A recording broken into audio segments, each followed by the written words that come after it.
If you thought that the battle with Raposa was trouble for the twins, think again. Dual Destinies. The characters of Ranma one half belong to the great genius of Rumiko Takahashi.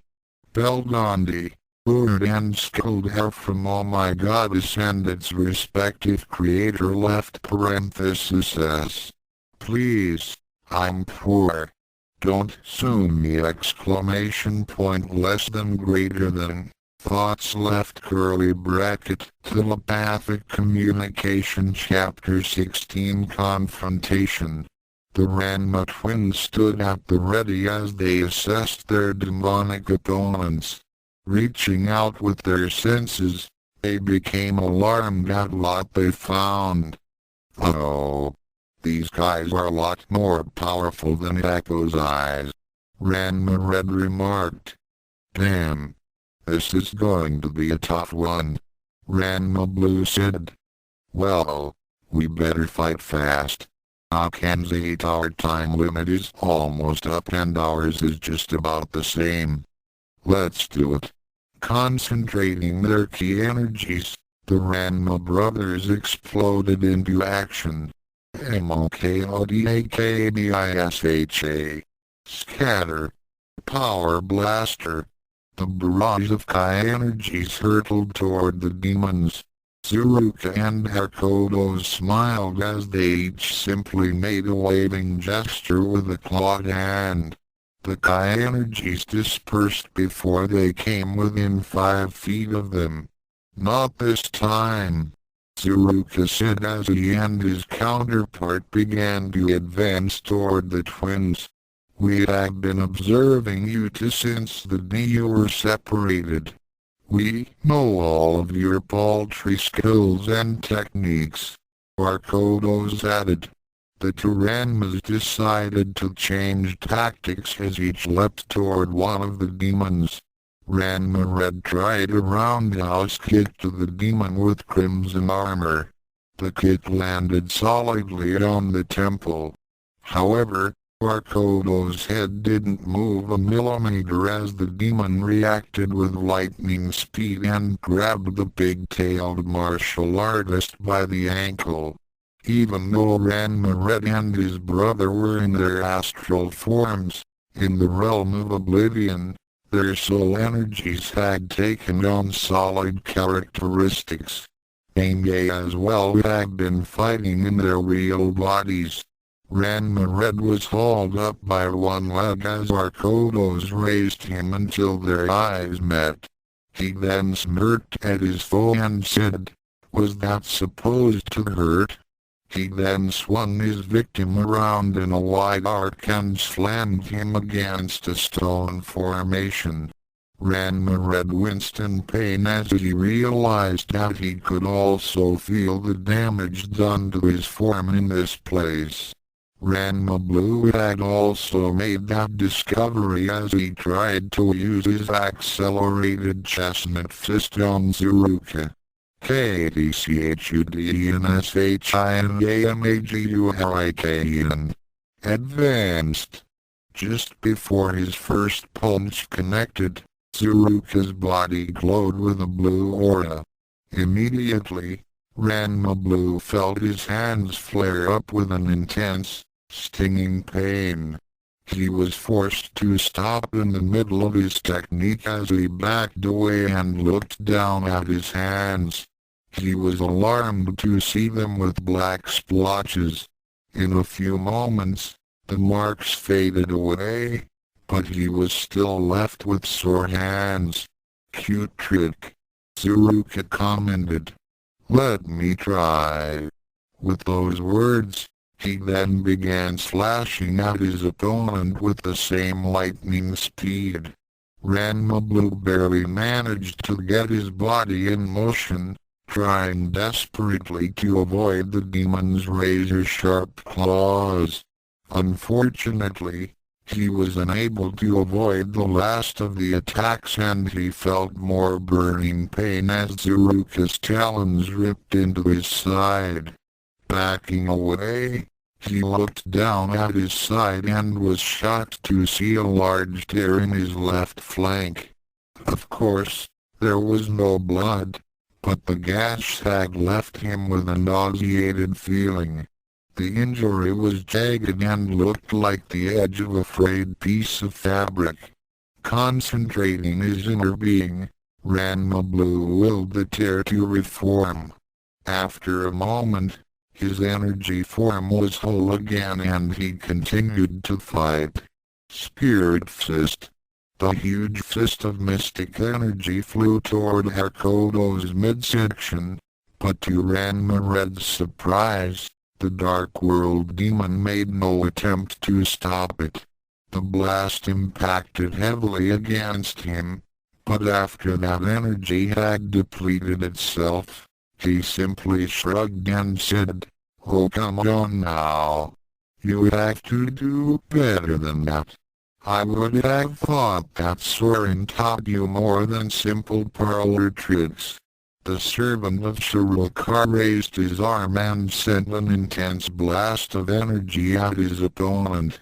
Ranma tried his best to evade it, but he was not completely successful. For some reason, his reflexes had become slower and his movements were becoming sluggish. He screamed in pain as part of the blast nailed him in the right shoulder. He managed a forward roll to avoid further injury as he was thrown to the ground. He then staggered to his feet and faced off against his antagonist. It was then that Hakodo slammed a huge fist into Ranma's ribcage. Akan could not believe what she was seeing. The Ranma twins were losing. She had seen them use the same techniques against Kuno and Mousse, but they proved to be ineffective against her demon tormentors. Furthermore, as they continued to battle, they became slower and sustained more hits as the monsters mercilessly beat them down. Was this the end? Ranma, get out of here. Both of you. Forget about me. Ranma was faring no better as he was smashed through a stone pillar. Tsuruka had brushed off his flaming kai wave as if he were swatting a fly. He tried another tactic. Hayward icy spear. A long and sharp spear of blue-white energy formed in his hand. He then launched it at his foe. The weapon struck the demon dead center in the chest and encased him in a block of ice. For a moment, Ranma thought he had him, but the ice then melted away in a second as Tsuruka simply increased his body temperature. Very amusing. Do you have any more? Ranma simply couldn't believe it. The demon that was named Hakodo's had just stood motionless and took the full force of 10 of his soul arrows, without feeling the slightest bit of discomfort. Hakodo grinned at his opponent's shocked expression and said, "Those arrows can cause psychological trauma to a mortal, but they mean nothing to a demon that specializes in anguish and pain." Ranma was thrown backward as his own gust attack was reversed. After painfully picking himself off the ground, he began to notice several things that were happening to him. His aura did feel right. He had also noticed that his speed and timing were off. The injuries that he had sustained while battling Tsuruka were devastating, but he noticed that his astral form was feeling somehow different. He looked at Akan in her crystal prison and noticed that her soul energy seemed a slightly different hue.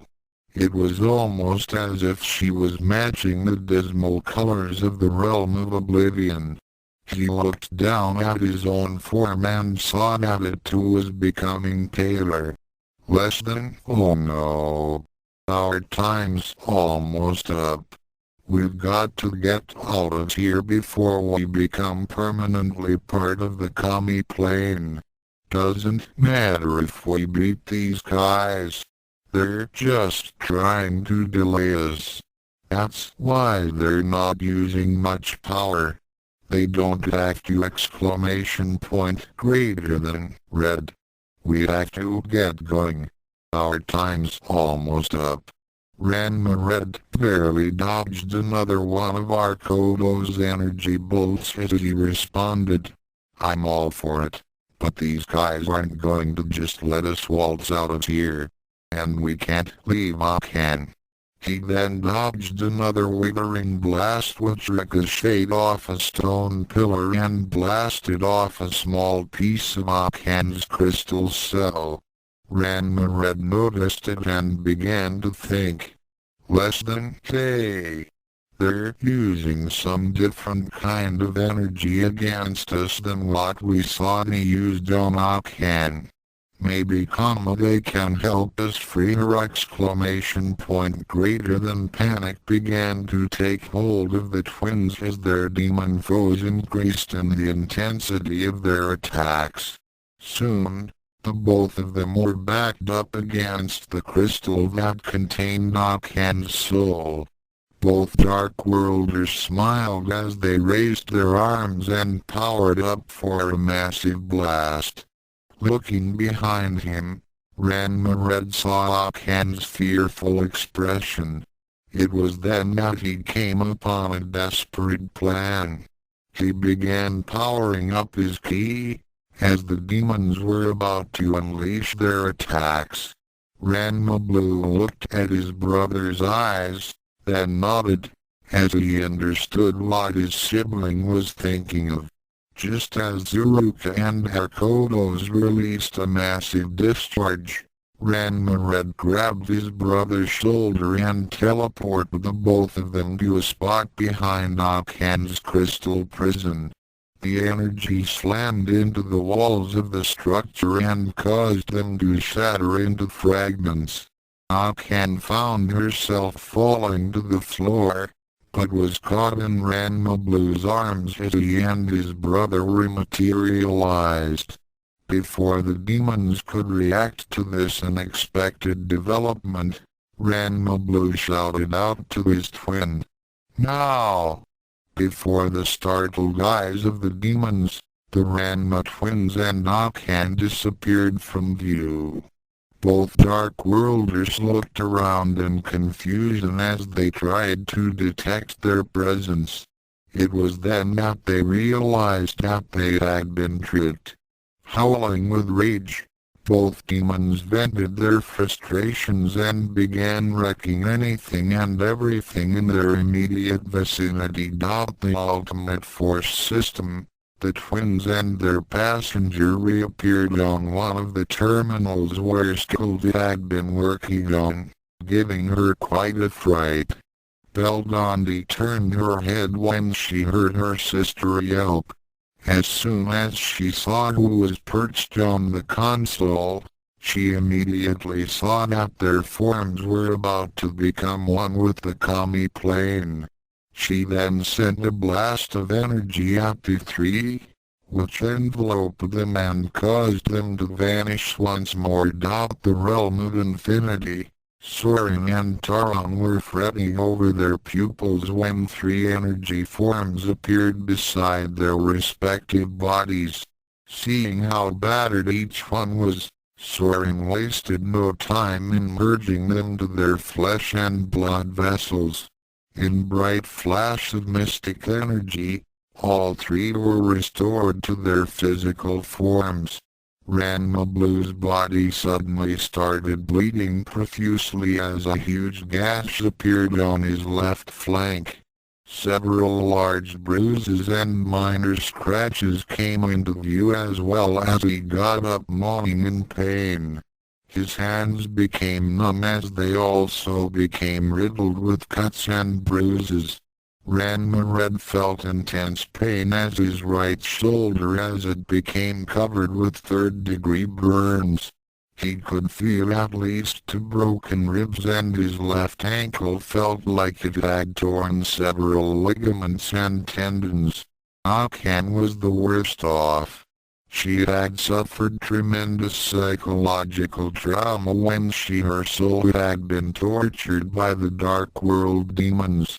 Now that she had been returned to her living body, all she had experienced in the Kami plane came into her mind like a raging tsunami. She started screaming in agony as she held her head, and her body went through a series of convulsions. Soren guessed what the demons had done to her and stepped forward. Placing a hand on her shoulder, he began radiating his ki into her and whispered to her in a gentle tone, "Sleep." Instantly, Akan felt all the pain and feelings of suffering fade away, and she found herself drifting into a dreamless, yet peaceful slumber. As soon as her body became inert and her breathing became steady, Soren turned around to tend to the injuries of the Ranma twins. Some time later, Ranma Red and Ranma Blue sat on their stone tables as they looked at their mentors. Taron and Soren were giving them a look that was similar to a parent that was about to scold a disobedient child. "You took a very big risk. If you had stayed in the Kami plane for 1 nanosecond longer, the 3 of you would have been lost, and Earth would have been doomed," Taron said in a stern voice. "We couldn't leave Akan to those monsters," Ranma Red retorted. "Is 1 life worth the billions of lives of the whole world?" Soren said. "You didn't stop us. In fact, you helped us," Ranma Blue pointed out.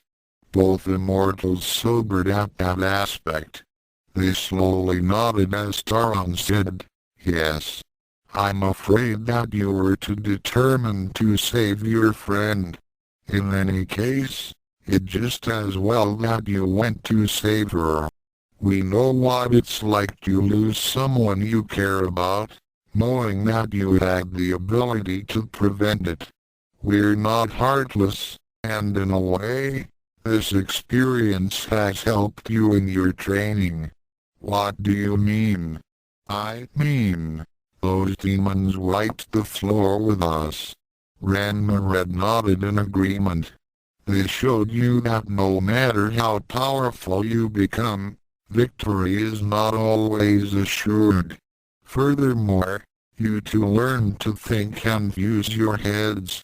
The old Tendo-Saotome would have been too proud to run from a fight. He would have stayed until he was destroyed or was trapped in the Kami plane. You two, however, learned that discretion was the better part of valor. You thought of Akan's safety first, rather than your own survival. You neither won nor lost the battle, but you achieved your goal.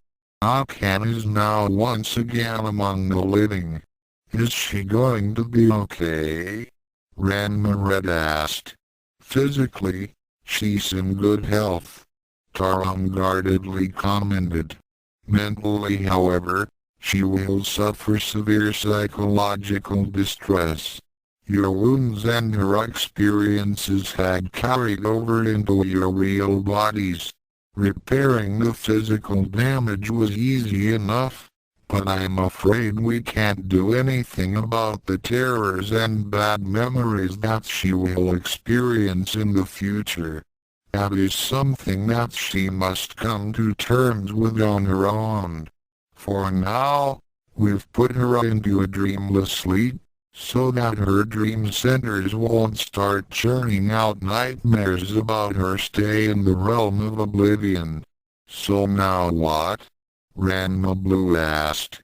"We're going to give you a day to fully heal and finish with any loose ends that you still might have. Then, the real training will begin." Soren said in a firm tone. Not to be continued, offer single quote s notes. I guess this chapter came out a little shorter than I expected, but I couldn't think of any other way to leave off and start the next chapter. A lot of my readers still do not think that I had resolved the honor issue between the Tendos and the Sotomes. Also, you may recall that the twins still need to have that long talk with Akan. It's kind of hard to do that when she's dead, right? The next chapter will be my attempt to finalize these issues as well as get into more depth with some of the other characters. Rumiko Takashi is a great storyteller, but I feel that she did not really expand on some members of the supporting cast. If some of you had been expecting Akan to have gone to that big dojo in the sky, I'm sorry, but I just couldn't bring myself to do it. Akan has not been my favorite character, but in my story, she now must face things that have permanently disrupted her world. Who knows? Maybe her experience with the Grim Reapers, or Kodos and Tsuruka, may have made Akan truly appreciate the gift of life, despite its pitfalls and shortcomings. Many of the characters are now undergoing changes in their personalities as they are finally being forced to face up to their fears and the consequences of their past actions. Dual Destiny is Ranma 1/2 and crew belong to the Rumiko Takahashi. I'm using her characters in order to tell a story. Chapter 17 Confessions. Akan Tendo woke up with a scream that startled all that were present in the house of Nodoka Saotome. In an instant, the mother of the Saotome twins rushed into the guest room to see if Akan was alright. Behind her, Shampoo's great-grandmother hopped inside a moment later. Both women were wearing looks of concern as they leaned over the bed and took the sobbing girl in their arms, trying to soothe her agitation. Akan cried uncontrollably as she began reliving the terror and horrible torture that she had received at the hands of the Dark World demons. Make it stop! Please make it stop! Akan shrieked as she gripped Nodoka and Cologne with a vice-like grip that would make Shampoo's Amazon glove seem like a light embrace. In the living room, Ranma Red, Ranma Blue, Ukyo and Shampoo looked in the direction of the screams and the voices of the two women as they tried to calm her down. Whoa!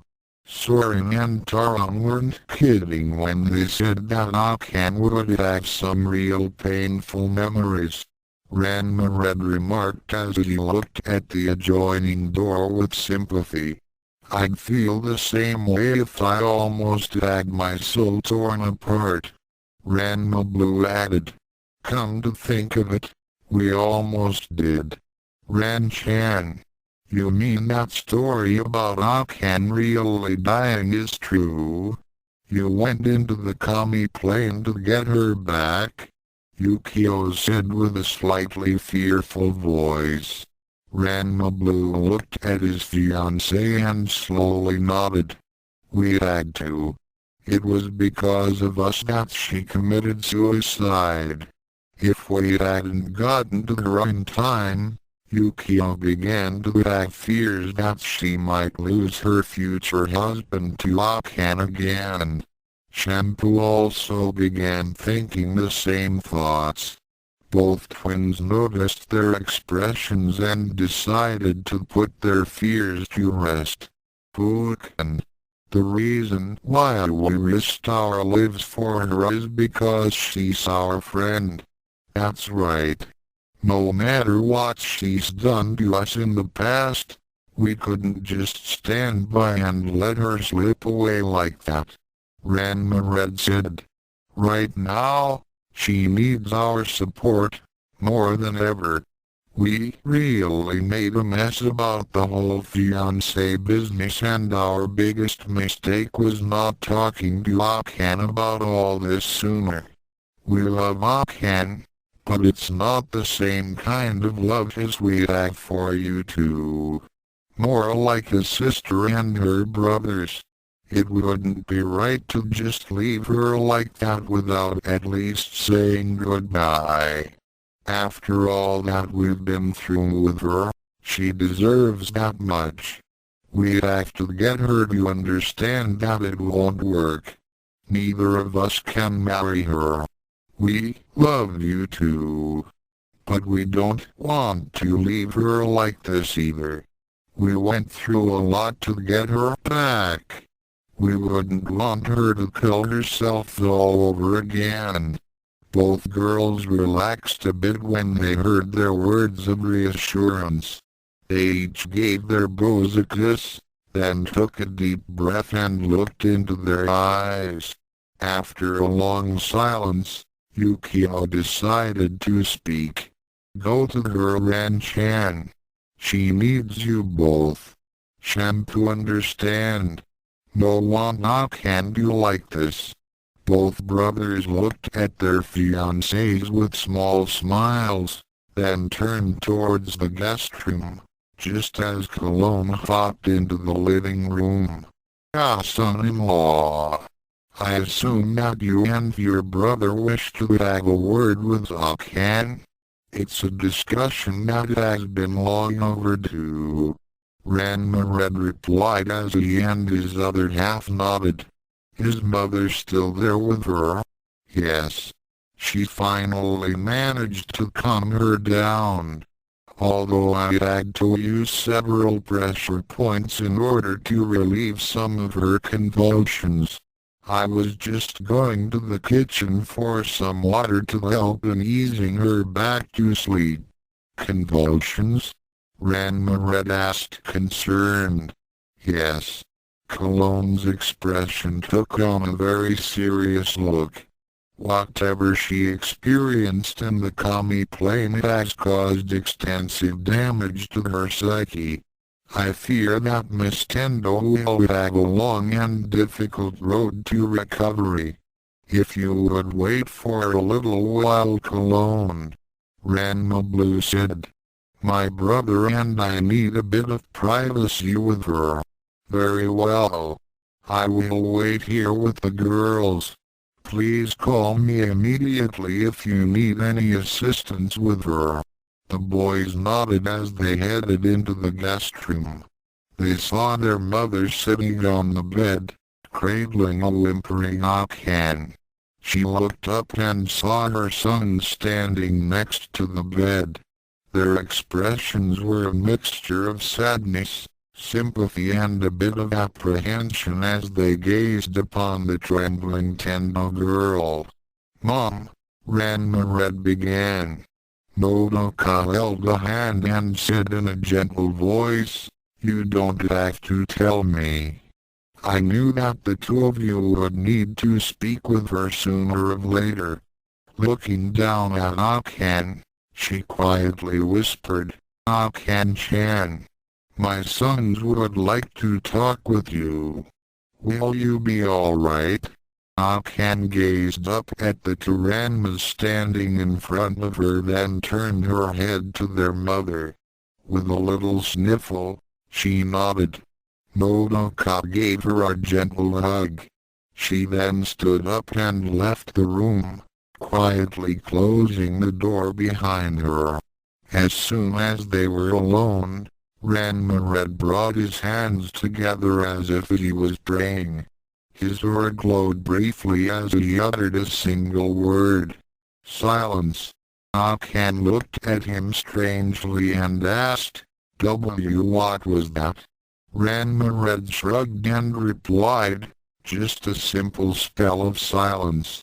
I wouldn't be surprised if Ukyo, Shampoo, Cologne and Mom were leaning with their ears against the door right now.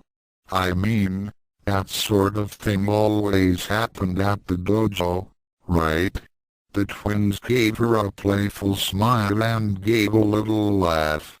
Akan couldn't help but laugh with them. Her smile warmed their hearts. Each Saotome walked to the opposite sides of the bed and sat down next to her. "So how do you feel?" inquired the blue-shirt Ranma. Akan let out a tired sigh and her expression became slightly fearful as she remembered what Hakoto's and Zuruka had done to her. She shuddered at the memories. It was the most horrible thing that I ever went through. I can't get them out of my mind.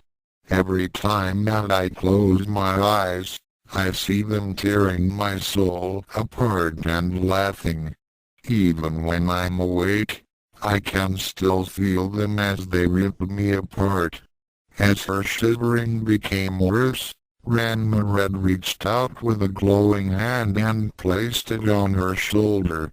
"Come." Instantly, the shivering stopped.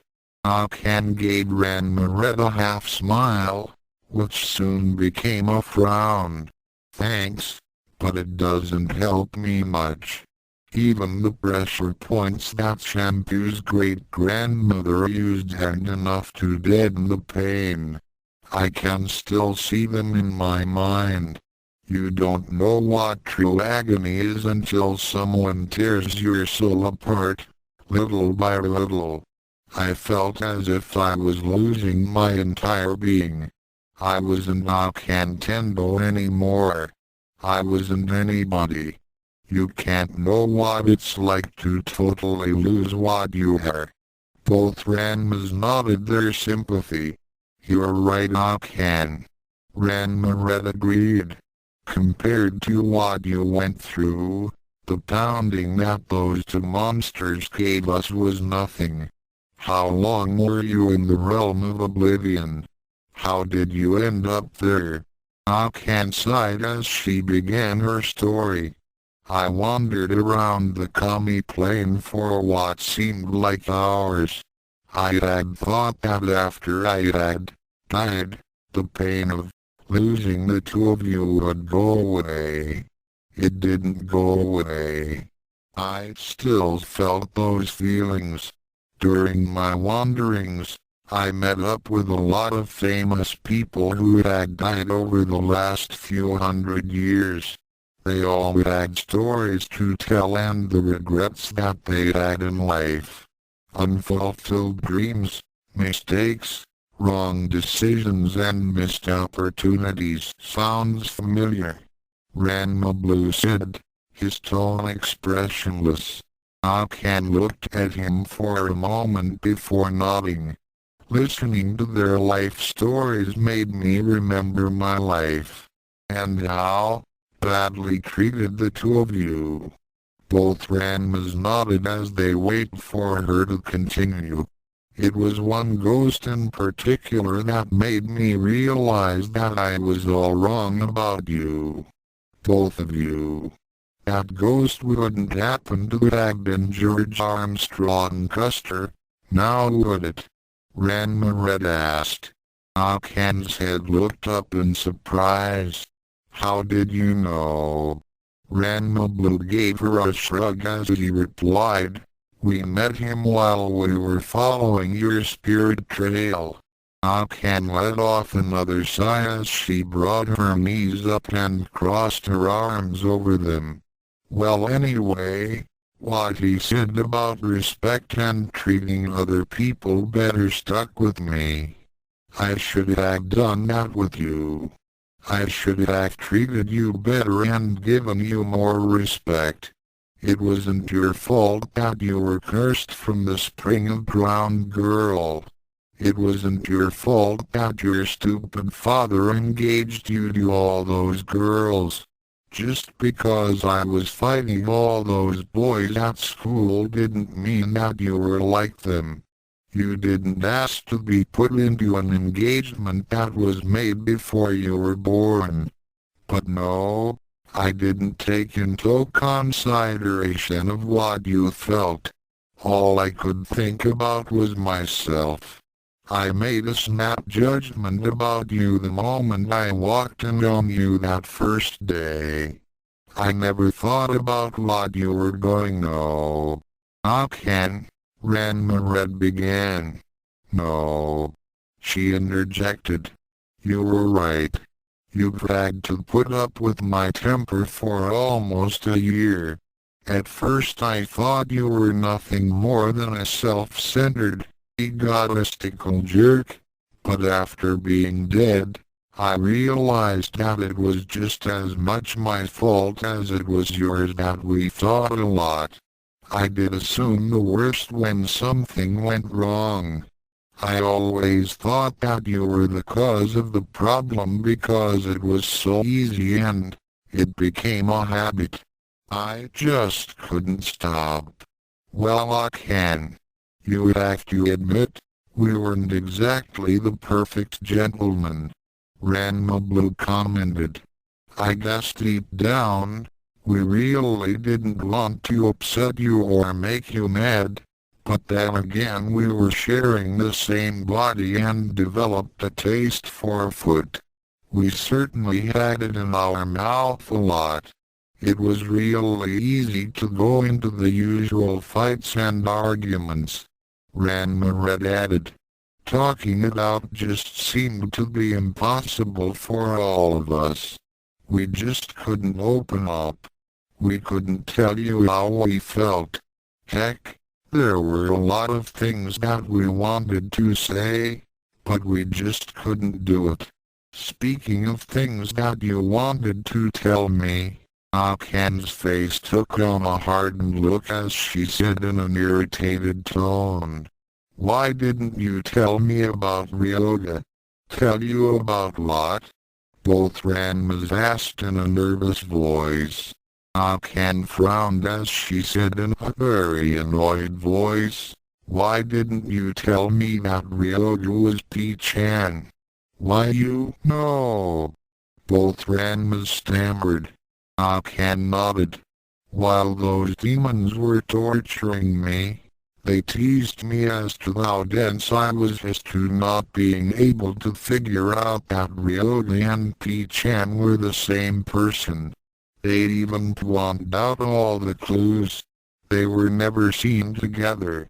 Both would go missing for days or weeks. They both had the same bandana. You would always get mad whenever I helped him or defended him.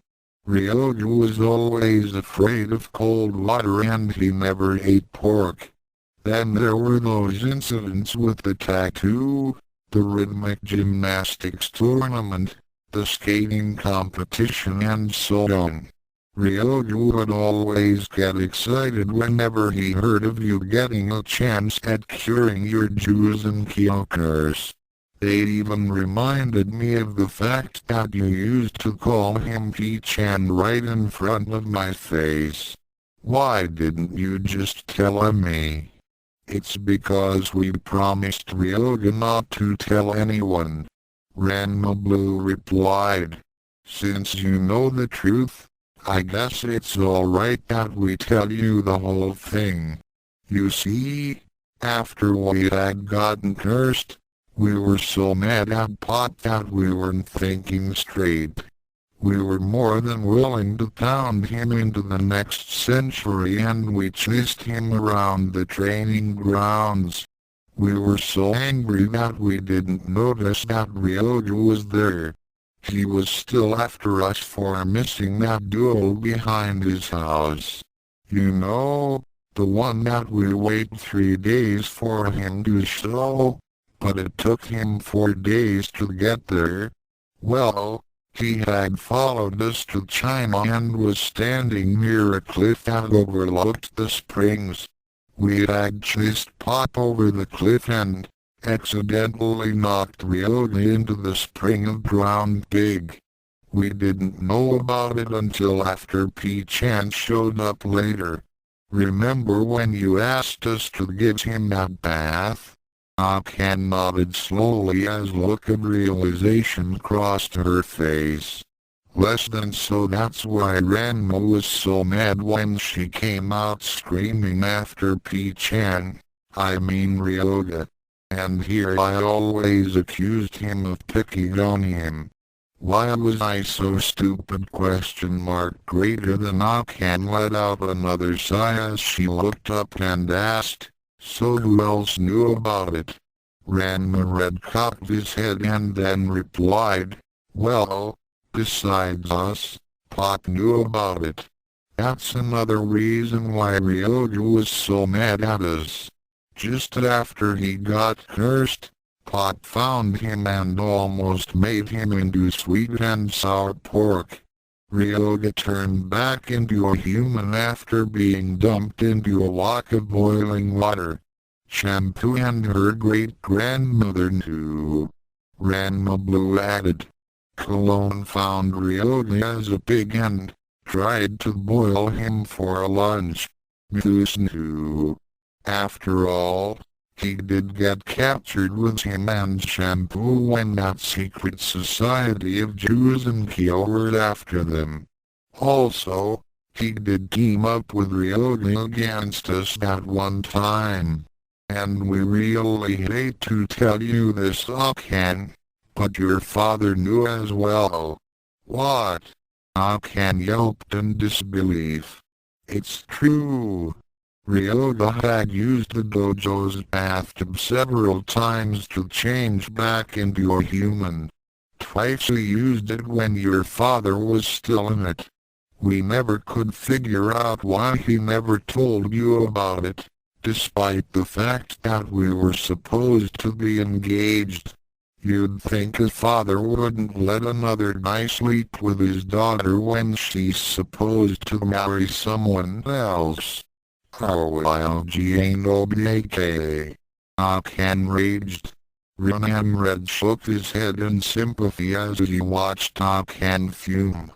Less than well, at least she's not mad at us this time around. Greater than he was so absorbed in watching Akan getting angry with his rival that he had let his control over his spell of silence slip a bit. In the living room, 4 females were sitting around the table, sipping tea and discussing the events of the past few days. Suddenly, they heard Akan scream out her thoughts about Ryoga. Nodoka and Ukyo were understandably alarmed when they heard the shout. Shampoo and her great-grandmother, however, were not. What's happening in there? Nodoka asked in concern as she began to get up. No need to be concerned, Nodoka, Cologne said as she gestured her to sit down again. It seems that Miss Tendo has just realized that she has been lied to, from someone that she had considered as a good friend. About time Akan know truth about Ryoga. Shampoo affirmed. What do you mean? Why should she be angry at Ryoga? Ukyo asked. That right. Future sister-in-law not know it yet. Ranma promised no tell anyone because of honor. But Shampoo and great-grandmother no secret. That's right. And unlike son-in-law, we are not bound by that pledge. You see? Besides Mousse and Shampoo, Ryoga also has a Juzen-kyo curse. He had gotten it when Ranma accidentally knocked him into one of the pools in Juzen-kyo. Son-in-law felt that it was his fault that Ryoga had gotten cursed, so he swore not to tell anyone, especially Akan. Why especially Akan? What does he turn into? Ukyo then paused as she started to put 2 and 2 together. Unlike Akan, she came up with 4. You don't mean that Ryoga is P-chan?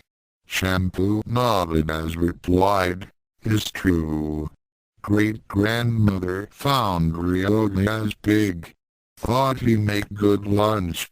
Tried to boil him, but forget idea when Ryoga turned back. Ukyo gave off a low whistle. No wonder Ran-chan never liked it when Akan slept with P-chan. Akan slept with Ryoga. Nodoka said in shock. His true mother-in-law. Ryoga is nothing but pervert. Shampoo knew that he in love with Akan, but he never told her truth. Always lying to her. Ranma tried to stop it, but Akan no listens and always hit him. Always believe that P-chan do nothing wrong, and think that Ryoga is innocent. Ryoga was always talking about how dishonorable Ranma was for not showing up for their duel. Cologne continued. Judging as to how he has suffered Akan's abuse due to upholding his vow to the Hibiki boy proves that he has a great sense of honor. Both Ranmas. If you knew about Ryoga's secret, then why didn't you tell Akan? Nodoka inquired. As you remember Nodoka, Cologne responded. We came to Japan in order to persuade Ranma to accept his marriage to Shampoo, as according to our Amazon laws. Ryoga considered himself a sweeter for Akan's affections. That would have helped our cause. Telling Akan of his secret would have been counterproductive and drive her into Ranma's arms. I see. Nodoka thought for a moment. Although I understand your reasons, I still find it uncomfortable that you did not inform Akan. It would have been the decent thing to do. I suppose it would have been. Cologne agreed. However, you must understand. We were under great pressure to get Ranma to return to China with us. Our laws are most strict when it comes to marriage. They have preserved our way of life for thousands of years. As I told you before, we were forced to use underhand methods in our attempts to win your son. It is something that I truly did not want to resort to. Nodoka nodded as she said neutrally. As I have told you before, I am in favor of your great-granddaughter's marriage to Ranma Red. I had hoped to get to know my future daughter-in-laws better today. Ranma's mother then turned her attention to Shampoo. Shampoo-chan, as it will have no effect on your engagement to him, would you please tell me of your history with my son? Please be honest with me. Shampoo became very nervous as she began recalling all the times that she had tried to drug, trick and magically influence her future husband's affection for her. She glanced at her great-grandmother for support. When she saw Cologne give her a slight nod, she took a deep breath and began her story. In the guest room, Akan had finished her bout of fuming at Ryoga. Needless to say, the twins were gratified that they were not the recipients to their anger this time. They were silently happy that Ryoga would finally receive his due for all the trouble that he had caused. Of course, they didn't really wish for anyone to be subjected to Akan's wrath. I can't believe that he lied to me, Akan said despondently. All this time he's been sleeping with me. He saw me in my night clothes. He saw me in dress. I always wondered why P-chan would get nosebleeds. What can we say, Akan? Ranma Blue commented. We couldn't do anything about it because of our oath. The most we could do was to keep an eye on you and make sure that things didn't go too far. Ranma, I'm sorry that I blamed you for all those things. Both of you. It wasn't your fault after all. We're glad to hear it, Akan. Ranma Red said tenderly. Now that we got that out of the way, it's time we started talking to you about what we came here to say. Akan's heart started to beat a sorrowful rhythm. She knew what they were about to tell her. Nodoka was more than speechless after Shampoo had started telling her story. The Amazon had begun when she first met Ranma at the annual martial arts tournament in her village. Nodoka could not comprehend anyone swearing to hunt down a person and kill him, just for eating some of the first prize. The resultant chaos that occurred soon after was also unbelievable. Ranma's curse had made it awkward since Shampoo was honor-bound to marry his male side, yet kill his female side. When the truth was finally revealed to her, albeit the wrong way, Nodoka could not help but feel sympathy for the purple-haired girl, whose hopes of happiness had been shattered when Ranma had announced that he was really a girl. Colone's great-granddaughter continued with her tale. Returning in disgrace after not fulfilling either law had earned her a Jews and Kyo curse. The subsequent revelation that Ranma was really a man and his fear of cats were told. Shampoo displayed her sadness after her discovery that she had become what he feared the most. Her very curse drove him away from her. She then went into the subsequent encounters between her great-grandmother and Ranma. She told in detail of the full-body cat tongue, the phoenix pill, the chestnut training and the battle in which Ranma had used her in order to defeat Colone. She followed up with her encounters with Mousse, Kodakai Kumo and of course, all of her battles with Akan. It was just after she started telling Nodoka about all the potions, drugs and magical means by which she tried to win Ranma's love that she got the most negative reaction from her future mother-in-law. Nodoka frowned as she was told about the Zaifang Xianjiao Shiatsu technique, the instant Naniaquan, the magic mushrooms, the love pill bracelet and the magic thread. By this time, Nodoka had become most disturbed as to how anyone would do such things. Shampoo noticed Nodoka's expression and nodded.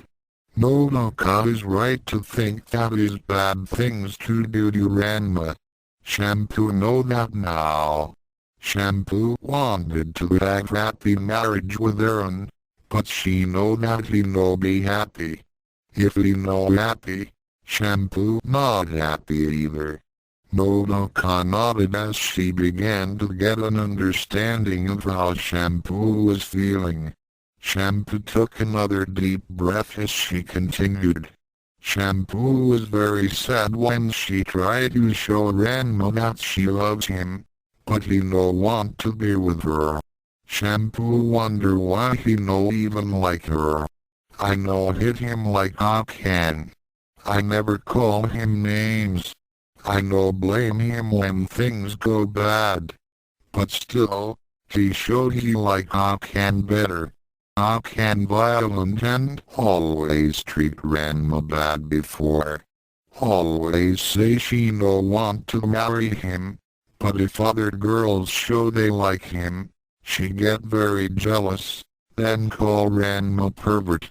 Shampoo was clearly becoming agitated when she recalled Akan's treatment of Ranma.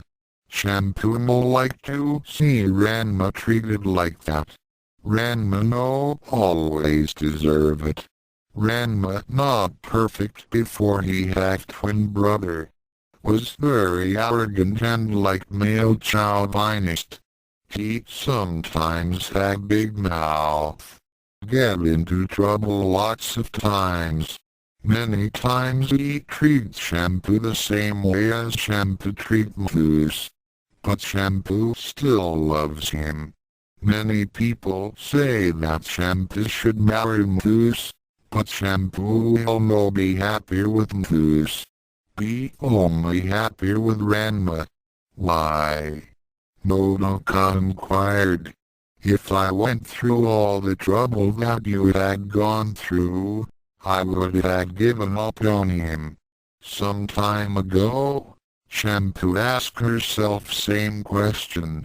First guess was because of Amazon law. Later, Shampoo know that not it. Is no because of Amazon law. Shampoo always trying to win Ranma because Shampoo fall in love with him. No can imagine life with no Ranma. Ranma is strong, brave and had good heart. Also stood up to great-grandmother. Shampoo never saw anyone do that before. Even Shampoo no do that.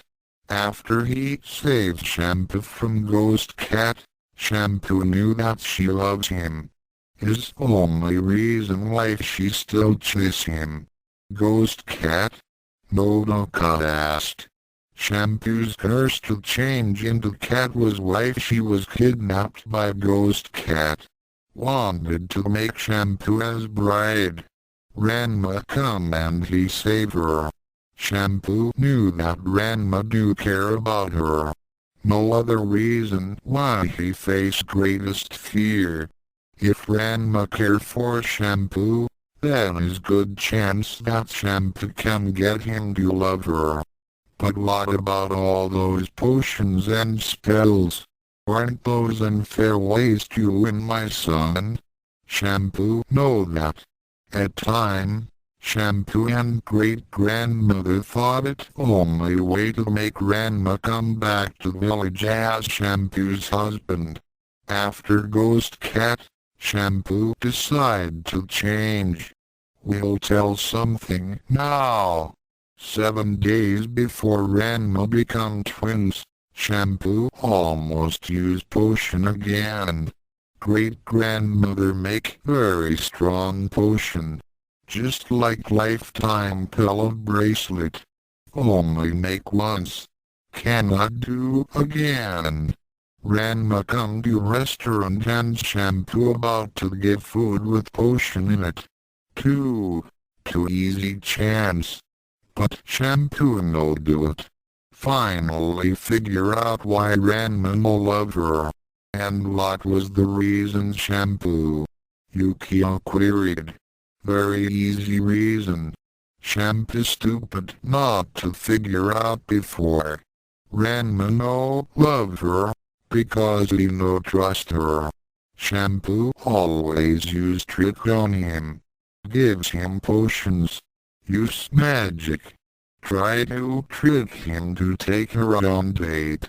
After Shampoo figure out reason, she promise Ranma no more potions. No tricks. Great-grandmother no like when Shampoo tell her.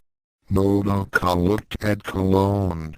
Cologne's features hardened a bit, but she nodded and replied, yes, it's true. I was very angry as I thought that my only family was about to throw her life away. At the same time, however, I couldn't have been more proud of her. Why? Nodoka inquired. She stood up to me. In well over 200 years, no else besides son-in-law had ever defied my authority. In the past, Shampoo had been the perfect obedient great-granddaughter. She never questioned my orders, nor did she ever object to any of my plans to catch Ranma. That all changed when she threw away that potion. She was prepared to take responsibility for her actions. She knew the consequences if she were to fail in gaining Ranma as her husband. She had decided to take control of her life, instead of letting me decide for her. In that respect, she was growing up. Over the last few months after we had arrived in Japan, she had been acting in a rather childish manner, especially toward Ranma. Her attitude was seem like a tarts, and many people referred her as a bimbo. Yes, that's the word they used. Ukyo lowered her head when she heard that remark. She couldn't deny it though. Until recently, she too had thought of Shampoo as someone of loose morals. Her new maturity was what finally began to win Ranma over. At least one of the souls that was trapped within his body. She gave him a few things that Akane had not in the past. She trusted him and she respected him. Ranma was not a possession in her eyes anymore. In effect, she wanted to start over with him. Shampoo no, now that what she knew before was not right. Shampoo want Ranma to love her because he want to. Not because of potion, magic or Amazon law. Now Ranma do love Shampoo. He fight her again to make Amazon law count. Cologne nodded to her great-granddaughter before speaking to Nodoka again. You see, Nodoka, we are from a culture that prides itself on strength and wisdom. Our laws have ensured that our people will remain strong. Now our ways may seem harsh and somewhat cruel, but we are not a heartless people. We value honor and we do show respect to those who are worthy of it. And we think that love is a rare and precious commodity. It is considered a good thing for an Amazon to have a strong husband. However, an Amazon who has a strong husband who loves her is considered one of the most fortunate members of the village. As of now, Shampoo is extremely fortunate indeed. Still, a law which forces a girl to marry a total stranger just because she was defeated by him. That leaves her with very little options, Nodoka remarked. And how is that any different than Janma's arrangement for Ranma to marry one of the Tendo girls before he was born? Son-in-law had told me that neither he nor Akane and her sisters had been informed of the engagement until he arrived in Mirima. He was also not given any choice. And I recall that before Urd showed you the truth about Janma, you were also going to make one or both of the twins go through with that vow for the sake of honor. The mother of the Saotome twins remained silent for a very long while as she considered what she had been told. Finally, she nodded and replied, "Once again, Cologne, you have made your point." She then turned her attention to Shampoo. "Shampoo-chan, I still do not approve of your past treatment of my son. But your great-grandmother assures me that you do love him. It is also apparent that he in turn loves you and is happy. So long as you keep him happy, I will be content. Do you understand?" Shampoo's eyes became tear-laden as she smiled and leaned forward to embrace the Saotome matriarch. "Yes, Nodoka." The wife of Janma smiled as she patted her back and said fondly, "Please, Shampoo. I told you to call me mother. Double quote in the guest room. We're not marrying you, Akan. Neither of us. We're in love with Shampoo and Ukyo. Ranma Blue said in quiet voice. For a moment, Akan felt the despair and heartache that she had the moment before she jumped off that building. Then she recalled all that had occurred afterward and decided that she had no desire to repeat the experience. The pain and anguish that she had been subjected to was far worse than any nightmare she ever had. She looked into their eyes and fervently hoped she could see something that told her that they still loved her. However, this was not to be. Although she saw great concern and caring in their blue eyes, she saw absolutely no trace of the love that they once shared for her. Even though Ranma had never admitted it in the past, she knew that deep down, he did indeed love her. She had many hints over the past several months.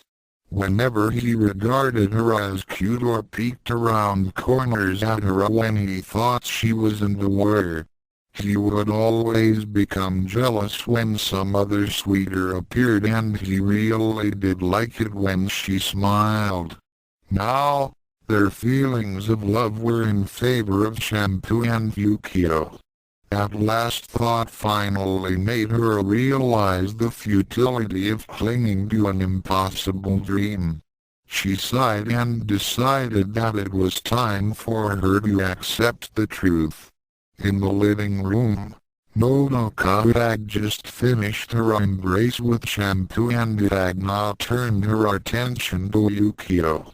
Ukyo-chan.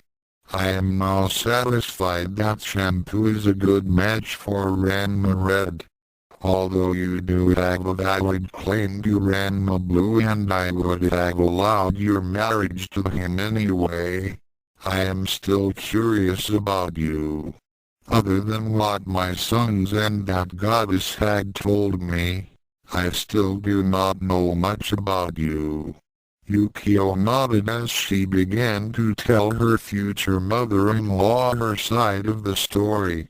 Ran-chan and I met when we were just kids. We were both 6 years old. At the time my father Haruka Kwanji was raising me. We kind of started our friendship in combat. Combat? Nodoka was bewildered. Well, every day, Ran-chan and me would fight for a free okonomiyaki from my father's yatai. Ran-chan would always win. I'd complain about always losing, but back then, it really didn't matter. Ranma was very lonely, since he didn't have any friends while he was training with his father. I didn't have many friends either since my dad's business kept us moving around a lot. I see. Nodoka nodded for her to continue. Well, after a while, I started to fall in love with Ranma and my dad noticed this. He wanted me to be happy, so he went to talk with your husband and, well, you know what happened after that. I do indeed. Ukyo let out a depressed sigh as she began recalling what followed afterward. I was so angry at them leaving me on the side of the road, that I decided not to trust any man again. That was the time that I started to dress up like a boy. I made arrangements to have myself registered as a boy at an all-boys school, and when my body started to change, I did what I could to conceal it. Ukyo slowly undid her blouse and showed her chest bindings to the others. Even though Ran-chan accepts me as a girl, I guess I've been doing it for so long that it's became a habit. It is habit that you will have to break, Ukyo-chan. Nodoka said in a motherly tone. You cannot deny what you are. Ukyo nodded as she redid her blouse. Back then, it was easy to deny that I was a girl. All I had to do was think about that day.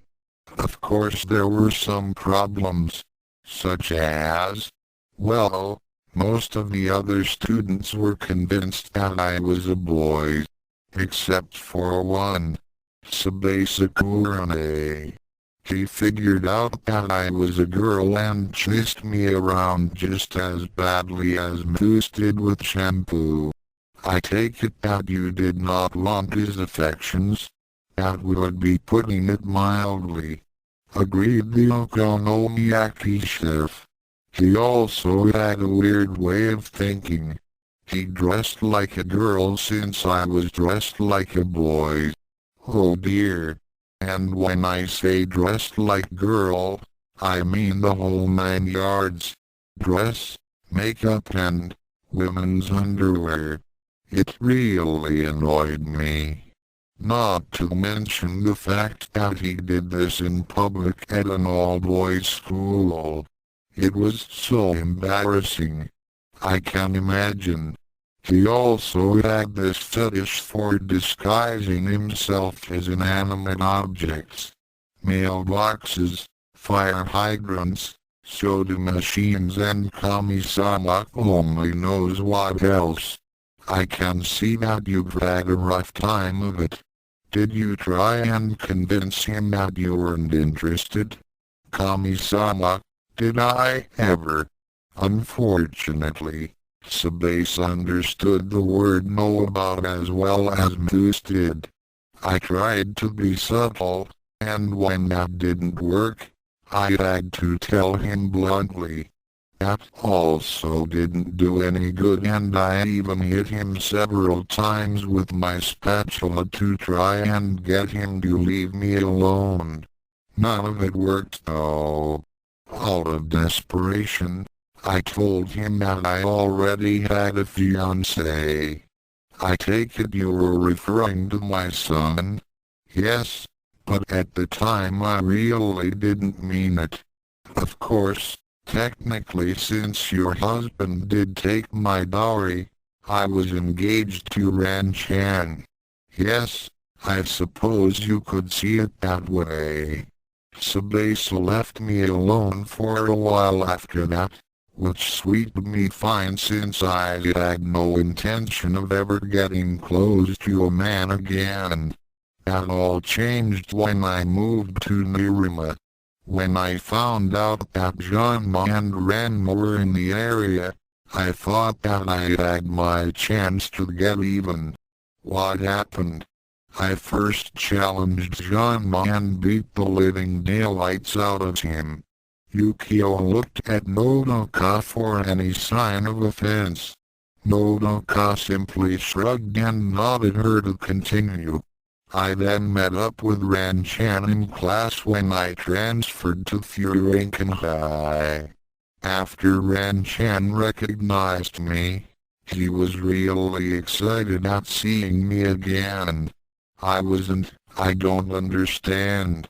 Ran-chan still considered me as his old childhood friend. In fact, he didn't know that I was a girl or of the arrangement that our fathers had made 10 years ago. I was so hurt at his ignorance that I challenged him to a fight. Who won? Who else? During the fight, Ran-chan finally discovered that I was a girl. The kanji girl's cheeks reddened at the memory. He confronted his father about the yatai and Ran-chan even offered to let me beat him up. I was about to take him up on it, but then he did something that I never expected. What that? Shampoo asked. He called me cute. It was in that moment that I realized that I still loved him. Maybe deep down, I guess I was always in love with him. After that, I just couldn't stay mad at him. So you then acknowledged yourself as one of my son's fiancés? Ukyo nodded.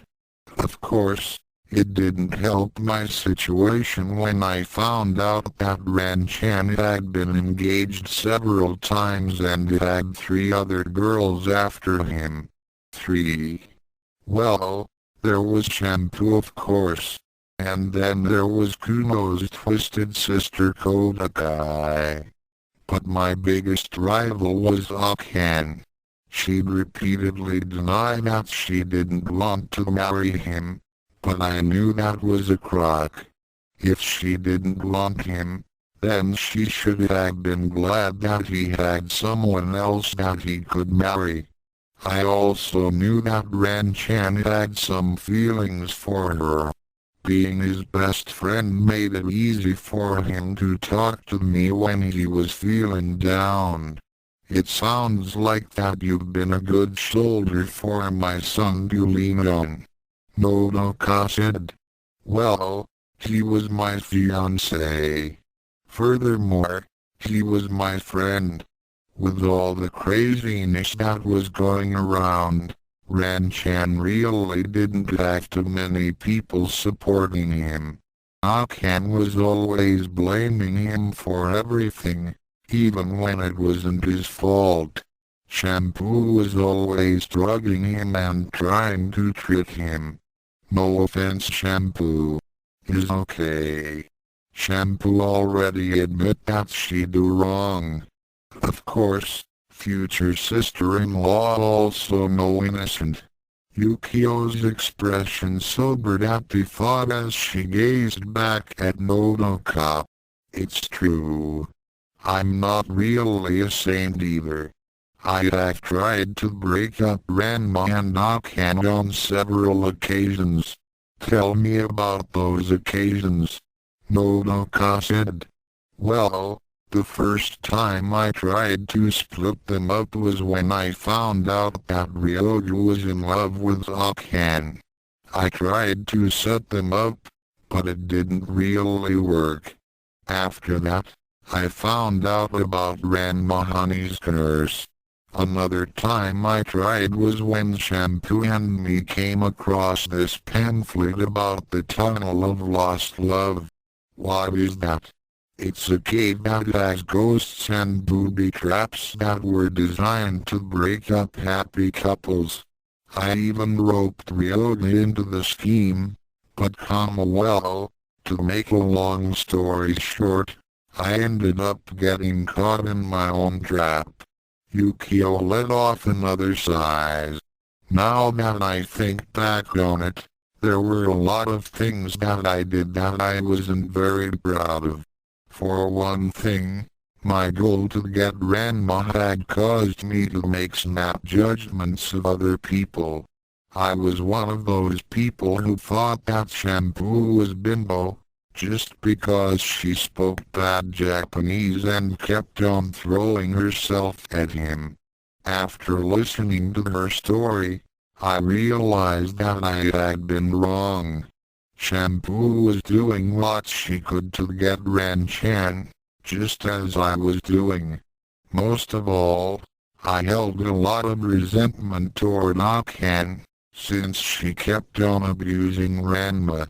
But I got so mad at her engagement to Ran-chan that I put her down every chance I got. I'd tease about how poor a cook she was, or how unfeminine she was. There were times that I wanted to strangle her, because despite what she did to Ranma, he always stayed by her side. I could never understand that. I treated Ranma with respect and love, but he still considered me as only a friend. It was driving me out of my head. Ukyo calmed down a bit before continuing. I never had anything against Akan personally, other than the fact that she had a claim on my Ran-chan. But that didn't stop me from putting her down a lot and try to make her look bad. After hearing about her committing suicide and what the twins had to do to get her back, it made me realize how badly I had treated her. Oh sure, there were times that I wished she was out of the way, but I want you to know, I never meant it. Mrs. Saotome. I mean, Mother. I love your son. I've loved him 10 years ago and I love him now. I've lived so long as a boy, I never would have admitted that kind of thing to anyone but him. He is my life, my reason for living. If I had to choose between Okonomiyaki or him, I'd choose him. It was the happiest moment of my life when he finally said he loved me and proposed to me. I loved him so much that, if he wanted to go back to Akan, then I wouldn't stop him. But even then, I'd still fight for him. I loved him that much. Nodoka was silent as Ukyo finished her tale. Less than such loyalty, such devotion. My sons are very fortunate to have such girls as fiancées. Now, it is time to tell them that greater than in the guest room. Akan was near to tears as she quietly whispered, Ranma, I hope you will be happy. Both of you. I renounce my claim on either of you. Both twins were speechless. Akan was giving them up. Akan, Ranma Blue began. The Tendo girl shook her head as she said, No Ranma. This whole experience has made me see that it was not meant to be. I'm going to tell my dad that I'm not going to marry either of you. I'm going to convince him that I'm serious this time. But Akan, Ranma Red said. Leave. Akan said as tears streamed down her face. Both twins made no move. Leave me, alone. The twins still did not move toward the door. Instead they placed their hands on her shoulders and brought her close to their chests in a three-way embrace as Akan quietly sobbed. As they watched Akan pour out her final tears for them, they realized that they still retained one element of their former personality as the single Ranma. They still could not bear to see a girl cry, especially if that girl was Akan. After a few minutes, the crying stopped and Akan finally succumbed to exhaustion. The Tendo daughter drifted off to sleep and her breathing soon became regular. For a long time, neither brother said a word as they watched over her. Then, it began again. At first, Akan's body let off a slight tremor, as if she had received a slight shock of electricity. Then her quivering began to increase in intensity. Her breathing became labored and shallow. She let off short gasps. Her face contorted into agony as she began remembering her experience after her suicide. She started to let off whimpers, which grew into moans of pain. Both twins became alarmed when they witnessed their former fiancé become even more agitated. They were caught off guard when Akan let off a piercing shriek. Great-grandmother, Ranma Red called out. He tried to hold down Akan's arm as she thrashed about in the bed. His brother was doing likewise with her other arm. Despite the fact that they could have easily restrained her with their enhanced strength, they did not want to cause her any harm by holding her down too hard. Her jerky movements threatened to tear her apart. Cologne was inside the room in an instant. A moment later, the others came in as well. They all stared in shock as they saw Akan screaming in pain and writhing around like an octopus. Ranma Blue and his twin were in a state of panic as they tried to think up a way to calm her down. Then suddenly, he decided on a gamble. Cologne. Formula 110. For a moment, the matriarch of the Amazons was confused, but then realized what the twins wanted. Leaping forth with a speed that defied logic, she produced a small bottle and some hair care instruments and shouted out the technique. Xingxinggaoshiatsu. In an instant, Cologne's hands blurred over Akan's head as her hair was subjected to effects of the herbal shampoo and to certain pressure points on her scalp. In less than 5 seconds, Akan had once again been the recipient of the dreaded memory erasing technique of the Amazons. As soon as Cologne had finished executing the process, the youngest member of the Tendo clan stopped in her convulsions and lay still in the bed. Much to the relief of all those present, Akan's breathing had returned to normal and she seemed at peace with whatever had been going about in her mind. What was that? Nodoka asked. That one was Xingxinggaoshiatsu technique. Shampoo replied. It very effective in erasing some memories. Shampoo used that one before to try to make Akan forget about Ranma. No work since Akan's memory of Ranma is strong. Yes. Cologne agreed. Although I am far more skilled at the technique than you are, child. She then looked at Ranma Blue. What gave you the idea to use that technique to calm her down? Ranma Blue became thoughtful as he replied. I sensed a lot of anguish and pain in her mind. I figured that she was reliving the torture that those demons had put her through. I was hoping that you would be able to erase those memories from her mind. A good plan, Ranma Blue. However, I'm afraid my ministrations were a temporary measure at best. The damage done to her mind goes beyond the physical realm, as it deals with her very soul. I managed to dull some of her most painful memories, but the damage was just too extensive. I fear that she will have these terrors again. I take it we can't use the Xingxingjiao indefinitely. Ranma Red said. Very good, son-in-law. You're right. I may be able to use this technique a few times, but repeated exposure to the Formula 110 has been known to cause the person to build up immunity to the herbal extracts of the shampoo.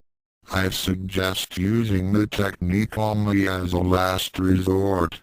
I'm afraid that Akan must suffer these experiences, until we can find a better way to cure her of it. For now, my ministrations have alleviated her symptoms and we should let her rest. We'll look after her until she wakes up. Ranma Red said as he and his brother took up their positions at her bedside. After another long while, the Saotome twins and Akan emerged from the guest room and headed to the den. Akan looked like she had more or less recovered from her ordeal, but everyone knew that it was only a temporary respite. The 4 females spotted them and they were soon all sitting down around the table. Akan set her gaze on Cologne with a soulful expression. The twins told me what you had done for me. I know that we don't see eye to eye very often, but thank you. My pleasure, Miss Tendo, but I would have done it, even if Ranma Red was not marrying my Shampoo. Why you would? Akan said, slightly surprised at the comment and the warm expression Cologne had toward her. In the past, she had never shown Tendo Girl any kind of friendly gesture, other than basic courtesy toward a stranger. You needn't sound so surprised, Akan. Although I did not like the fact that you were the main reason why my Shampoo had not gotten Ranma sooner, I had no malice toward you. In fact, I rather like you. You remind me of myself when I was at your age. Also, the fact that you instilled devotion and loyalty with Ranma also tell me that you are a very special person. How could I not aid you? Akan was taken aback. Never had she been described so eloquently by someone whom she considered as a cold-hearted and cruel individual. It was then that she began to rethink her evaluation of her. Perhaps she had been making snap judgments again. As she sat down, the twins informed those present that Akan has now released them from the vow to reunite the Tendos and the Sotomes. That is all well and good, Akan-chan, but I'm afraid that it won't be enough. Nodoka then moved toward Akan and took her hands into hers. Before I continue, I would like to apologize for my past outburst when I was at your home. I made some quick judgments about you and I should have chosen my words with more care. I never intended to offend you or your family in any way. Akan shook her head and replied, no. You were right to think of me as unfit for your sons. My experience in the Kami plane has made me realize how I had been taking Ranma for granted. My past treatment of them, had been less than stellar quality. I should have been more understanding and trusted them better. Ukyo and Shampoo had shown them love far better than I ever did. I can only hope that your sons will be happy. Akan stood up and moved toward her former rivals. Ukyo, Shampoo, please take care of them. Just remember that they need a lot of love. And, don't forget about me. Both girls stood up and took Akan into their arms. All three had tears in their eyes. Forget about you. Not bloody likely. Ukyo said tenderly. Shampoo, never forget her friends. Friends? Akan said, very confused. This was the first time she had heard Shampoo say anything civil toward her. She assumed that since Shampoo was getting Ranma Red, she had no reason to be hostile toward her. The Amazon shook her head, as she knew what her former adversary was thinking of. Last few days show Shampoo that Akan is no enemy. Ukyo and Akan's closest Shampoo active friends in Japan. Be very sad if Akan no be there on Shampoo's wedding. Wouldn't be right if our maid of honor wasn't present. Ukyo added. Akan was a bit shocked to hear those statements. Then she got another shock. Shampoo reached behind her back and withdrew a pair of gold bracelets. Each band was adorned with the crest of her tribe. She placed one on Ukyo's wrist and then slipped the other on Akan's. As she looked up in surprise, The Amazon gave her a warm smile. I give you bracelet of friendship. It's important for Amazon to remember best friends. Shampoo want to start over with Ukyo and Akan. Even though she married Ranma Red, Shampoo want Akan and Ukyo to be close to her.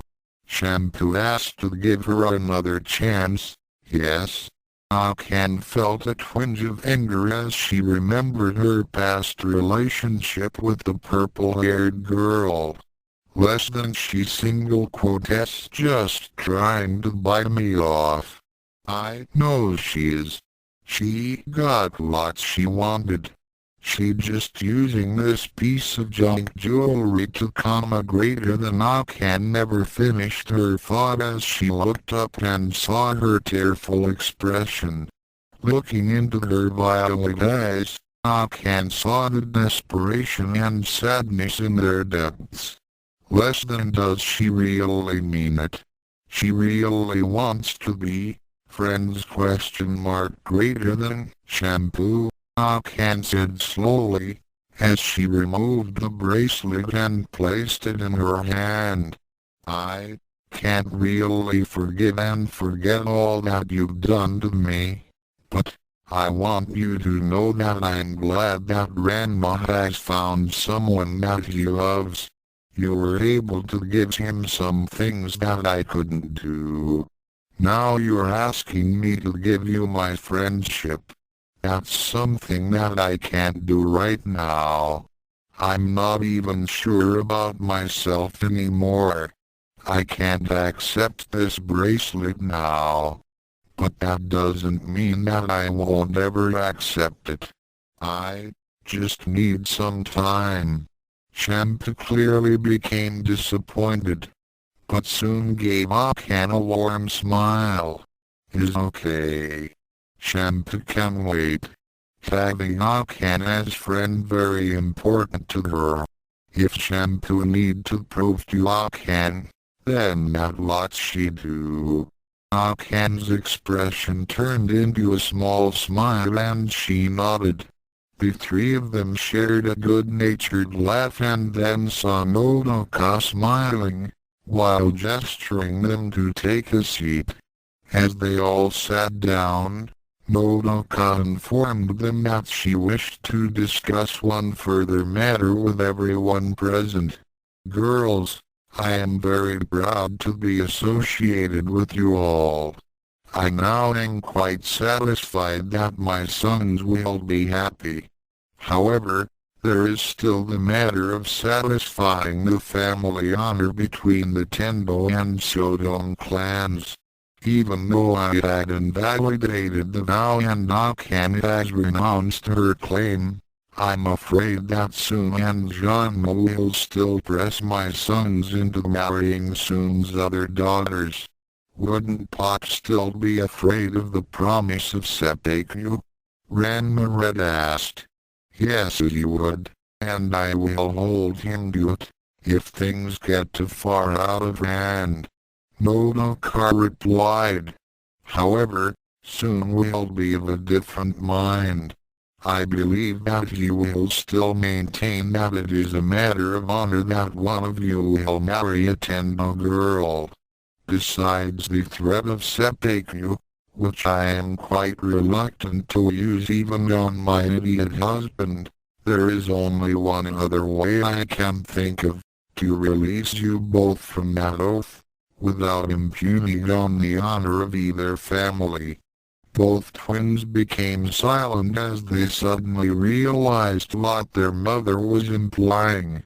Still, they had to ask. What is it, Mom? Ranma Blue asked quietly. Nodoka took a deep breath and said, You two must renounce the Saotome name. The room suddenly became silent as the Ranma brothers considered their options. Not to be continued, offer single quotes notes. Whoa! After having to recreate my webpage and studying for an exam, I have been quite put out as to how to write this chapter. Ranma Saotome has always been proud of who he was, and honor was always a big issue. Now the twins are faced with a choice. In order to marry Shampoo and Ukyo, they must either get their father to commit seppuku or renounce their family name, which would make them as outcasts in Japanese society. I was inspired by this plotline after rereading the second chapter of The Long and Winding Road, and receiving a few suggestions from several of my readers. Now that Akane has finally given up her claim on the twins, we will be going into the heart of the Tendo clan. Nebiki and Kasumi, characters that I think have been greatly neglected in both the anime and the manga, will be the main focus in Chapter 18. For those of you who think that I haven't pointed out all of Ukyo's faults, just remember that this story takes place just after Volume 20 of the manga. Many of Ukyo's crimes have not yet occurred, and probably won't happen now that she's engaged to Ranma Blue. All in all, I think that I had made Shampoo reflect on her past misdeeds in good detail. In response to a few readers who say that I rushed through this chapter and said that Akane recovered too easily from her ordeal and forgave the Amazons too quickly, I hope this rewrite has satisfied those people.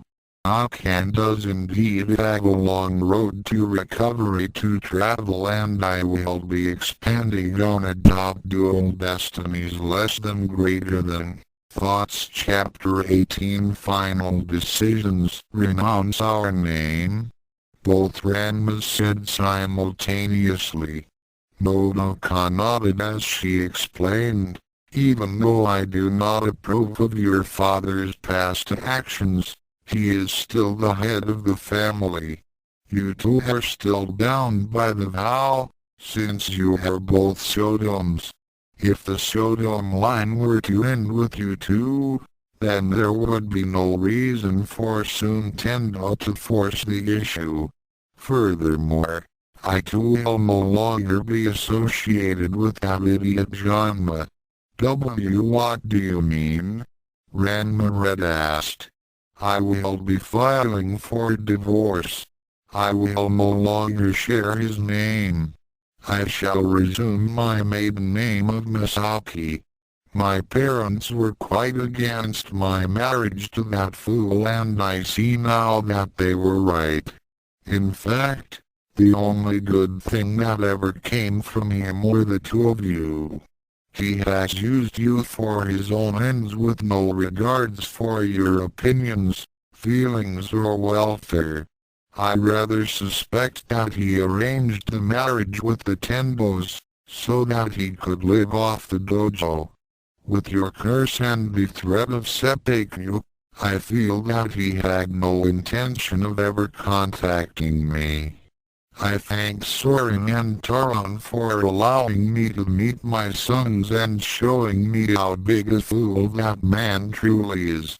If he had wanted all those arranged engagements, he should have come home to make certain there were children to uphold them.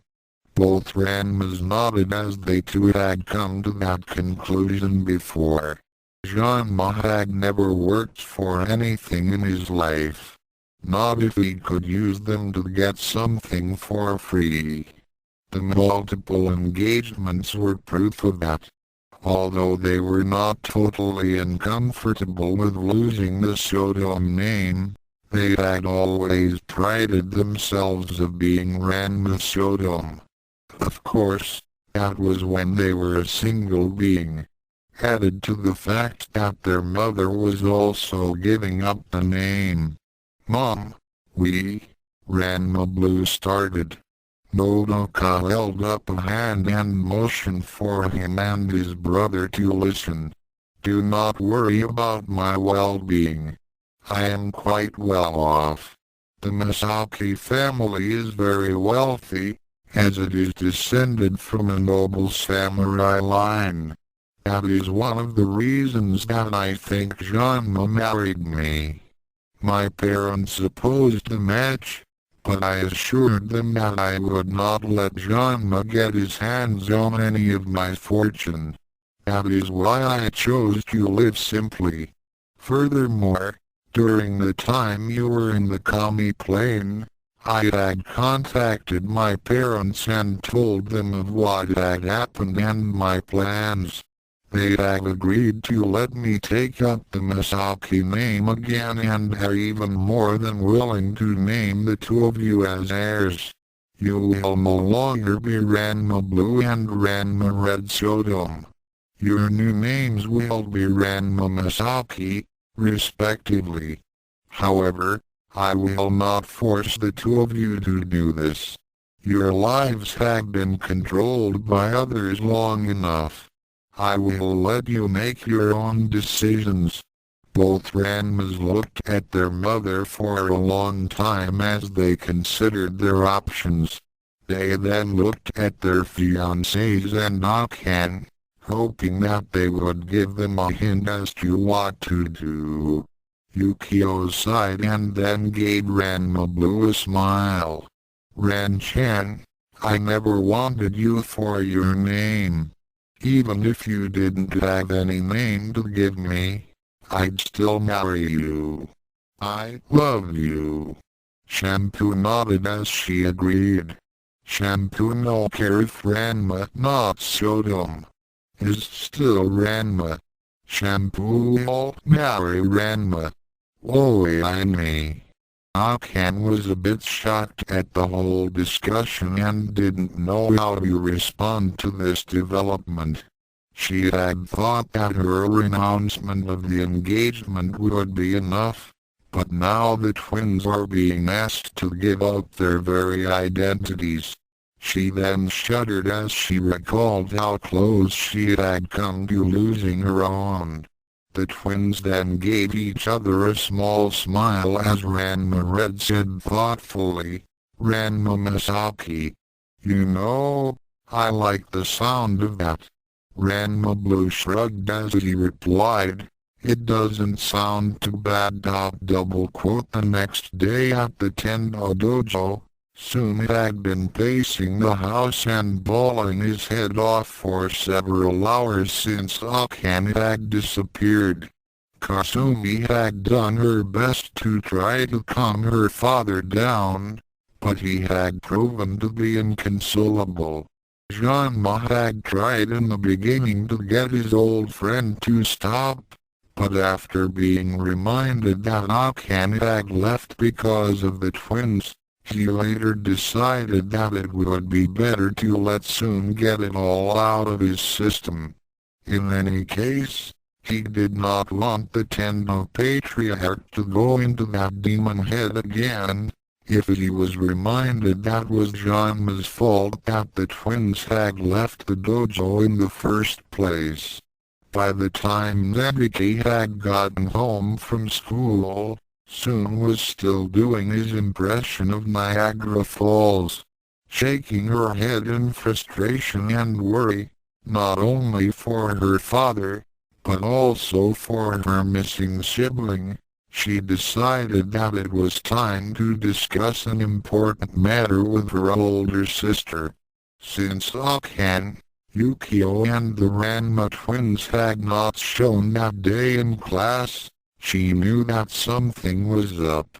Furthermore, on her way home, she had noticed that the Neko Anime had closed early, with a note that announced a massive going out of business sale in a few days.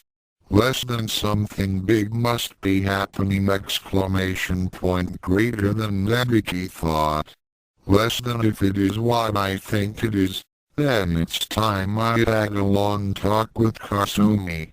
She's the only one who will listen, and besides, this'll concern her as much as it does for Akan and me.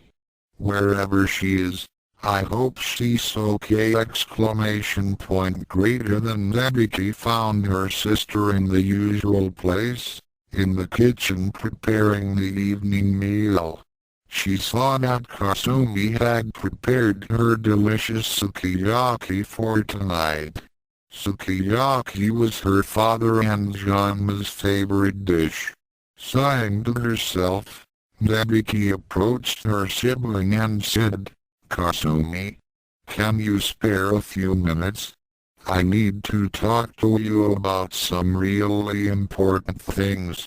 It's about Akan, the engagement and the Neko being closed, isn't it?" Kasumi said without turning to face her. Nebiki was taken aback. How did you know?" Kasumi turned to face her sibling and gave her a wan smile. "Nebiki, I may act as if I'm oblivious to the outside world, but I am far from unaware about things that happen around me. I noticed the sign on the Neko when I came home from shopping, and it doesn't take a genius to figure out that you're worried about Akan and the engagement. I was worried as well, but a few minutes ago, I received a call from Mrs. Saotome. She informed me that she and her family are coming in an hour to speak with her husband and our father. She also told me that Akan is with them." "She is?" Nebiki blurted out. "Why didn't she tell us sooner?" "She didn't say, but she assures us that Akan is fine and will be back home by tonight. She also told me that the doubt between our families will finally be settled." Nebiki let out a sigh of relief. Then she decided to get to the heart of the discussion. "Well, I'm glad that Akan is alright. Now I have to talk to you about those other things. Yes, the closing of the Neko and the vow to reunite the schools. Well, I can probably guess why they're closing the cat cafe.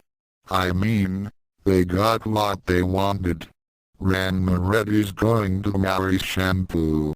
What I really wanted to talk to you about is what are we going to do about Akan? She was really choked up the last time I saw her, and I doubt that either Ranma will break off their new engagement and come back to her. Yes, it is a very difficult situation. However, you must admit, Ranma and Akan have had a rough time of it these past few months. Also, this is the first time I have ever seen Ranma eager to be engaged to anyone. Never mind, it's not Akan. I believe that they are serious and Akan is going to be the most hurt." Nebiki cocked her head in thought and let the wheels of her razor-sharp mind turn, in her attempt to try and salvage the situation. She frowned as she considered all the evidence. If what her spies were telling her was accurate, the two Ranmas were head over heels in love with Akan's former rivals. That fact did not sit well with the middle Tendo daughter. She also recalled that it took an event such as this to finally force Akan to admit her true feelings to the son of Janma Saotome. She also remembered the desperation in her younger sister's eyes as she almost begged her to think up of a way for Ranma to return to the dojo. However, Nebiki knew that it would have been a doomed plan. She had noticed that the personalities of both twins had been dramatically changed from the self-centered, arrogant and chauvinistic Ranma that they had lived with for nearly a year. The twins were far less egotistical than the original. They acted with more maturity and were showing better manners. They didn't shoot off their mouths and were polite. They didn't boast about their new abilities and seemed to have learned humility. They were thoughtful and extremely affectionate toward Shampoo and Ukyo. They were more aware of what was happening around them, instead of showing indifference. Most of all, they seemed to be in better control of their lives. It was as if Kami-sama himself had stripped Ranma to the soul, corrected the mistakes that were made the first time around and then duplicated him. The result was Ranma done right and doubled. Nabuki let out a loud sigh as she said tiredly, "You're right, Kasumi. Akan doesn't stand a chance." Kasumi nodded as she prepared the sukiyaki. When you think about it, you have to wonder how those two ever got this far in their relationship. I'll say. With all those boys fighting her at school and Kumo chasing her all the time, I guess we shouldn't have been surprised to see her ticked off when Daddy announced that one of us has to marry a total stranger. I will admit, Father does not have much when it comes to subtlety. Hey Kasumi.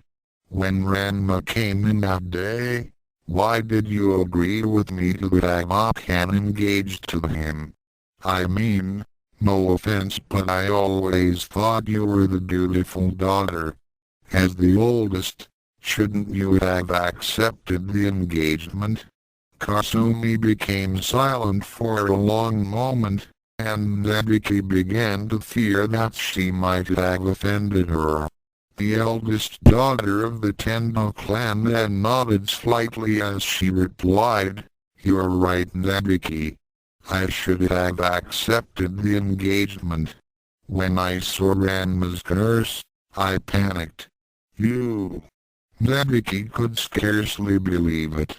She always thought that her older sister was the icon of control. Kasumi nodded again and said in a quiet voice, "Remember what I said that day before Ranma arrived? That I hoped that he was older than me." Nabuki nodded as Kasumi continued.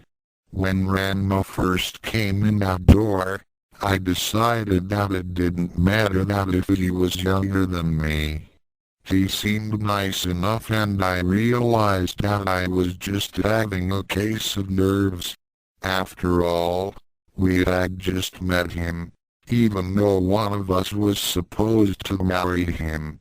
But, when I saw Ranma turn into a girl with cold water, I got scared because I just couldn't handle things like that the way you and Akan could." "What do you mean?" "Think about it. Even though I seem to always be in control, deep inside me, I'm just as human as you are. I do get scared. Every day in fact." "Really?" "Yes. When Mother died, I took it upon myself to take her place. Every day I worry about what to feed the family, how to get all the chores done on time and how to make sure that the family doesn't fall apart. Father had never been the same since Mother died. The one time he was truly happy was the day when the Saotomes arrived at the dojo." "Well yeah, but what's that got to do with your handing Ranma over to Akan? When Ranma showed me his curse, it was so strange that it scared me. Instead of being strong like our mother used to, I acted like a terrified deer caught in front of the headlights of a speeding car. I just couldn't imagine myself married to such a person. I found it far easier to move him toward Akan and treat him as just another family member to take care of. I didn't have your business savvy or Akan's martial arts training to deal with the shock." All I knew how to do was run a household. Kasumi, I didn't know. Now that I think back on it, I realize that I had been making a lot of mistakes. Not just with that first day, but also with what happened afterward. I was always trying to push Akan into becoming the perfect wife for Ranma, but I didn't realize just how badly things were between them. I had always assumed, just like our father, that every fight they had was just another phase they were going through. I always maintained that things would turn out alright in the end. I never truly stopped and considered the possibility that Akan and Ranma were really having problems. Come to think of it, Naruki agreed slowly. Those two did get a little more violent before Ranma became twins. At least Akan did. Exactly. We had gotten so used to their constant fighting that we didn't see that Ranma was starting to drift from Akan. You must admit, Akan was never any good at showing her feelings to anyone outside of the family. Having Ranma's father and our father badger them all the time about honor, upholding the vow and joining the schools, without acknowledging their feelings did not help matters. In fact, I think that their constant attempts to push them together actually did the opposite. Well, you know, Daddy. Considering other people's feelings was never one of his virtues. I admit, I was more than a little ticked off when he tried to get us engaged to a total stranger. He expects everything to go the way he wants it and, well, I really didn't like it when he started to treat Ranma like a piece of property. Not that I'm defending that jerk, but Daddy always thought of him as just the future of the school of the anything goes. He never considered any of his opinions as important, and he would go into that demon head whenever Ranma objected to something. Father certainly has a one-track mind. I'm afraid that Ranma's father is no better. I can't believe that Daddy still thinks of him as his best friend. After engaging Ranma to all those girls, you'd think that Daddy would have dissolved the engagement on the spot. But no. He still wants to force Akan and Ranma into that stupid arrangement. All for the sake of that stupid school. Father never realized how much the engagement was hurting the both of them.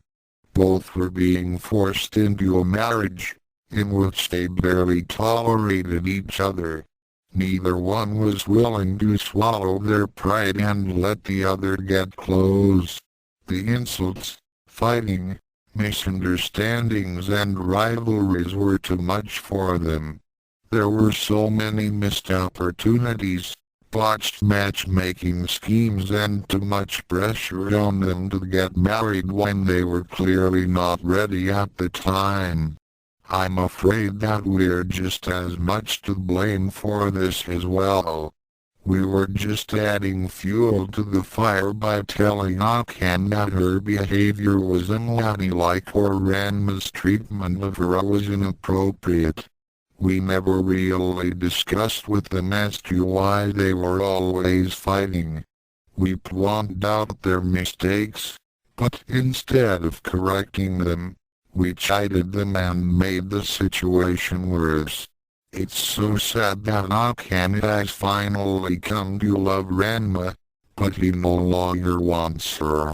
Naruki nodded in agreement as she recalled all the times that she had called Akan's food as toxic and saying that she was weird by her tomboyish ways. She also remembered her many comments towards Ranma's problems, especially when it came to his Jews and Kyokers. Less than I guess I should have realized that he was having it bad. Hell, I added to his problems when I sold those pictures of him as a girl to Kuno exclamation point greater than it was then that another thought hit her. By the way, Kasumi, aren't you worried that Daddy might see this as a way to get us engaged to both of them? I mean, it's obvious that neither one wants to marry Akan. I have considered it. However, I will not do it. Naruki stared at her older sibling in shock. She had never before seen Kasumi even think about going against her father's wishes. You needn't look so surprised, sister. I consider Ranma as a good person. He may have his faults, but he is a good catch. Any girl who gets him would be very lucky. However, I am not the one for him. He needs someone who not only loves him, but understands him. His martial arts are his life, and the only one of us who was familiar with that aspect was Akan. However, she and Ranma couldn't come to a consensus. They couldn't stop fighting long enough to agree on anything. That fact, plus other things, is what caused their relationship to self-destruct.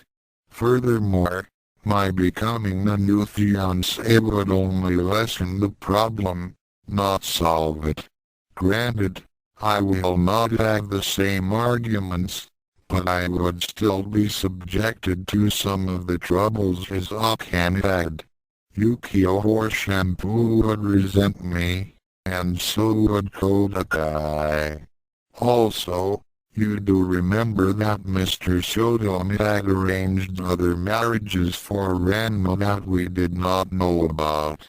How long do you think it would be before those girls come to collect? Lastly, I don't love Ranma as a wife should. I believe that was father's biggest mistake. He did not take into account Akan's feelings on the matter. He believed that she should marry Ranma and that love would come later. When love finally came to her, it was too late. I don't think I could handle that kind of heartbreak. Naruki nodded as she listened to her sister's reasons. As of late, she had been considering what it would be like to be engaged to one of the twins, if it came to that. Naturally, of course, her father would insist, no demand that she accept it, if Akan could not get either Ranma as a fiancé. Since it was certain that Akan would not succeed, Naruki had started to consider it. She and Ranma had never gotten along very well. In her schemes, Ranma was seen as nothing more than a terribly convenient source of income. She had studied him, learned all of his quirks and habits. She had prided herself on knowing Ranma better than he knew himself. It was this advantage that she had over him, which kept him under her thumb all this time. Now Ranma had completely changed, both in personality and form. He was an unknown. What Naruki did not understand, she could not control. If there was one thing that Naruki hated, it was not knowing anything about something or someone. More to the point, Naruki now found herself in a difficult situation. Considering how much they loved Ukyo and Shampoo, the twins would undoubtedly become resentful at being forced from them and engaged to another against their wills. They might even take out their frustrations on her. Although she knew that both Ranmas would never harm a girl, Nabuki remembered all the heated arguments and bouts of insults between Akan and the single Saotome. She decided that she did not want to be in that position. As Nabuki considered what might very well be her future, she became resentful toward her father. He had never considered once about how much Akan had suffered in her tumultuous relationship with Ranma.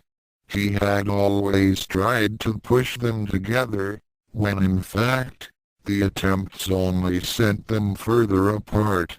He had maintained that every fight they had were mere phases in their path to true love, despite overwhelming evidence to the contrary. He never discussed with Akan as to how she felt about the whole arrangement. All he went on about was the future of the school. The thought of uniting the families was what drove him. It had become an obsession. That was when Nabuki thought about how that notion had affected the family. He didn't support the family with their financial troubles. He didn't have a job. How was the family going to survive when Nabuki finally went off to college? This is supposed to be a training dojo. So where are the students? All she ever saw her father do was play shogi with Ranma all day, and read the newspaper. Aside from groveling in front of Rapo's eye and perhaps sweep around the yard, he didn't do very much.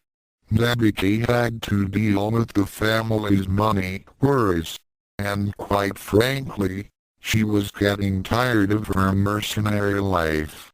It was a lonely life, and she had begun to realize of late that money wasn't going to cure her of being alone. When all is said and done, money was just scraps of paper and pieces of metal. They didn't compare to the warm, loving touch of another, the feelings of togetherness, the joys of intimacy. Nabuki couldn't even remember the last time she was with someone for something that wasn't business related. It was hard to start a relationship when every boy who met her thought she was a cold-hearted bitch. It was then that she realized a shocking fact. This was what made Ranma resent her. She had placed the value of the yen over his feelings and Akan's. She had both used them in various schemes to make enough money to support the family. Although she had maintained that it was a good cause, she could now understand as to how they viewed her. Less than I guess they did see me as a nice princess. A greedy, money-hungry bitch. No wonder they always looked down at me. I shouldn't be surprised that no boy in school would want to ask me out. They probably expect that I'll charge them by the hour. They'd rather get pounded by Akan while trying to win a date than associate with me. Kami-sama, has my life really gotten so low? Do I really appear that way? If I get engaged to one of the Ranmas, then he'll see this as another one of my get-rich plans. Damn it. I don't want that anymore. It's not my fault that I have to resort to blackmail and extortion. I have to keep our heads above water.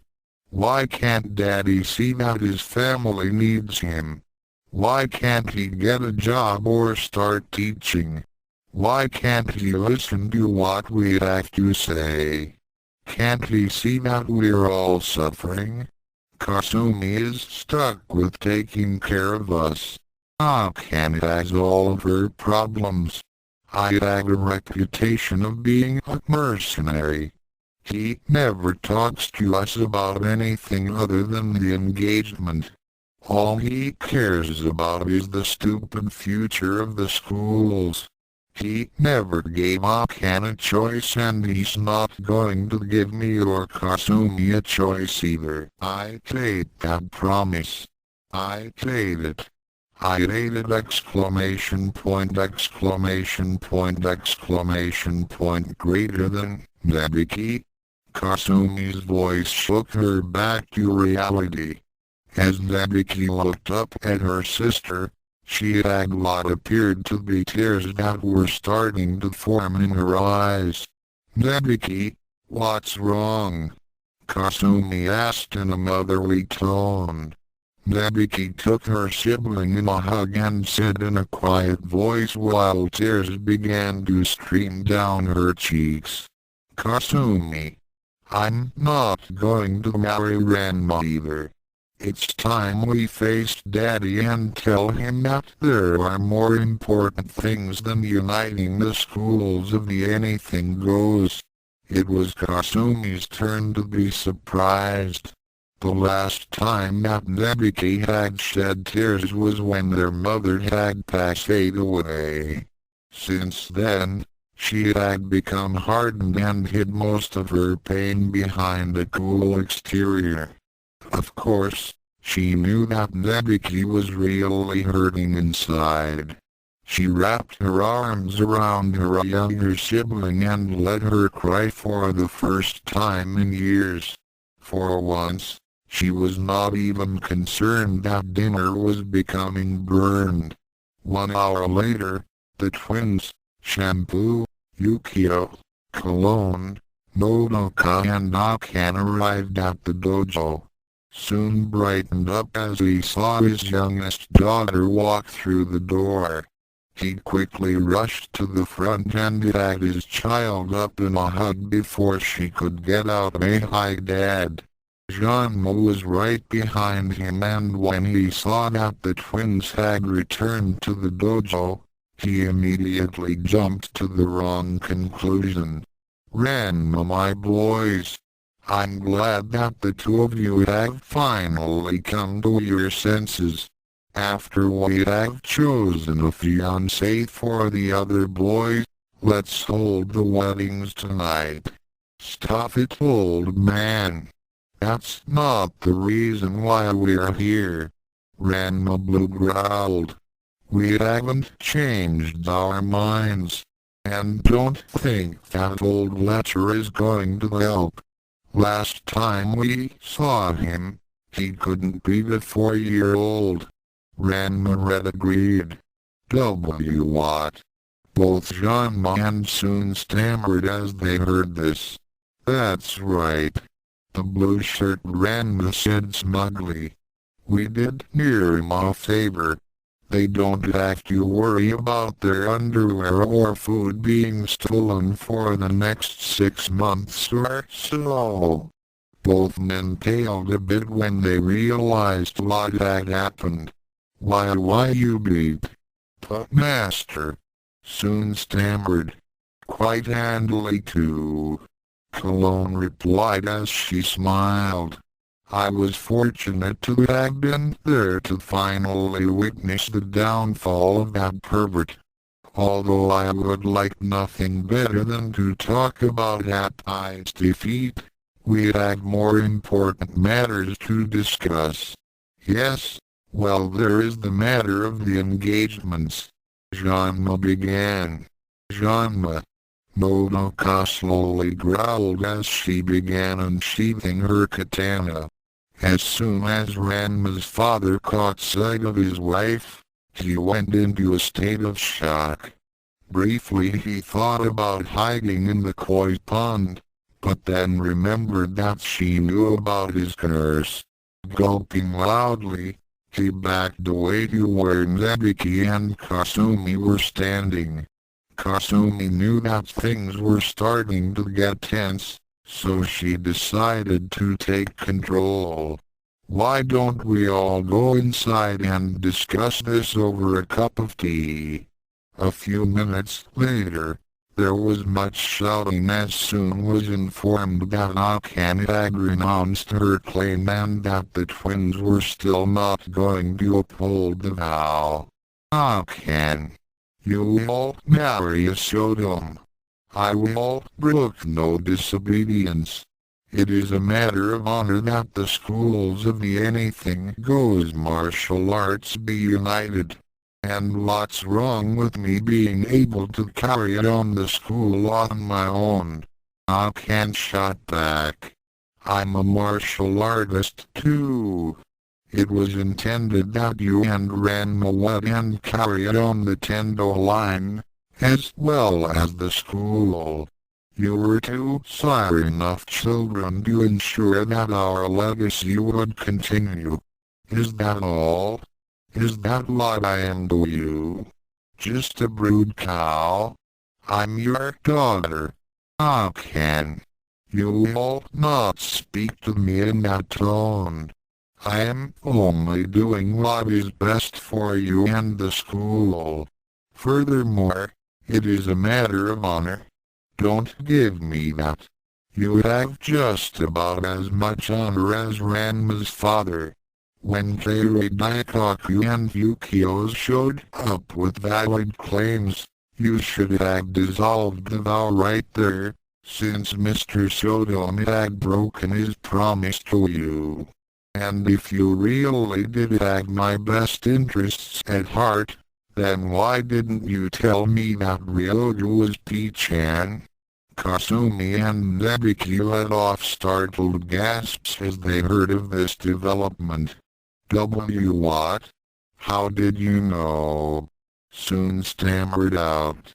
Never mind how I know. What I want to know is why you let me sleep with him. If I was supposed to be marrying someone else, then you should have put a stop to it. Kami-sama knows that Ranma tried. Well, it was a difficult situation. You had obviously taken a liking to your new pet and I thought that Ranma would get jealous. Then there was the matter of his oath to him. I don't want to hear any more of it. What you have told me now only proves that this whole engagement wasn't for my sake or Ranma's. It's for your own. You never asked me whether or not I wanted this arrangement in the first place. You always kept on saying that things will work out, even though Ranma and I were constantly at each other's throats. You never even discussed with me about other things. When those boys started attacking me, you didn't do a thing to help. I told you that I needed to improve my martial arts, but you didn't take me seriously. When Ranma arrived, you just focused on him and the stupid engagement. You never listened to what he or I wanted to say. Our opinions didn't matter. Well, I'm through with being ignored. Just like the twins, I'm going to take control of my life. I hereby restate that my claim to either Saotome is renounced. Soon was about to let off another tirade, but he then saw tears were forming in her eyes. Sighing to himself, his expression became saddened as he said, "Very well, I can. I had hoped that you would be the one to carry on our legacy, but since you are against it, I will not force you to marry them. Your sisters." No father. Soon was surprised to hear those words. He even more amazed that Kasumi had said those words. Turning to face his other daughters, he slowly asked, "What did you say?" "I said number," Kasumi responded. "Nebiki and I had been discussing this and we had decided that too many problems, hurt feelings and sacrifices have been made because of the vow. We will not add to it by getting involved. We will not marry the twins either. It's about time that we began living as a family, and put a stop to these troubles." That's right, Daddy. Nabiki agreed. You and Mr. Saotome had been so caught up on the idea to unite the schools that you didn't realize how much that promise was hurting both families. Ranma and his father were eating us out of house and home. Their constant fights were putting a strain on the repair bills. Tako's was getting us into deeper debt and trouble with his panty and food raids. Just how long do you think I could pay for that? All you had been doing is staying at home and play shogi with Mr. Saotome all the time. Kasumi nodded as she continued. You two were always pushing Ranma and Akan together. Despite the fact that they weren't ready yet. You had so many silly notions that they would grow to love each other after they had gotten married. Love takes time, and you were rushing it. Also, you were never there for Akan when she was hurting. I can't count how many times I had seen her cry herself to sleep whenever Ranma had hurt her feelings. You always assumed that their fights were just phases they were going through. Nabiki and I were the ones to console her. You couldn't be bothered because you were too caught up in that now. Nabiki gave Ranma a withering glare. And you, Mr. Saotome, are the worst excuse for a father that I have ever seen. Ranma's not a bargaining chip that you can use to fill your fat belly. He's got rights and feelings too. All you see him as is a way to get something for nothing. I'm not proud of what I did to him over the last few months, but I don't do it out of greed. I have to support this family and Kasumi has to keep it together. Akan and Ranma has suffered through a lot since this whole thing started and we don't want them to suffer anymore. Nor do we want to suffer through it either. We're not marrying anyone either. Not by this time. Soon would have been bawling his head off. This time, however, he didn't. Instead he had taken on a raging expression that scared Ranma even more than his usual demon head. He simply could not believe that his daughters were turning against him, even Kasumi. Something inside him snapped. It began to build like a raging volcano. Finally, after a full minute of silence, he erupted. You will marry the Saotome or I will disown all of you. Everyone in the room were struck dumb with shock. Never had they seen Soon explode with such rage.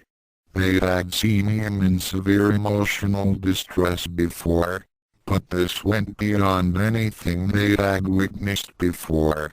Ranma was the most affected. He couldn't believe that his longtime friend was capable of such an outburst. It scared him far more than Nodoka's threat of seppuku. Kasumi, Nabiki and Akan could only stare at their father with mixed expressions of shock, sympathy, sadness and resignation. They had not expected the situation to go these extremes. For many minutes, nothing was said.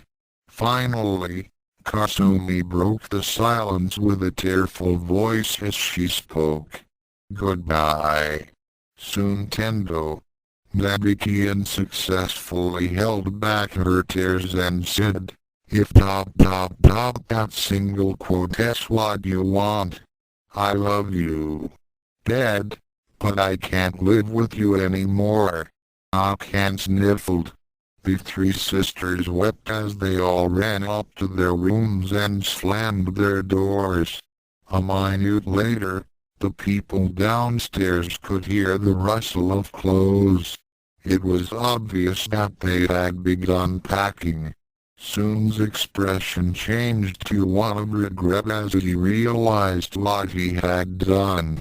He had just lost his family. If there was anything that hurt him as much as the time he lost his wife, it was this moment. He tried to take a step forward toward the stairs, but he found that he had no strength in his legs.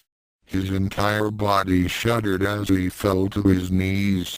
Finally he gave in to his feelings and began weeping quietly with his face in his eyes. It wasn't the same waterfall of tears. It was the sobbing of a man who had been totally broken. A man who had lost everything. Ranma started to walk over to his friend and placed his hand on Soon's shoulder. "Tendo? Get out!" Soon growled without looking up. "What?" Ranma said fearfully. "I said get out." Soon sprang to his feet and backhanded his former friend in the chin. Ranma went flying to the floor of the dojo. He found himself sprawled on his back with his chin throbbing in pain. He could feel the trickle of blood forming on his lower lip as he looked up at Soon's newly enraged face. "This is all your fault." Soon raged as he tried to kick Ranma in the ribs. Ranma barely managed to dodge the blow as he scrambled to his feet and backed away. "And now take it easy, Tendo," Ranma said nervously as he scanned the room, looking for the nearest exit. "I've just lost my family and you want me to take it easy. Tendo, please, die. Tendo, I said die. I curse the day I met you. I curse the day we made that vow. But most of all, I curse you to die." Tendo reached behind his back and pulled out a really big mallet and started swinging at Ranma's head, intent on knocking it into orbit. As his battle aura flared and his demon head took on gigantic proportions, Ranma knew that now was the best time to make a fast exit. He ran toward the nearest wall and crashed through it effortlessly. The wonders of adrenaline. He then invoked the Tendo-Saotome anything goes martial arts final technique. He ran. Unfortunately, Soon also knew of this maneuver and countered it with the Tendo anything goes martial arts final technique. He chased him while swinging that big mallet. Sound familiar? As the two disappeared over the horizon, the twins and their party could only stare at the hole in the wall. "I always wondered where Akane had gotten that mallet," Ranma Blue remarked. "I guess it runs in the family," Ranma Red said. "It seems that the vow to unite the families has been rectified," Cologne said simply. "Yeah, well, it wasn't exactly how we wanted it to end," Ukyo commented. "Shampoo feels sorry for Akane and sisters. They have no place to go now.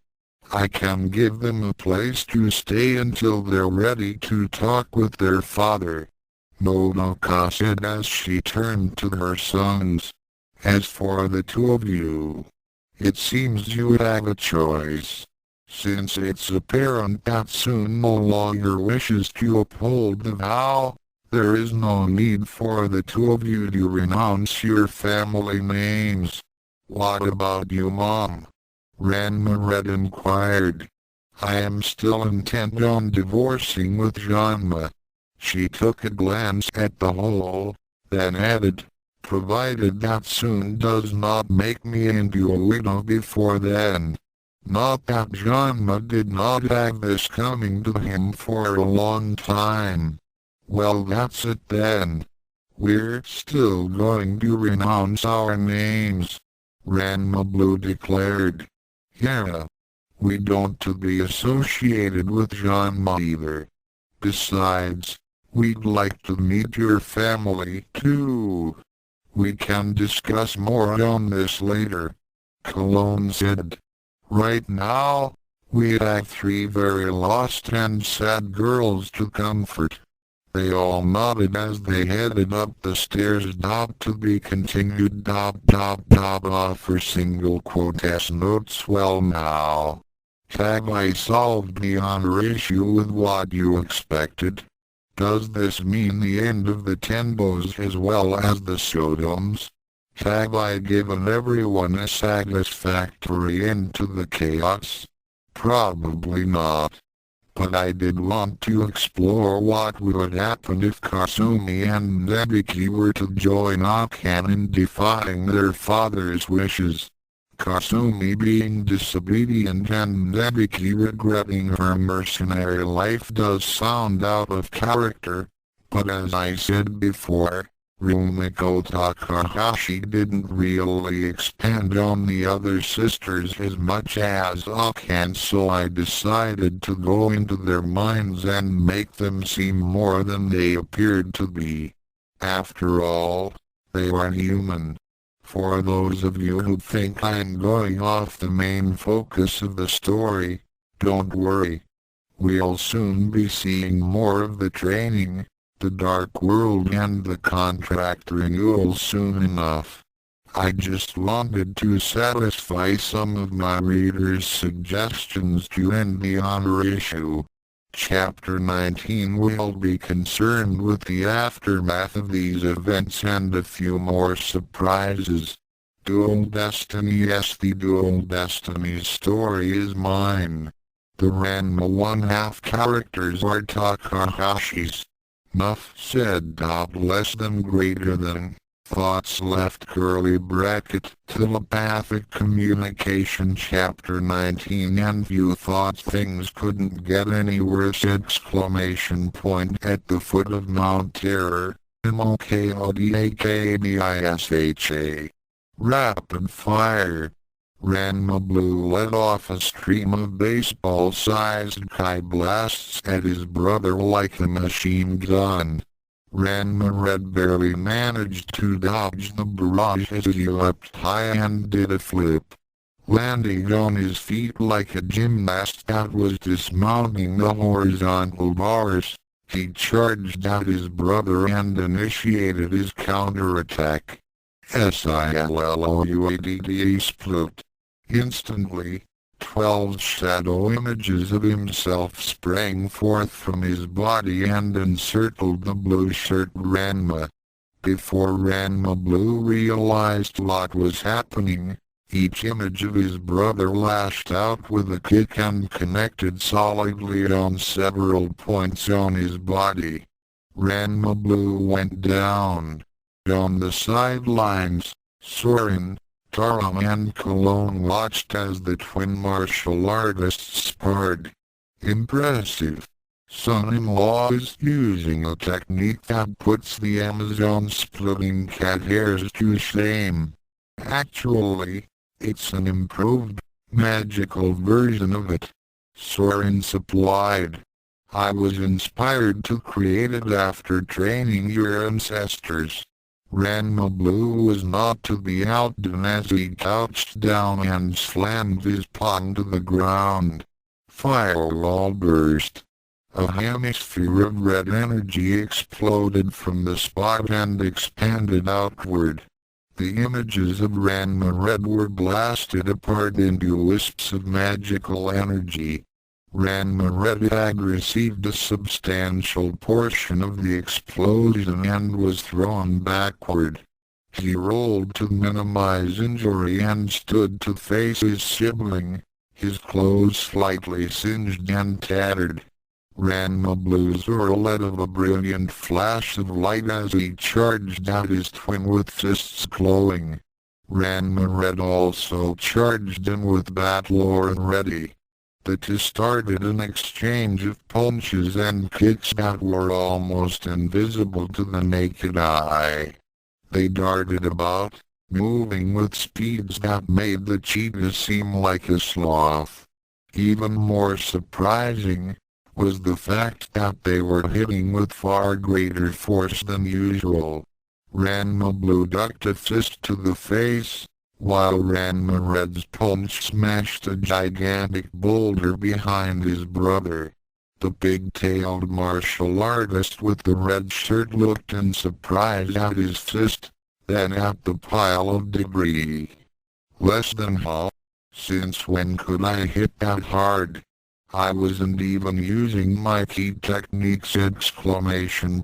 Greater than this slight pause was all Ranma Blue needed to send an uppercut to his sibling's chin.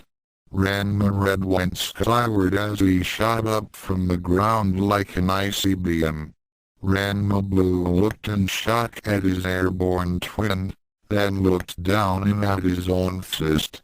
Looking back up, he saw his brother slowing his ascent and stop in midair. As he hovered at a height of 50 feet from the ground, he placed a hand on his chin and rubbed his palm against it. His expression was one of confusion, instead of pain. Less than I hardly felt that. What's happening? When I can hit us that hard, we'd usually be sore for days! Greater than down on the ground, Ranma Blue was also having similar thoughts. Less than what single quote's going on? I wasn't even trying and I nearly sent Red into orbit. Looks like he's not hurt from it either! Greater than at this point, both Ranmas decided to experiment. Ranma Red floated back down to the ground, then pivoted with his left leg to send a devastating spin kick to another boulder. The rock was pulverized into powder. Less than, whoa! I smashed that rock better than Ryoga could do with his Baku Neko! Greater than after glancing down at his handiwork, he then looked at his twin, who gave him a slight nod and stood in a neutral stance. He deliberately left himself open as he watched Ranma Red go into a flying jump kick. The kick connected solidly on Ranma Blue's chest with enough force to knock a train off its tracks. However, Ranma Blue didn't budge an inch. When Ranma Red landed, he stared at him with wide eyes and slightly open jaw. That tickled. Ranma Blue used a hand to brush off the footprint on his shirt. He then turned and pulled a small rock at a nearby tree. He had kicked the stone almost casually, but it became a deadly projectile, which smashed through thick tree trunk, and kept on going. It made lasting impressions on 7 other trees as it flew through the air like rocket. It finally came to an abrupt stop at the foot of the mountain. It shattered into microscopic pieces and left a fair-sized depression in the stone wall. Both boys were dumbfounded at what was happening. They decided to try another test. Stepping back and taking the proper stance, Ranma Red said to his brother, "Start counting." Ranma Blue nodded as he watched his brother invoke the accelerated chestnut fist. KDCHUDNSINAMAGURIKN. Advanced. Just as he started, he was already done. As he finished the maneuver, he decided to repeat it 3 times, just to make certain. Cologne was confused as she had seen only a slight waver in his arms. He didn't do the technique. Taron smiled down at the aged matriarch and said smugly, Oh yes he did. It's just that your senses were not able to pick up his movements. Our students had now found out something new about themselves. Soren added. Should we tell them? Now is as good a time as any. Ranma Blue was in sheer disbelief as he said, 1028 punches the first time. Added to the other 3 times you did it. A total of 4112. In less than a second. No way. Ranma Red declared. Even if I did go that fast, there's no way you could have seen them all. I did see them all. Ranma Blue. I could actually see each punch. Congratulations, you two. Soren said as he, Taron and Cologne walked up to them. Taron. What's happening to us? I thought we needed to focus our ki in order to become stronger and faster. Ranma Red asked. We weren't even concentrating and we never had that much power before. You did at first need to focus your ki to enhance your abilities. Taron replied. However, your bodies had not become attuned to that level of power. At present, they consider your current strength and speed as normal. The same thing goes for your senses. As you increase your control over your ki and special abilities, your physical forms will continue to upgrade themselves in order to match your skill levels. Fortunately, you also have unconscious control over your abilities, which is just as well, since it wouldn't do for you smash anything or anyone you touch. Soren added. Most impressive son-in-law. Cologne stated. You and your brother have achieved a level of mastery over the arts that many in my tribe could only dream of. I would now consider you both my betters. Both Ranmas still could not believe what was happening to them. As a final test, they both took neutral stances and began focusing their hours. The ki energies were enormous as they made the forest light up as if it were on fire. The twins checked their power levels and discovered that they were infused with more energy than ever before. It was exhilarating. After a minute, the Ranma brothers powered down and faced their mentors. Well now, boys, Taron said with a smile.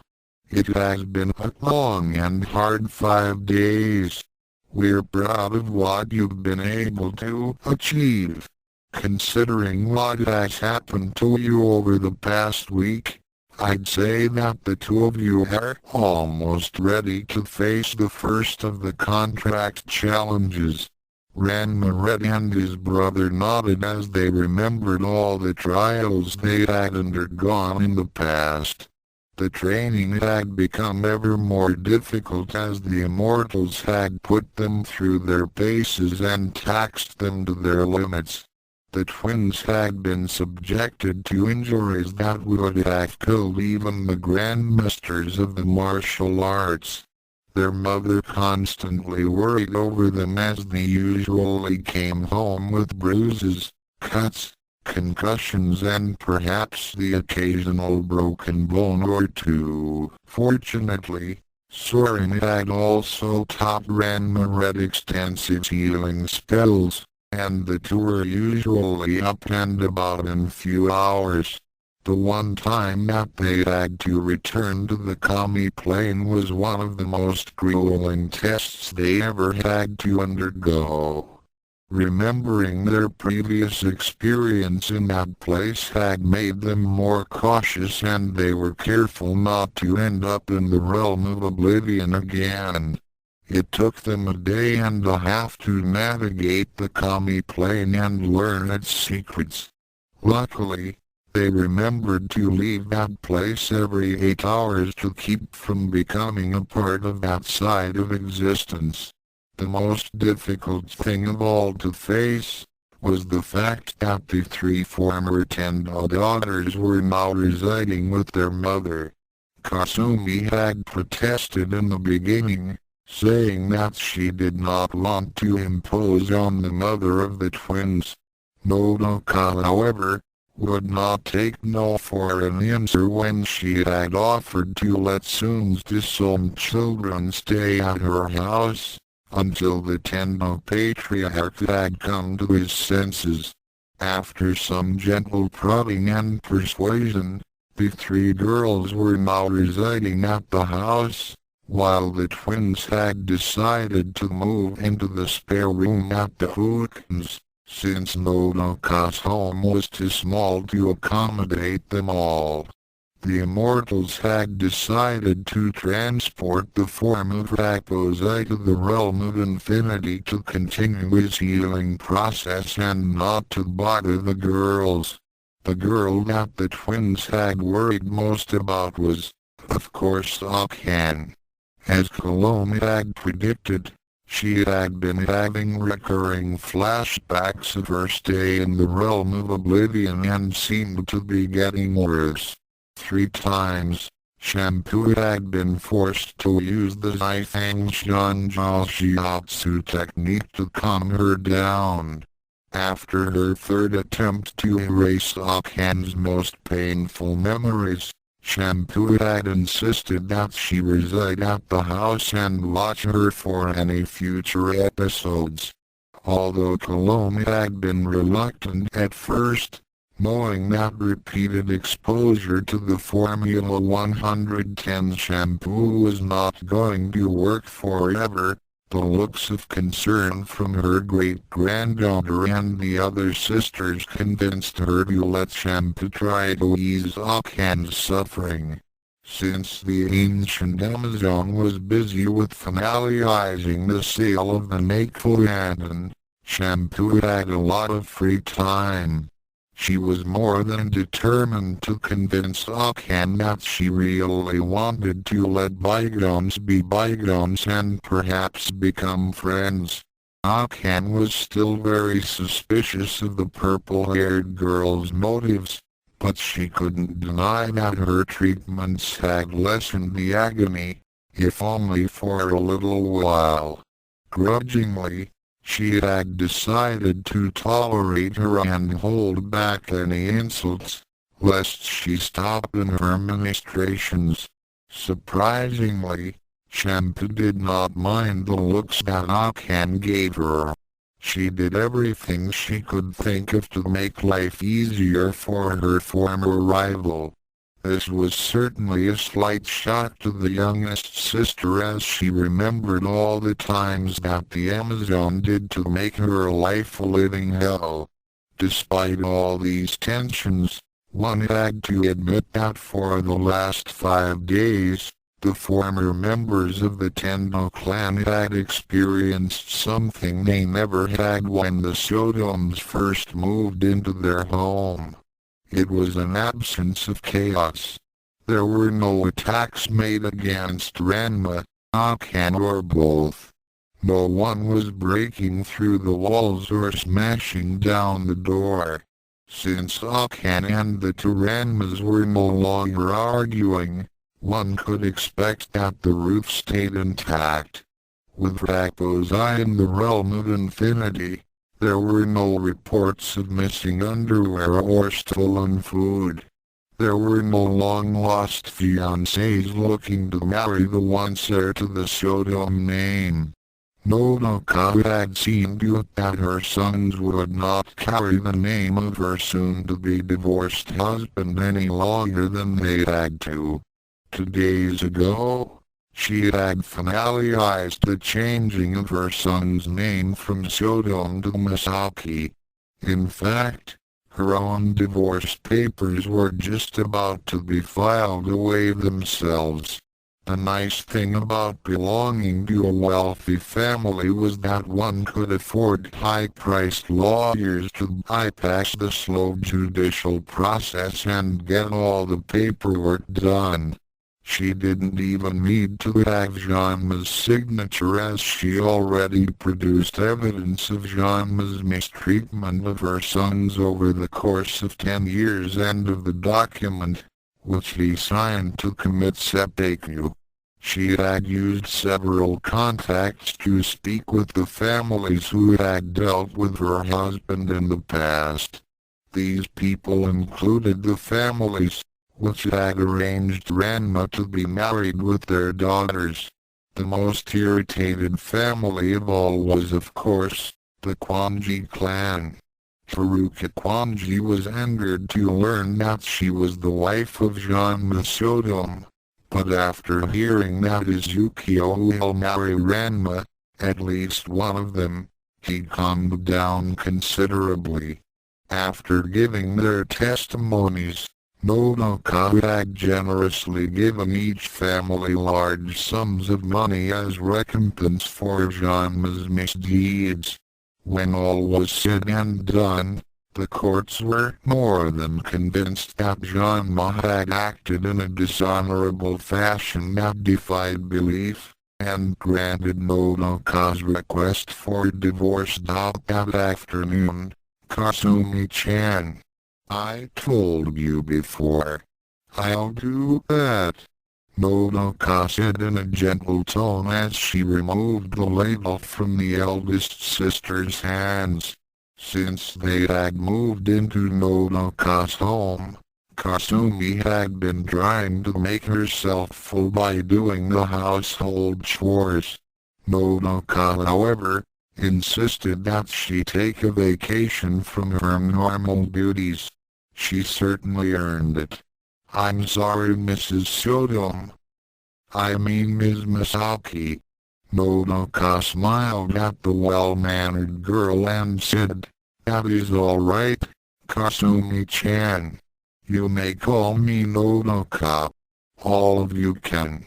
And as for the Saotome name, you don't have to worry about it. As of tomorrow, all ties between me and that idiot Ranma will be nothing but a readily forgotten memory. I wish I could forget a few things, Kasumi said with a heavy heart. Your father hasn't contacted you yet? Kasumi sadly shook her head. I'm afraid no one has seen him or Mr. Saotome since that day. When I went to the dojo today to pick up a few of Nabiki's things, I was hoping that father would be there. But it was obvious that no one had been inside for days. I'm very worried. Kasumi, I'm very sorry for what happened that day. My sons and I had planned to inform Ranma and your father that we were renouncing the Saotome name. That, by itself, would have freed you and your sisters from the vow. I did not expect that your father would go to such extremes and disown the three of you. Nor did I expect that you would all go against him. Kasumi let out a tired and resigned sigh. It would have made no difference. We would have told him as to how we felt about the promise in any case. It was a difficult decision, but it had to be made. Tell me, why did you go against your father? When my mother died, I took it upon myself to take care of the house and the family.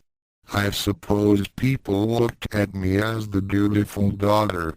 But, even though I enjoyed caring for my sisters and my father, I discovered that I was missing much from my life. I didn't get much of a chance to leave the house and just enjoy myself. I didn't have any friends, save for the housewives I met at the market. They were all twice my age and already had 2 to 3 children. I felt as if I was trapped in a position in which I had very little choice. I had to care for my family. Kasumi let off another sigh before continuing. Father had become very distraught after our mother had died. He proved to be too emotional to properly teach any students, despite the fact that we lived in a training dojo. As the years went by, he became even more despondent. Unfortunately, this also made him unwilling to go out very much. He was afraid to face the world after losing Mother. He kept to himself and this made him drift from his family. Akan began having problems with boys at school. Nebiki had been getting involved in questionable affairs to raise money, since father did not have a job. Yes. My sons had informed me of some of the difficulties at the dojo. Difficulties would be a bit of an understatement. Kasumi agreed. When my father learned of Ranma's arrival, he became extremely happy at the prospect. That was when we were informed of one of us being engaged to him. Yes, my sons had also told me that neither they nor you and your sisters had been informed of it that day. That's right. At first, I thought that I might finally get to experience what it would be like to get close to someone other than my family. Perhaps, even to experience love. But then I saw Ranma's curse, and you panicked. Nodoka gasped. Kasumi became a little surprised at Nodoka's insight, but then nodded. Yes. I was totally unprepared for Ranma's unique situation. I then passed the engagement along to Akan and, well, I'm sure that your sons told you what happened afterward. Yes, I heard that they were constantly at odds with one another. But what about your father and Ranma? Didn't they see that they were an unlikely match?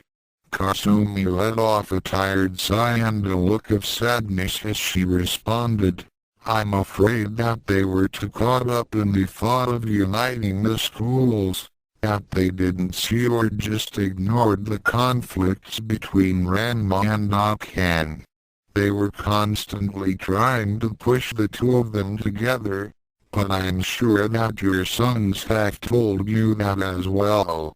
Ranma and Akan's own opinions were not considered as valid, and every time they would object to something, my father and Mr. Saotome would remind them that it was their duty and a matter of honor. Unfortunately, the constant nagging, bickering, cajoling and badgering toward them to get married only added to the problem. I'd hate to admit that I was also a part of the problem. You? Kasumi nodded.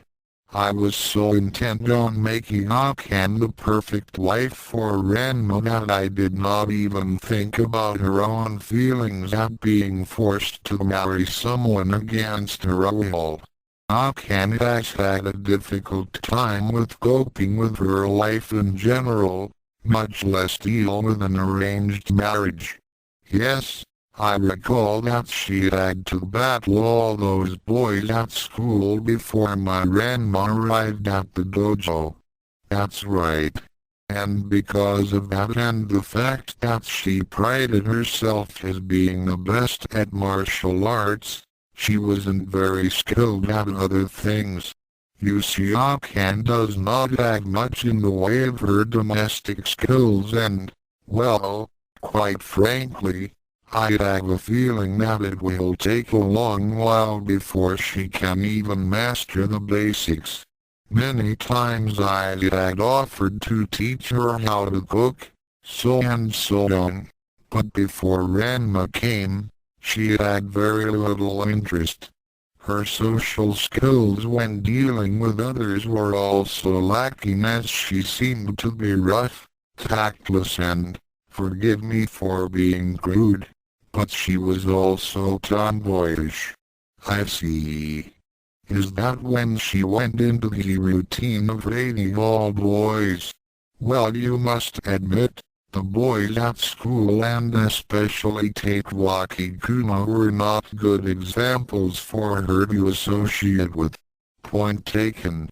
When Ranma came and demonstrated that he was far better at martial arts, Akan felt her world being threatened. The fact that Ranma was really a boy just added fuel to the fire. When Shampoo, Ukyo and those other girls showed up and proved that they were also better, not just at martial arts, but also in domestic skills, Akan's self-esteem began to sink even lower. She was constantly teased as to how unfeminine she was, and I didn't help matters when I pointed out that she needed bridal training. The pressure finally got to her and she then tried to outdo the others at everything. Martial arts, cooking, sewing and anything else that she considered she could master. However, in just about every case, she failed miserably. Both Ranmas did tell me that she tended to rush things. Yes, but you must understand her situation. Although Akan would never admit it openly, she did have some feelings toward him. Seeing those other girls outperform her in front of her was a terrible blow. The fact that Ranma always teased her just made it worse. She felt that she needed to show everyone that she can do what everyone else could do, perhaps even better. Unfortunately, patience was not one of her virtues, as she expected to master the skill on the first try. Seeing Ranma easily master any technique made her think that the skill was simple to learn. However, she did not take into account that Ranma was eidetic. Show him any method, and gives him a reason to learn it, and he'll master it.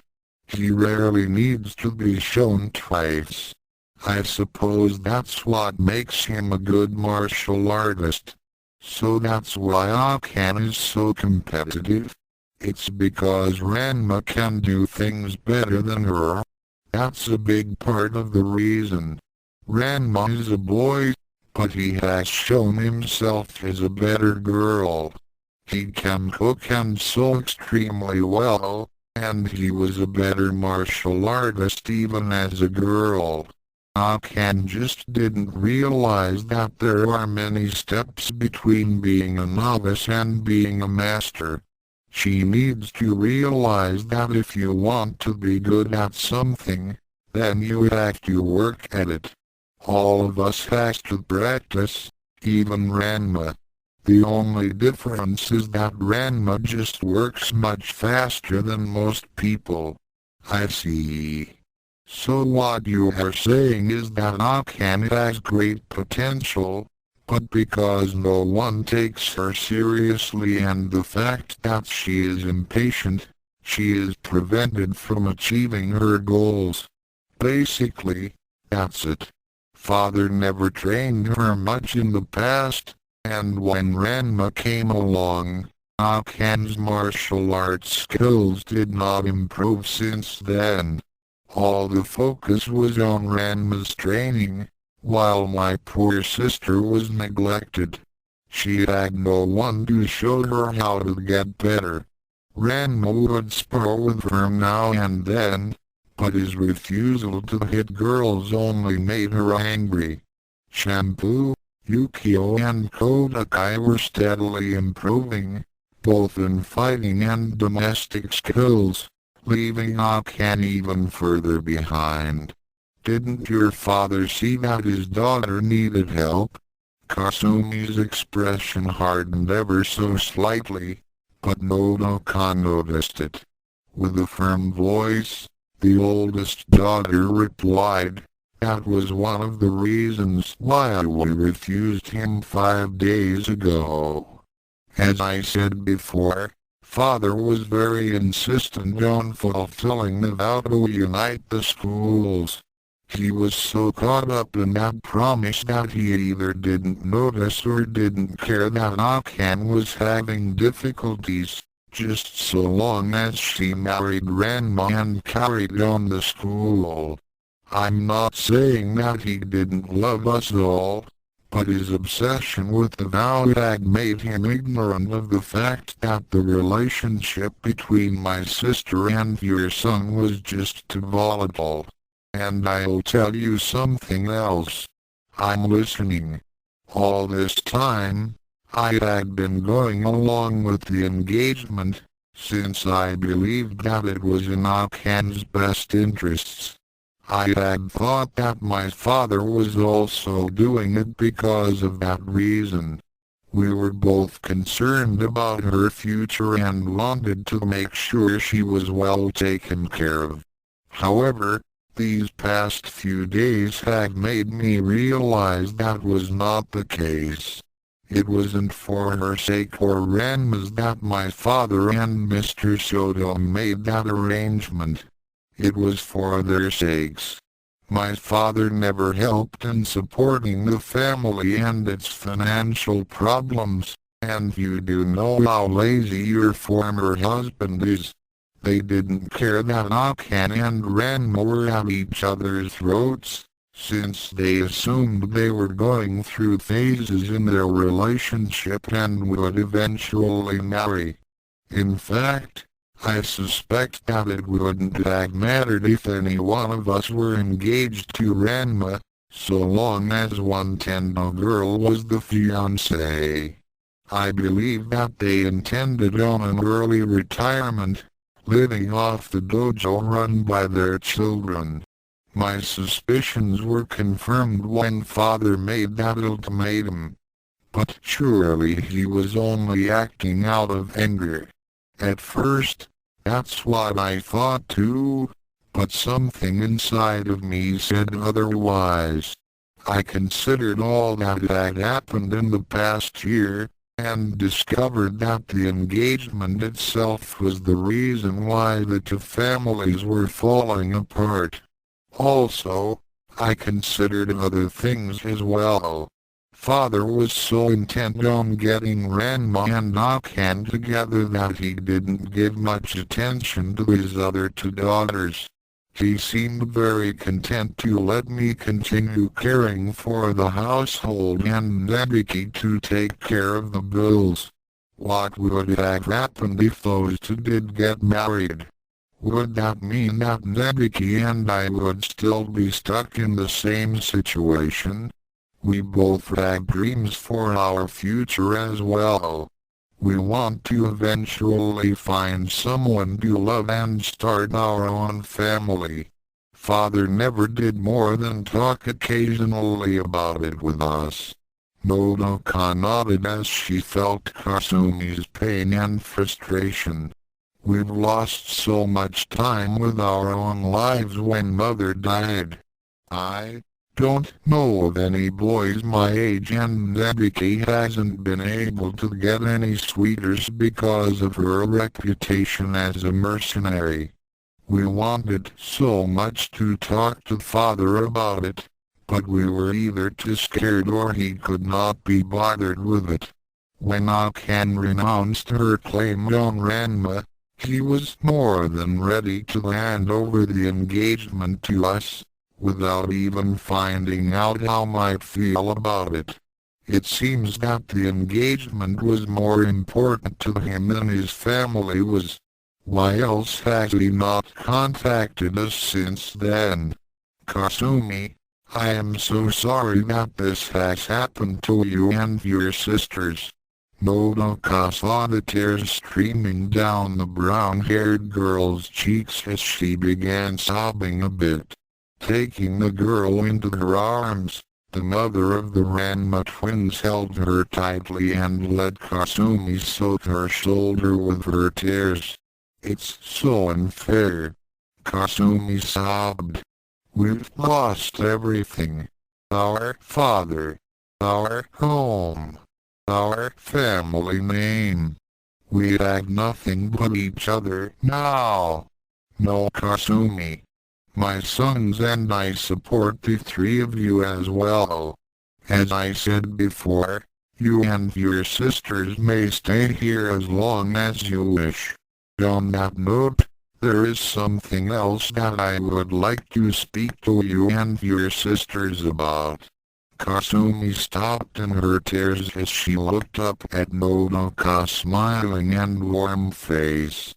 After gesturing her to sit at the dining table, the mother of the Masaki twins, remember, they're not Sotomes anymore, began to explain her plans for the future. In less than a minute, the usually calm and collected Kasumi was rendered speechless. At the Neko Ranma Red, Ranma Blue and Cologne suddenly appeared in a bright flash of light in front of the cat cafe. Shaking her head slightly, Cologne looked at the red-shirt Ranma with awe. "I'll never get over how you can do that, son-in-law. Hey Red, you're getting better. Your range is getting longer. I know. Every time I do it, it gets easier. I feel stronger than before." Well, Taron and Soren did say that as you increase your skill levels, so does your powers, Cologne replied as she hopped toward the door of the restaurant. "Hey great-grandmother, need any help?" Ranma Red asked. "No, son-in-law. Since you and your brother are nearing the end of your training, I feel that it is no longer necessary to have this establishment. It was our means of livelihood during our stay in Japan. However, since we are returning to China in a week, I feel that it has served its purpose. I had planned for a going out of business sale in a few days. Ukyo, Kasumi and Nebiki have offered to help me, since Shampoo cannot leave Akan alone." "How's she doing?" Ranma Blue inquired. "I mean, since Taron and his brother has stepped up the training, we haven't been able to see her in a while. So far, she has been getting along. I won't lie to you though. The Zaifang Shanjia Shiatsu technique is already losing much of its effectiveness. Yesterday, Shampoo had to use almost a whole bottle to make it work. Our supplies of Formula 110 are getting dangerously low and I don't have enough of the rare herbal extracts to make more. Not that it would matter much, since Akan seems to be developing an immunity to it. I'm afraid we're going to have to find an alternative way to help Akan. It's strange though. Each time she remembers her experience in the Kami plane, she recalls it with more intensity. Each episode becomes more extreme than the last. It's almost as if she was still in the realm of oblivion and the demons were continuing to tear her soul apart. As she said this, the twins began to consider it. They recalled back to the time when they first pulled Akan out of the realm of oblivion. They shuddered at the memory. Their new powers in magic and element abilities were useless against them and their martial arts did not prove effective either. They were barely able to escape with their souls and Akans intact. Then a thought occurred to them. "Hey! You don't suppose," Ranma Blue began. "Yeah. That makes sense. Ranma Red said. What makes sense, son-in-law? Cologne asked. Well, we were kind of wondering why the Dark World has left us alone so far. I mean, after that fight with Rakozai and our experience in the Kami plane, you'd think that they would be trying again to kill us before we became even stronger. Come to think of it, Ranma Blue added, we haven't been attacked lately. You're right, Red. They must be planning something. It must have something to do with Akan. That's the only thing I could think of why she had gotten worse instead of better. You thinking what I'm thinking? Ranma Blue nodded as he closed his eyes and reached with his newly enhanced senses. His brother did likewise. Cologne gazed at the two in confusion as the new heirs to the Masaki name glowed with blue and red ores. The energies combined with each other and then turned white. For a long minute, there was silence. Suddenly, their eyes snapped open as they came across something that made their blood turn cold. Their ores faded away and they took on expressions of horror and shock. At the same time, clouds had formed overhead and the sky began to crackle with thunder and lightning. The denizens of Tokyo looked up in confusion. The weather reports had predicted a clear and sunny day. The air became charged with an eerie and foreboding atmosphere as a feeling of dread washed over the city. Something big was about to happen. What is it, son-in-law? Cologne asked in a concerned tone.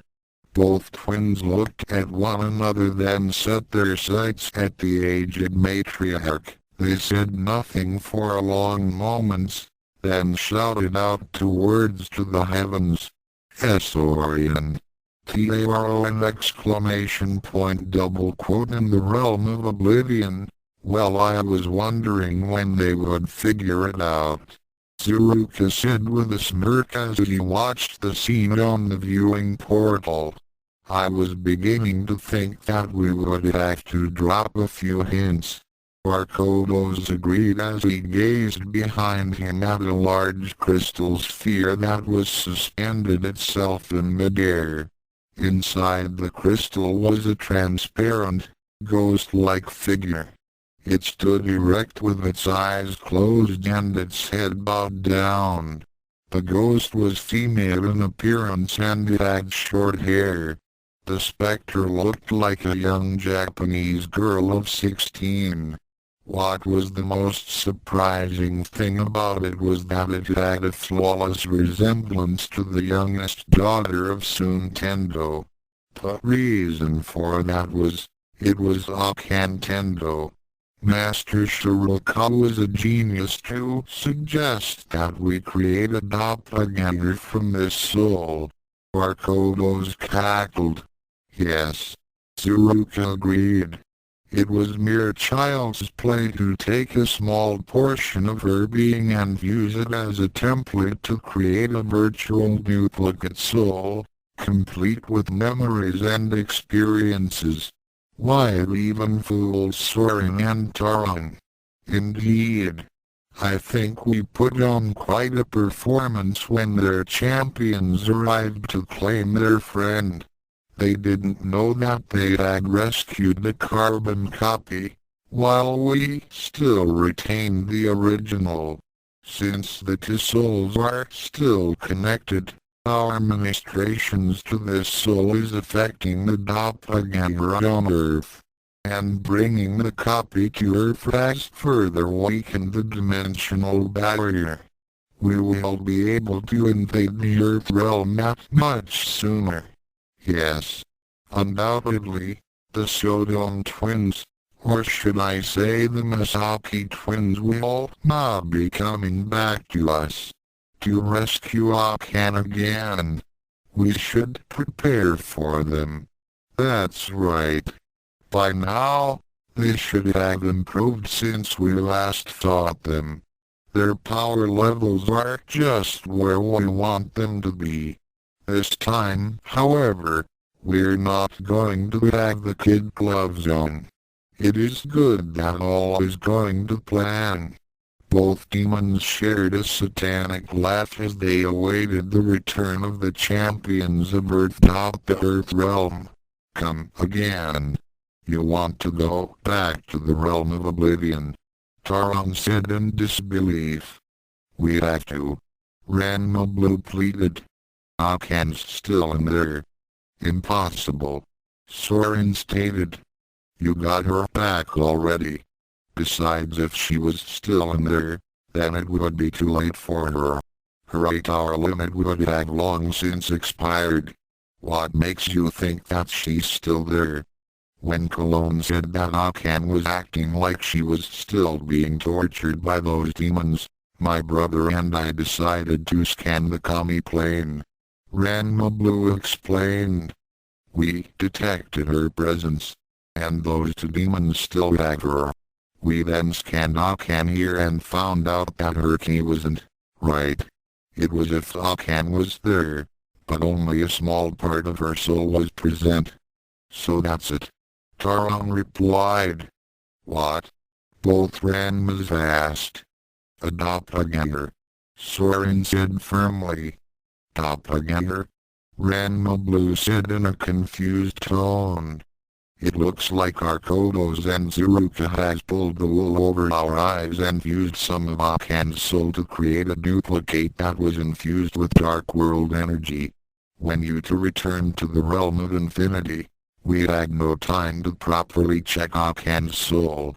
After merging it with her body and sending it back to Earth, we caused a connection to be formed between your world and the realm of oblivion. They must have continued torturing Akan's soul, knowing full well that the doppelganger would also be affected. Why did they do all this? Ranma Red asked. Apparently, they want to break down the dimensional barrier that much sooner.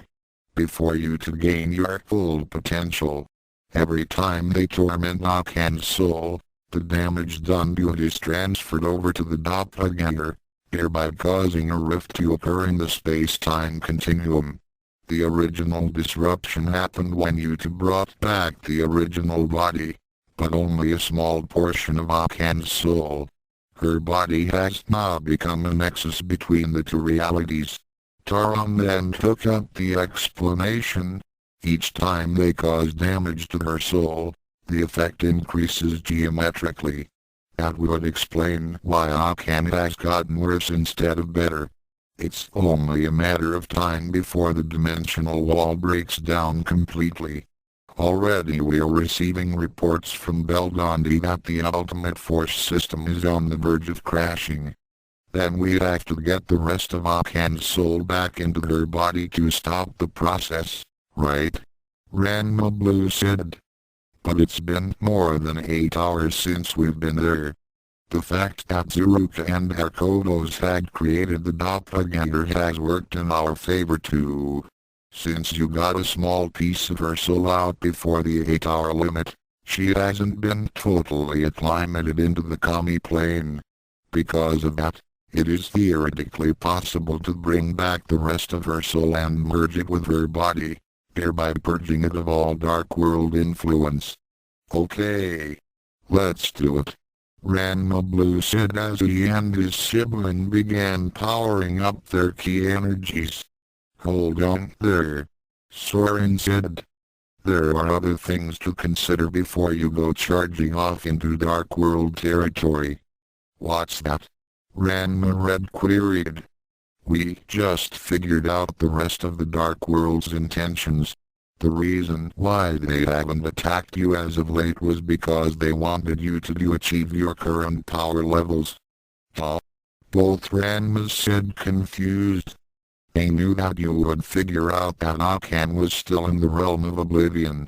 They expected that you would have to return there to retrieve her, not only to save her but also to stop the deterioration of the dimensional wall. and they know that we can't enter the Kami plane. But what? Ranma Blue inquired. At present, the two of you now possess 40 to 45% of your total potential. That's a lot of power and you would have to undoubtedly use it. Tsuruka and Hakodos aren't pushovers. A battle with that much energy in the realm of oblivion would cause a disruption that would backlash throughout all realities. It would also travel down the connection with Earth, thereby permanently opening your world to invasion. So you're saying that if we don't do anything, the Dark World will use Akan to invade Earth. If to fight them, we run the risk of speeding up the process? Ranma Red said incredulously. Damned if we do and damned if we don't. Ranma Blue declared. Yes. I'm afraid that in either case, Akan will die. Permanently this time. The strain of causing a dimensional rift would be too much for her soul to take. It would disperse and she would cease to exist. Taron gave a long tired sigh. Looks like we have a choice to make. Ranma Blue quietly informed his brother. The Masaki twins looked at each other as they considered their options. Cologne waited by their side for their decision. At the house of Nodoka, Kasumi was also being presented with a choice. Well, Kasumi? Nodoka asked. Would you like to accept my offer? If soon Tendo has truly disowned the three of you, then I would be honored to adopt you, Akan and Nebiki as my daughters. Like my sons, you will all be part of the Masaki family. Double quote to be continued, offer single quote s notes. What can I say? I love plot twists. When people complained that Akan had recovered too easily from her ordeal, I decided to throw them for a loop and show that the twins had not truly rescued her yet. This is probably the first time that Ranma had not totally succeeded in saving Akan this time around. Another aspect that this chapter has shown is some relevant information about Akan. After reading some of my email, I found that they made some good points and that the judgments about her character in the story so far were one-sided. Kudos to all the readers who made those suggestions and comments. On to Chapter 20. Dual Destinies. The characters of Ranma 1/2 are the property of Rumiko Takahashi. Belgondi, Skull and Urd are the main characters of Oh My Goddess. The rest are all figments of my imagination. Less than greater than. Thoughts left curly bracket. Telepathic communication. Chapter 20. Showdown. Ranma Red and Ranma Blue popped into existence in the reality known as the Kami plane. As they looked around, they found themselves at the edge of the vortex, which led to the realm of oblivion. Both looked at each other with apprehension as they prepared to enter into a place they'd sooner forget. Here we go again, Red. Ranma Blue declared. Yeah. This time, we've got 8 hours to fight those monsters and we've gotten a whole lot better. I'm not sure that it'll be enough though. Soren and Taron did say that we're only at about 45% of our total potential. Those demons are expecting us to go all out. They won't pulling any of their punches. I know. They want us to use that power. That's the trap. Like I said before, damned if we do and damned if we don't. We don't save Akan and her soul gets destroyed while the Dark World invades the Earth. We try to save her, and we run the risk of making the invasion go a lot quicker. Nothing like a little double jeopardy. You sure that plan we made up is going to work? Ranma Red asked. It's got to. We haven't got another choice. Ready to go? Let's do it. Both astral forms of the Ranma twins took a deep breath and charged into the swirling mass of black clouds.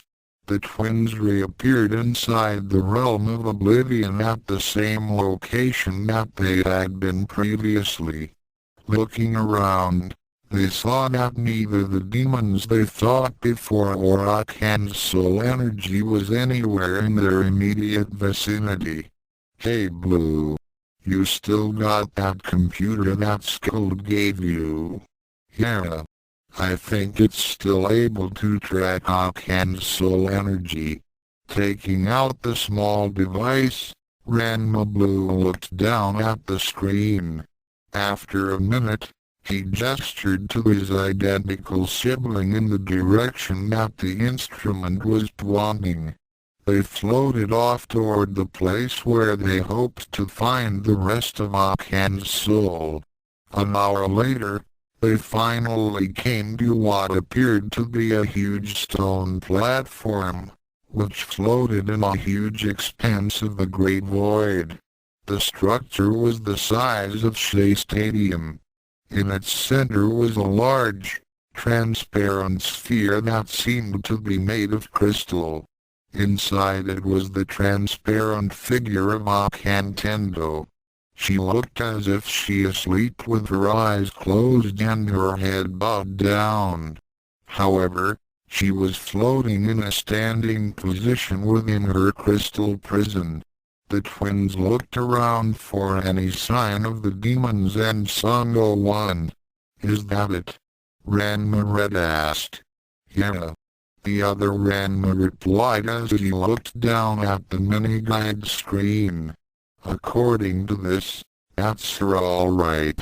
My senses also tell me that it's her. We've found her. That's the rest of Akan's soul. But why is it out in the open like that? Ranma Red inquired. It's too easy. I wonder where those demons are. Ranma Blue nodded as he and his sibling floated toward the edge of the platform. They were about 150 yards from the center in which Akan's soul was located. It seemed so simple to just head toward the crystal, grab hold of it and teleport back to the realm of infinity. Something was up. Well, it's not like we had any choice. We'd have to go in there. Ranma Red said after a minute. Right. Just keep a lookout for anything funny. Both brothers cautiously flew toward the sphere, while using their senses to probe the area around them. Little did they know that danger lurked nearby the Earth realm. Shampoo was extremely worried. She had used up the last of her Formula 110 shampoo on Akan that morning with almost no effect. There was no more to be had in all of Japan. Not that it would have mattered.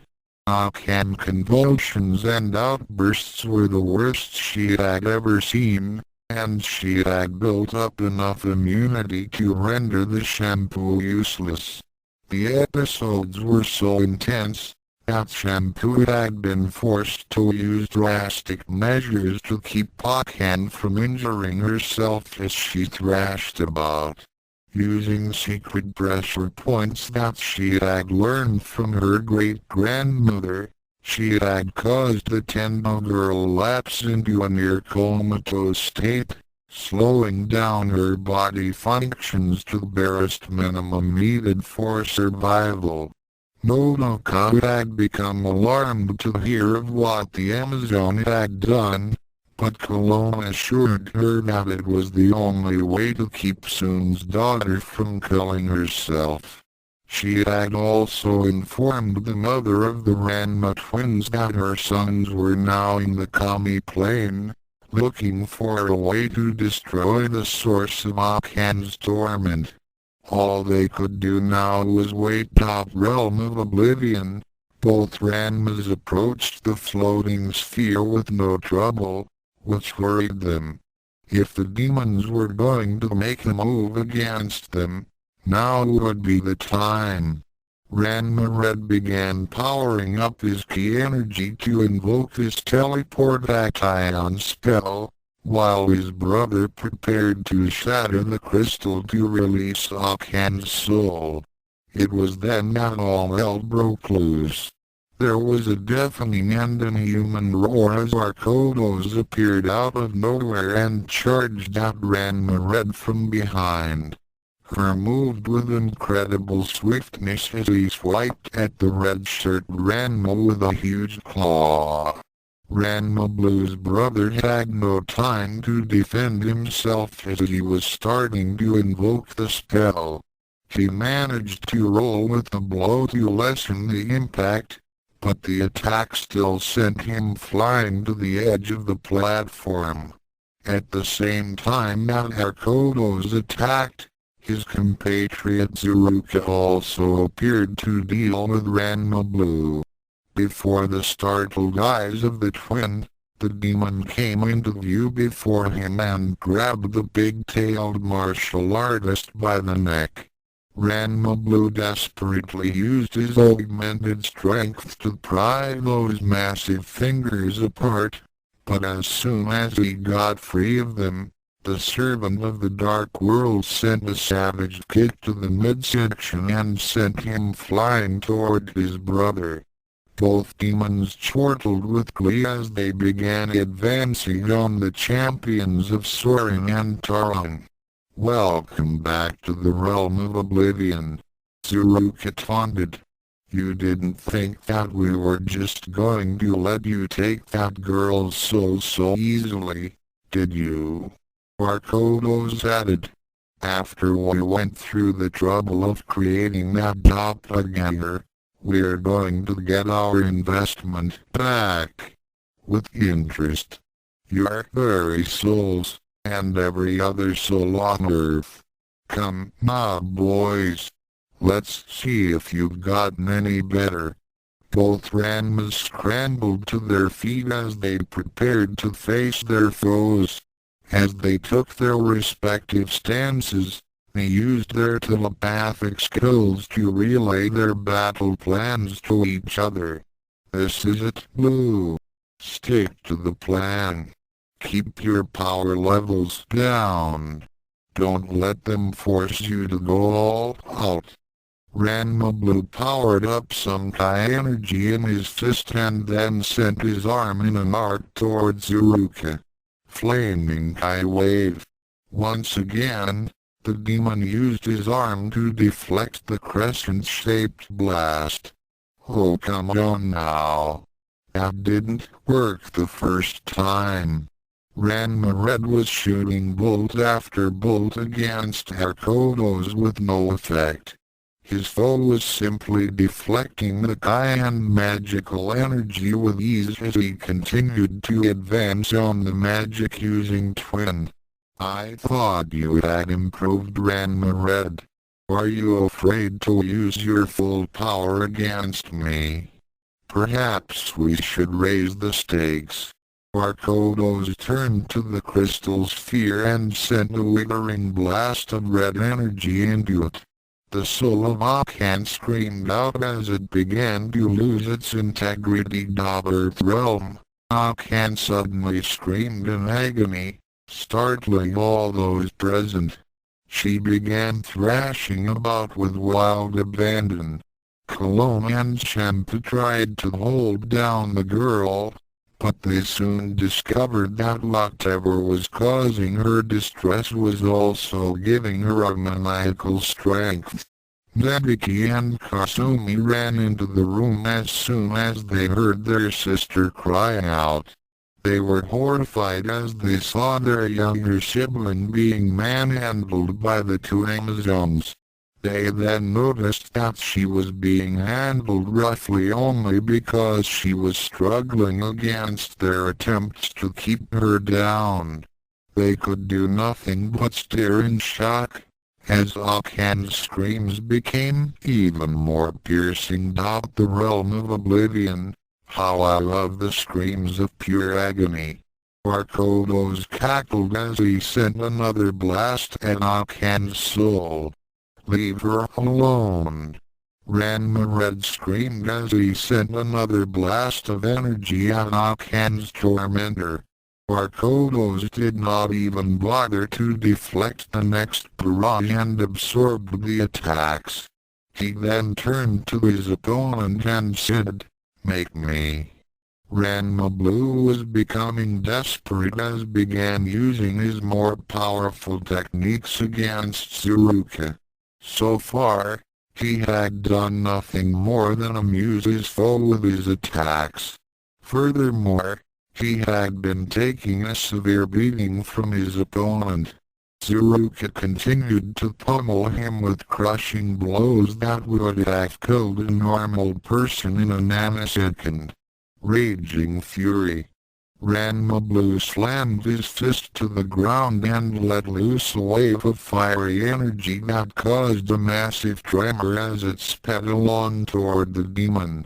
The blast crashed against the demon like a tidal wave, causing him to slightly step back from the impact. Tsuruka smiled briefly as he simply stood and waited for the wave to dissipate. Not bad. I almost felt that. Ranma Red was becoming even more frustrated as he decided to use one of his stronger spells to stop Barkodos from feeding more energy into Akan's soul. Raising his fists above his head, he charged up a massive amount of energy and shouted out his attack. Skyfire Sword. A huge beam of blue-white energy shot upward from his arms. Ranma Red then swung his arms downward, and the beam came down on Barkodos like a gigantic blade. The stone surface of the platform was cleaved like a hot knife going through butter, and more than a third of the battle area was cut away. However, when the smoke cleared, Barkodos was still there. He had a few nicks on his armor and much of the metal had become dull from the intense heat of the attack. Otherwise, he was unharmed. Very good. I was slightly impressed. Ranma Red then sent a message to his brother. Blue. I think it's time to put our plan into action. We have to start getting serious. Okay. They seem to be cocky enough. Do it. Ranma Blue responded as he began maneuvering his fight closer to his brothers. Ranma Red nodded as began charging up his ki for another attack. Raising his arms above him, he prepared for another Skyfire Sword. Barkodos laughed in contempt as he stood in a neutral pose and began focusing his power. His body glowed with a black light, which suddenly formed a circular field around him like a barrier, just as Ranma Red let loose his attack. Skyfire Sword.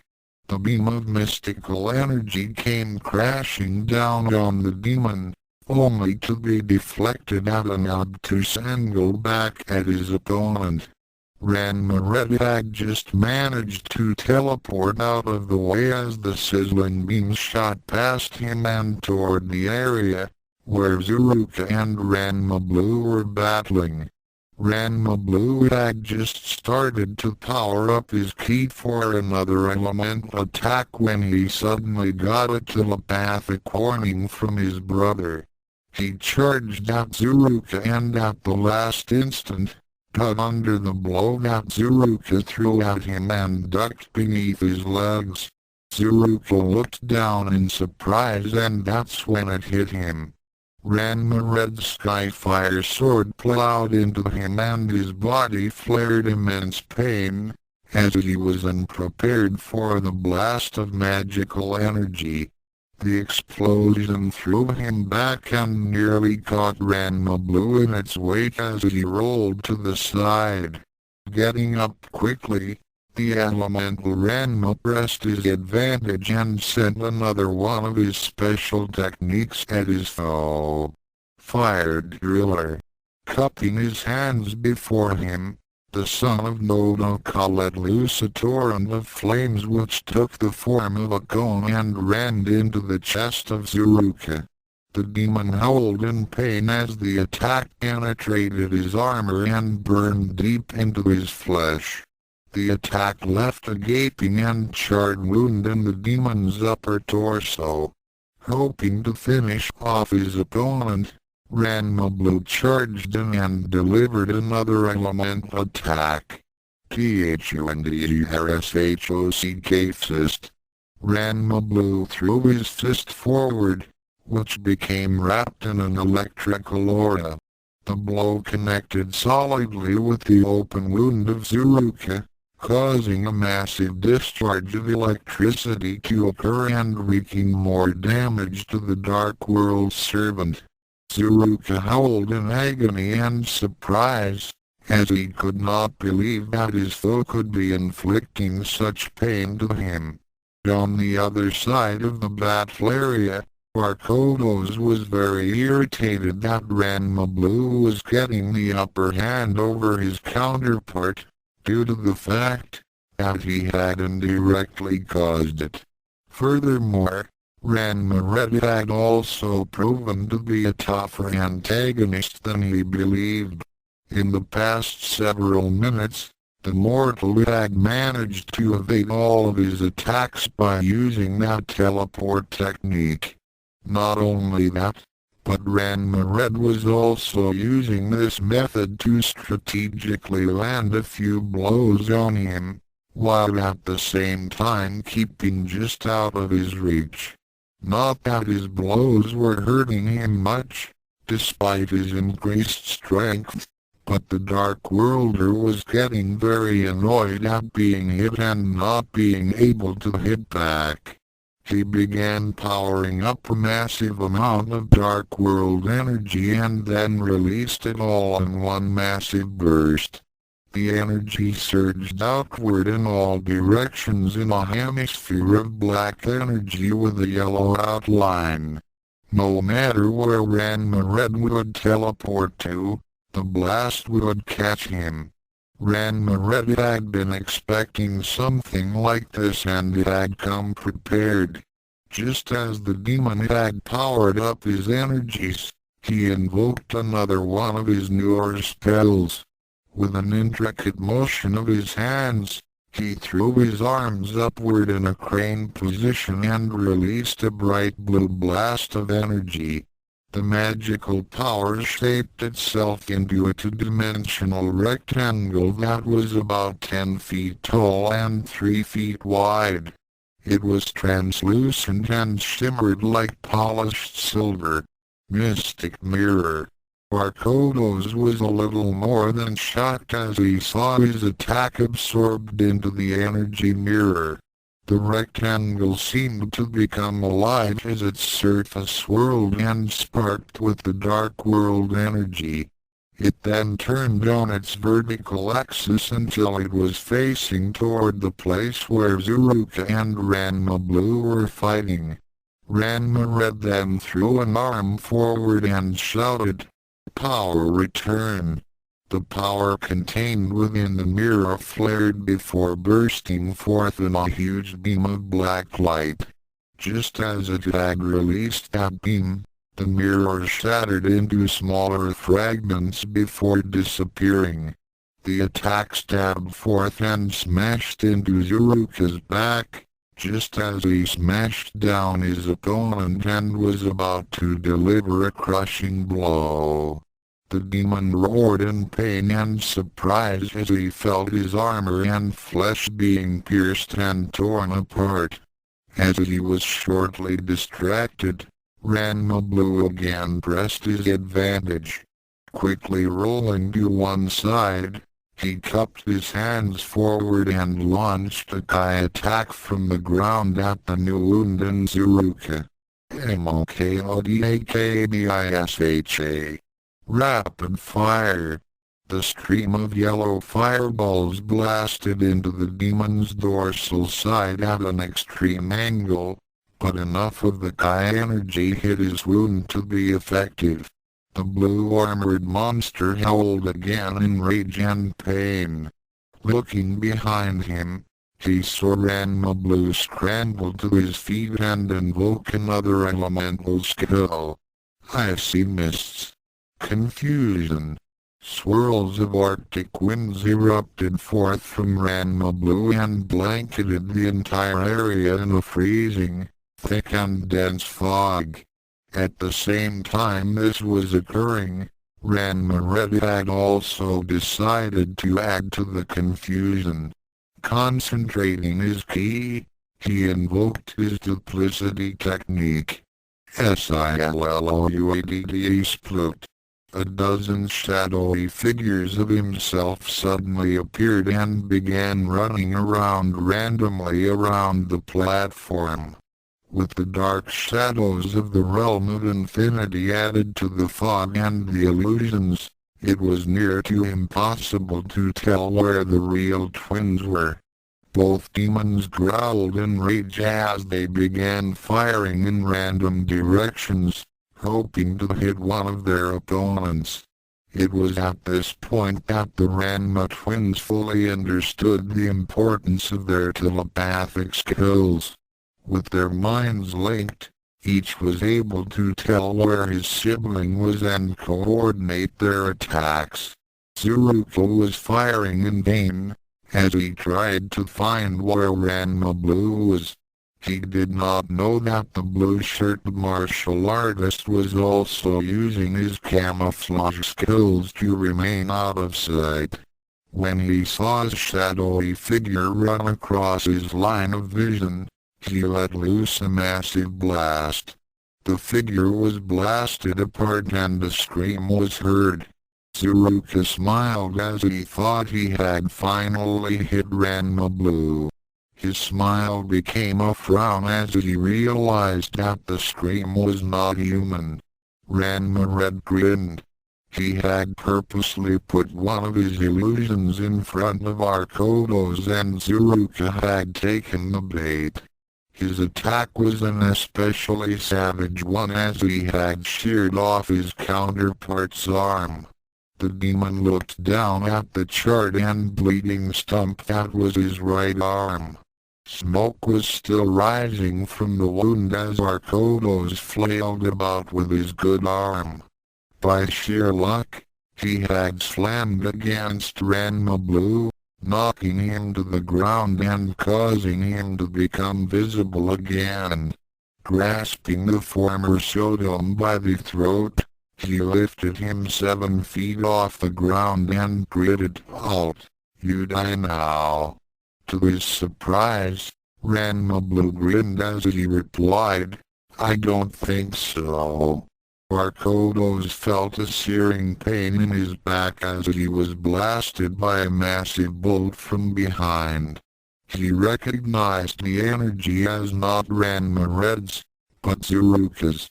Ranma Red had placed another one of his illusions in front of Zuruka, and it had gotten the same results as before. As the red-armored demon howled in pain, Ranma Blue decided to dish out some of his own. Cupping his hands forward, he let loose his Kai attack at point-blank range. Mokodakabisha. Rapid fire. The balls of Kai energy smashed into Arkodo's forehead, causing him to release the twin and stagger back. The Dark Worlder bumped into his counterpart, who was very angered as to how the tables had turned. The twins were winning and they had yet to release their full power. If this kept up, they would be victorious. It is time to get serious, Arkodos. Yes, it is time to teach these whelps the true power of the dark world. Both monsters began focusing their energies on themselves. Their auras began to swell and intensify as they called upon their most deepest and darkest emotions. Suddenly, the power contained within them was released in one massive explosion.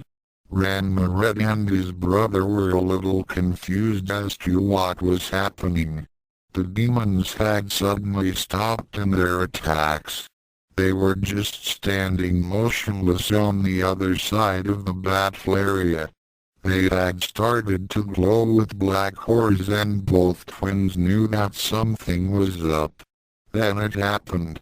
The two servants of Shiroka were enveloped in an explosion of black light. The force of the explosion had caused the fog and the illusions to be dispelled in an instant. Both twins were thrown backward and landed on their rears. A second later, they got to their feet and took their stances. What they saw before them made their blood run cold. Standing at an intimidating height of 50 feet was a gigantic version of Arkodos and Tsuruka. Its armor was red with blue highlights, and it had 6-foot fangs protruding from its lower lip. It held out its arms, in which its tremendous claws crackled with power. It took a step forward, making the stone platform to shudder as if it was experiencing a small earthquake. The surface trembled as it seemed as if the platform was about to give way. It was not a sight to instill confidence. "Oh boy. Not good," Ranma remarked. "I know. We can't use their powers against them like before when they're like that."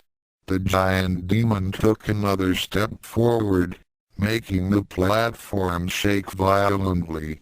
Then it smiled down at the looks of apprehension on the twins. With a booming voice that was a combination of Arkodos and Tsuruka, it spoke. "We are KRCORUKA. Prepare for oblivion." The giant raised a clawed hand and formed an orange-red fireball that was the size of Nodoka's house. It lobbed the sphere at the twins, who barely got out of its way by using their flight powers. The blast plowed through the stone platform and caused a huge portion of it to be pulverized. When the dust settled, less than half the battle area was left. "Damn. We don't have any choice. We have to go full out," Ranma Blue said. "We can't do that. Soren and Taron warned us that the backlash would destroy Akan and break down the dimensional barrier." Ranma gestured over to the crystal, which contained the former Tendo girl's essence. Miraculously, it had remained relatively unscathed throughout the most part of the battle. Besides, that's what our Koruka wants. "Look out," Ranma Blue warned as he pushed his brother to one side and floated off to the other. Our Koruka had fired off a massive beam of energy at the twins that would have incinerated a city block. Another section of the stone structure was obliterated and less than 20 square yards was left. The area was where Akan's crystal prison stood. The fused form of Arkodos and Tsuruka stood over it and grinned wickedly. It then raised a claw above it and began to power up another blast. This time, it was being aimed at Akan. "No!" Both Ranmas shouted as they began powering up their key energies. Koruka smiled. It was as they expected. They could already feel the immense power surging from the twins. It was going to be glorious. They eagerly matched the energy that was building up in the champions of Earth. Soon, it was going to be all over. As they pushed their battle oars to the limit, both twins knew that there was no turning back. They want us to blast them with everything we got. If we don't, they'll destroy Akan.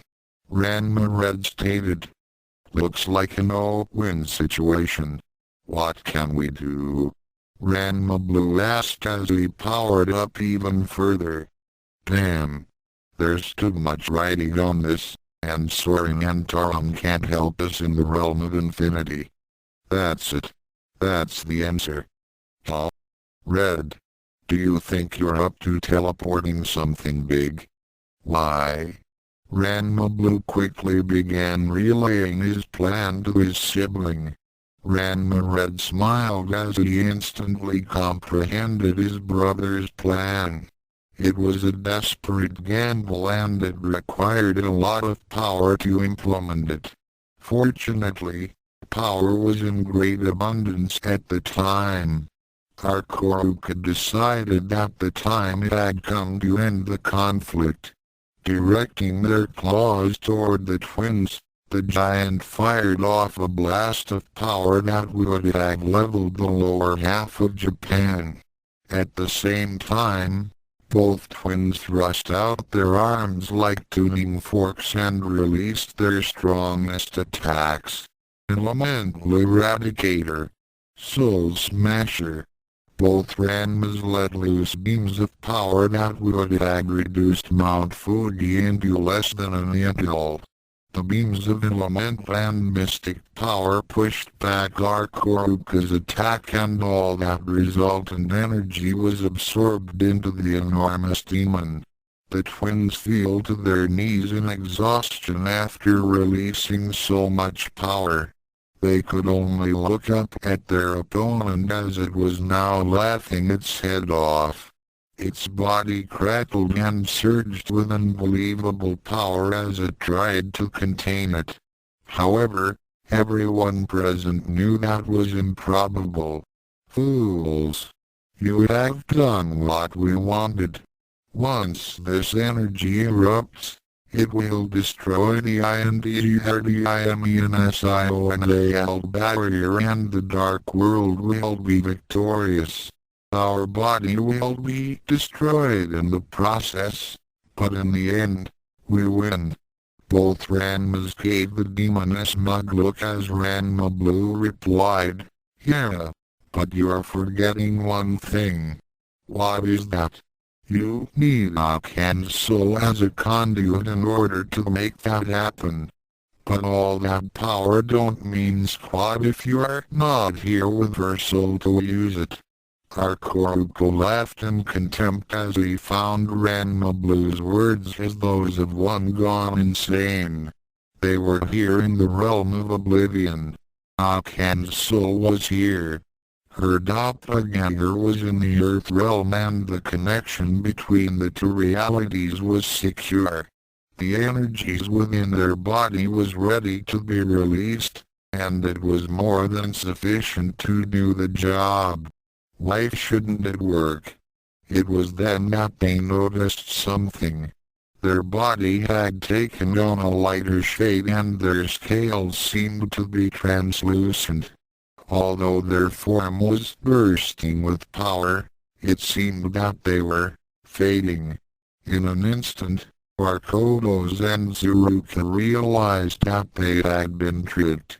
Roaring with frustration and rage, the fused form of the two demons rushed toward the twins, hoping to take them with it in its imminent destruction.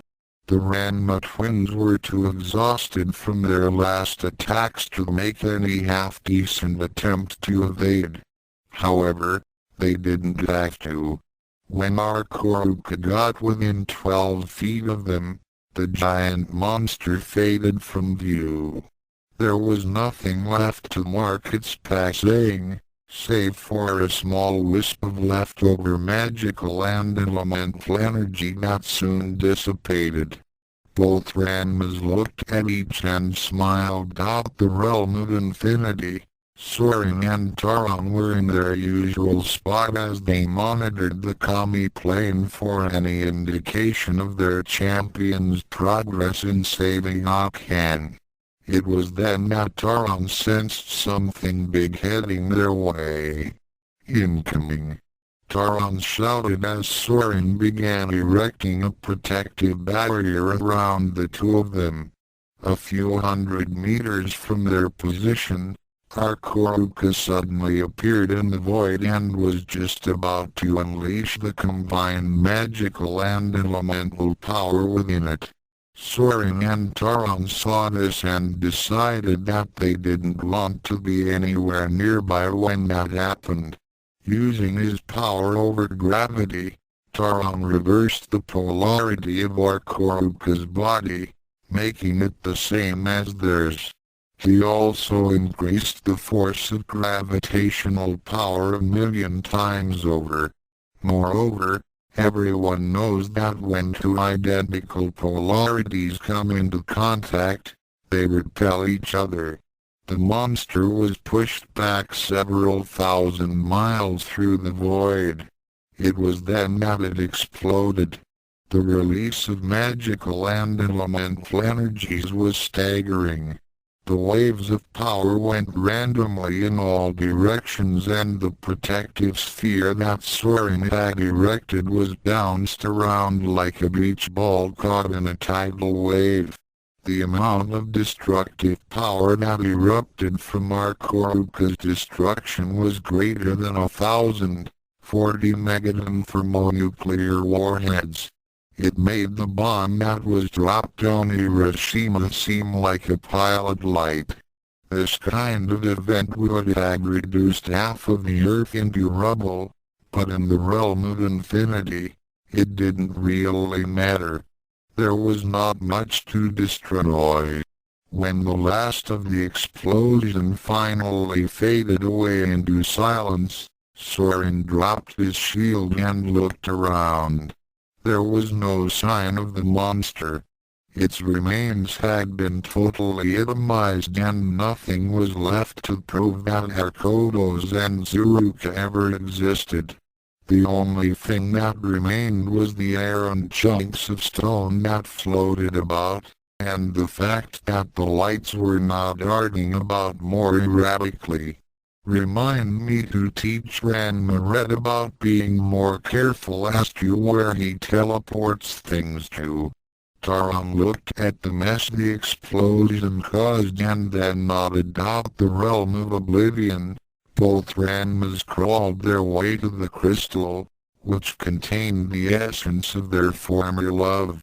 As they both sat down against the sphere, Ranma Blue took out the mini-guide computer and asked in a tired voice, "Can you contact Urd or Beldandi?" "Affirmative." The device replied out the ultimate force system. "Hey! That's weird. What is it called?" Beldandi asked as she approached her sister at a console. "I'm getting a distress signal coming from the realm of oblivion." Beldandi frowned as she heard this. "We're not allowed to go there. That's demon territory. You know the rules. Some time ago, Kami-sama had decreed that certain areas of the continuum was to be designated specifically for demons and deities, in order to keep the two sides from slaughtering each other. Since then, both sides have followed these rules, since the penalty for breaking these laws was erasure from existence. It's not demon territory anymore. The files have not just registered the deaths of Arkodos and Tsuruka. The realm of oblivion has been named a free zone, until the next demon lays claim to it. Then we'd best get out whomever is in there." Beldandi stated as she disappeared from view. The realm of oblivion. Beldandi appeared before the twins with her usual smile and gentle demeanor. Greetings, champions of Earth. I did not expect to find you here again. She then looked at the crystal and saw Akan's soul floating in it. Oh my! She then closed her eyes and extended her senses into the spirit contained within the orb. She detected that a small portion of it was missing. She opened her eyes and turned her attention to the twins again. A doppelganger? Both Ranmas nodded, as they were too exhausted to speak. Well, we can't have that, now can we? The goddess began to glow with a soft white aura, and the group disappeared in a flash of light. Earth realm. Shampoo and her great-grandmother were puzzled. Akan had suddenly stopped in her thrashing and had resumed her near comatose state. The other sisters looked on with worry, as Nodoka approached the bed and asked, "Is she?" Before anything else was said, the mirror that was mounted on the hallway wall flared with a bright, white light. Looking back at the door, the group stared in confusion as a gentle-looking woman entered the room. At first glance, one would have mistaken her for Kasumi, if she herself were not already present. Beldandi gave them a formal bow and then gestured for someone to come inside. Both astral forms of the Ranma twins floated into the room, startling everyone for a moment, before they remembered that they were like this, when they had left for the Kami plane. Their physical forms were safely lying on the bed in their mother's room. Beldandi walked over to the still form of Akan, then waved a hand over her. The sweeping gesture had caused Akan's body to glow with a soft blue light. Then suddenly, wisps of black smoke rose from her as every trace of dark world energy was purged from her. With the task completed, she then motioned to the spectral twins. Ranma Blue and his other half nodded as they made the crystal which contained the other portion of Akan's soul appear. The goddess waved her arm again and the crystal disappeared. Akan's essence glowed softly in the dimly lit room as it remained floating in place, standing straight and at peace. With another sweeping gesture, the goddess guided the lost soul back into its proper vessel and the process was finished. Akan's body took on a warm afterglow as all tension disappeared.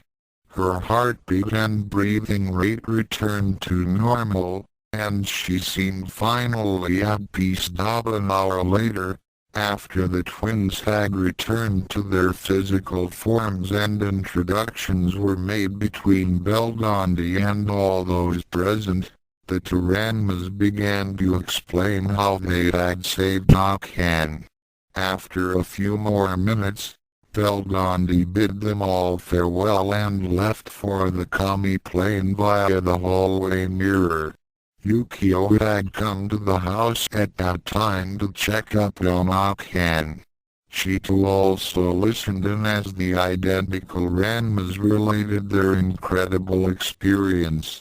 Soren-chan, what exactly did you do to stop those demons?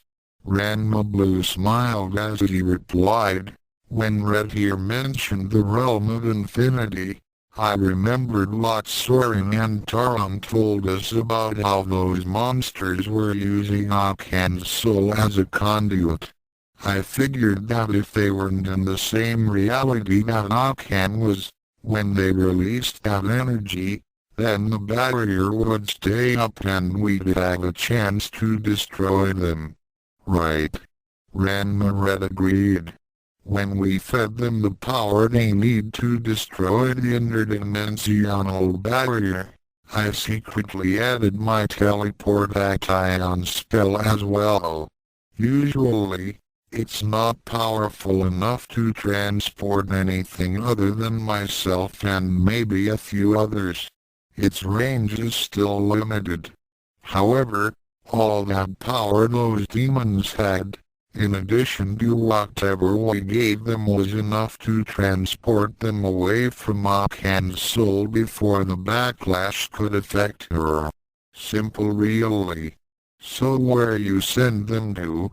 Shampoo asked. Well, Ranma began. We couldn't send them to Earth, and there wasn't anywhere else that I had been to other than the realm of infinity. Soren replied as he and his brother popped into the room. Kasumi and Nebiki were startled when they found the crowded room get even more crowded. Taron and his brother smiled at them and somehow, that had made the former Tendos relax a bit. After a short introduction, the immortals turned their attention on the two Ranmas. Both immortals looked at their pupils with a slightly irritated, yet friendly expression. Do you realize the mess you made in the realm? Taron asked. I'm sorry, Taron, but at the time, Ranma started to say. Don't worry about it, Soren said as his expression became softer. The way I see it, you two found a way out of a no-win situation. You displayed excellent teamwork. We couldn't be more proud of you. Taron agreed. By the way, Ranma asked, is that old lecher going to be alright? The big-tailed martial artist was a bit surprised at hearing himself show concern for Hako's eyes, despite his history with him. Taron nodded as he responded, don't worry. We had placed him in a very remote area of the realm, so he wasn't anywhere near the explosion. In any case, we came here not only to congratulate you on your victory, but also to inform you on a few things. Soren added. Like what? Ranma asked. Well, first of all, Akan will most certainly recover, now that her complete soul is in one body. Without Tsuruka and Hakoto's continually torturing her, she will eventually stop having those episodes of terror. Will she remember everything that happened? Ranma inquired. She'll remember everything that her doppelganger had experienced on Earth. Taron explained. You see, her doppelganger and the rest of her soul were still connected. She had perceived only what her duplicate had sensed. Tsuruka and Hakoto's made certain that she would not detect the fact that she was still in the realm of oblivion, by blocking out her perceptions. She only felt like the copy felt. She will not remember ever being in the realm of oblivion, other than that first time. I think it would be best if we keep it that way. Everyone present nodded as they all agreed. Akan had been through a lot. There was no need to make it worse. So what else did you want to tell us? Ranma queried. Both immortals took on serious expressions as Soren replied. Even though you were successful in getting Akan back, the damage already done to the fabric of reality was substantial. As a result, we must rush the both of you through the last stages of your training, here in Japan. In 4 days, we'll be going to China. Both twins looked at their fiancés with concern. They knew what going to China meant. All of a sudden, They began hearing wedding bells in their minds. To be continued, offer single quotes notes. Wow! I thought I'd never get through this chapter. Creating fight scenes are not my strong point.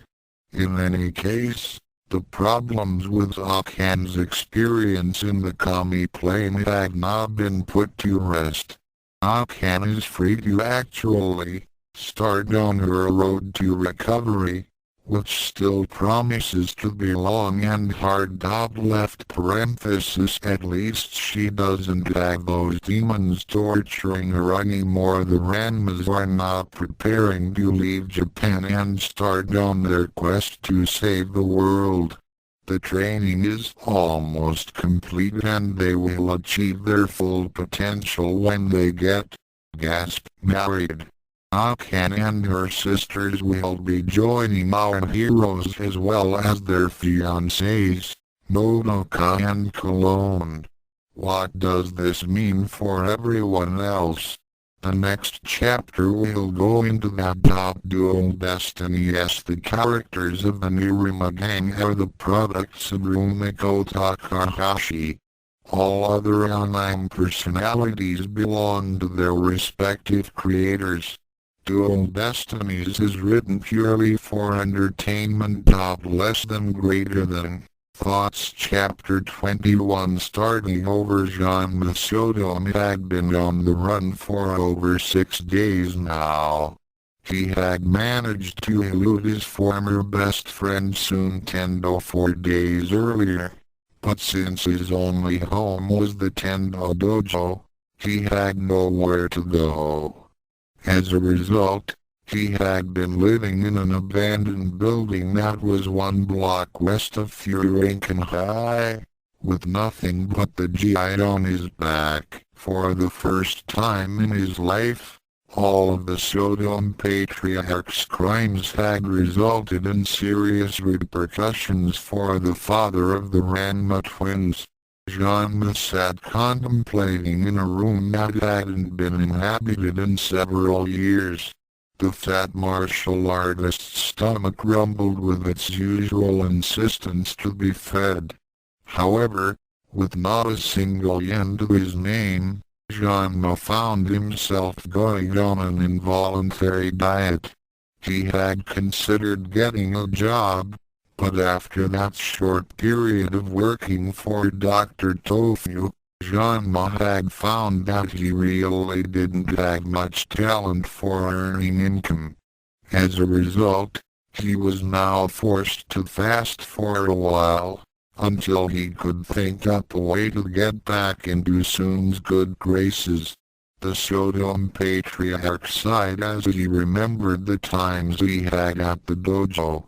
He had eaten very well at the dojo, and no one could compare to Kasumi's fine cooking. He had spent long and lazy hours with Sun, playing, or rather cheating, at shogi.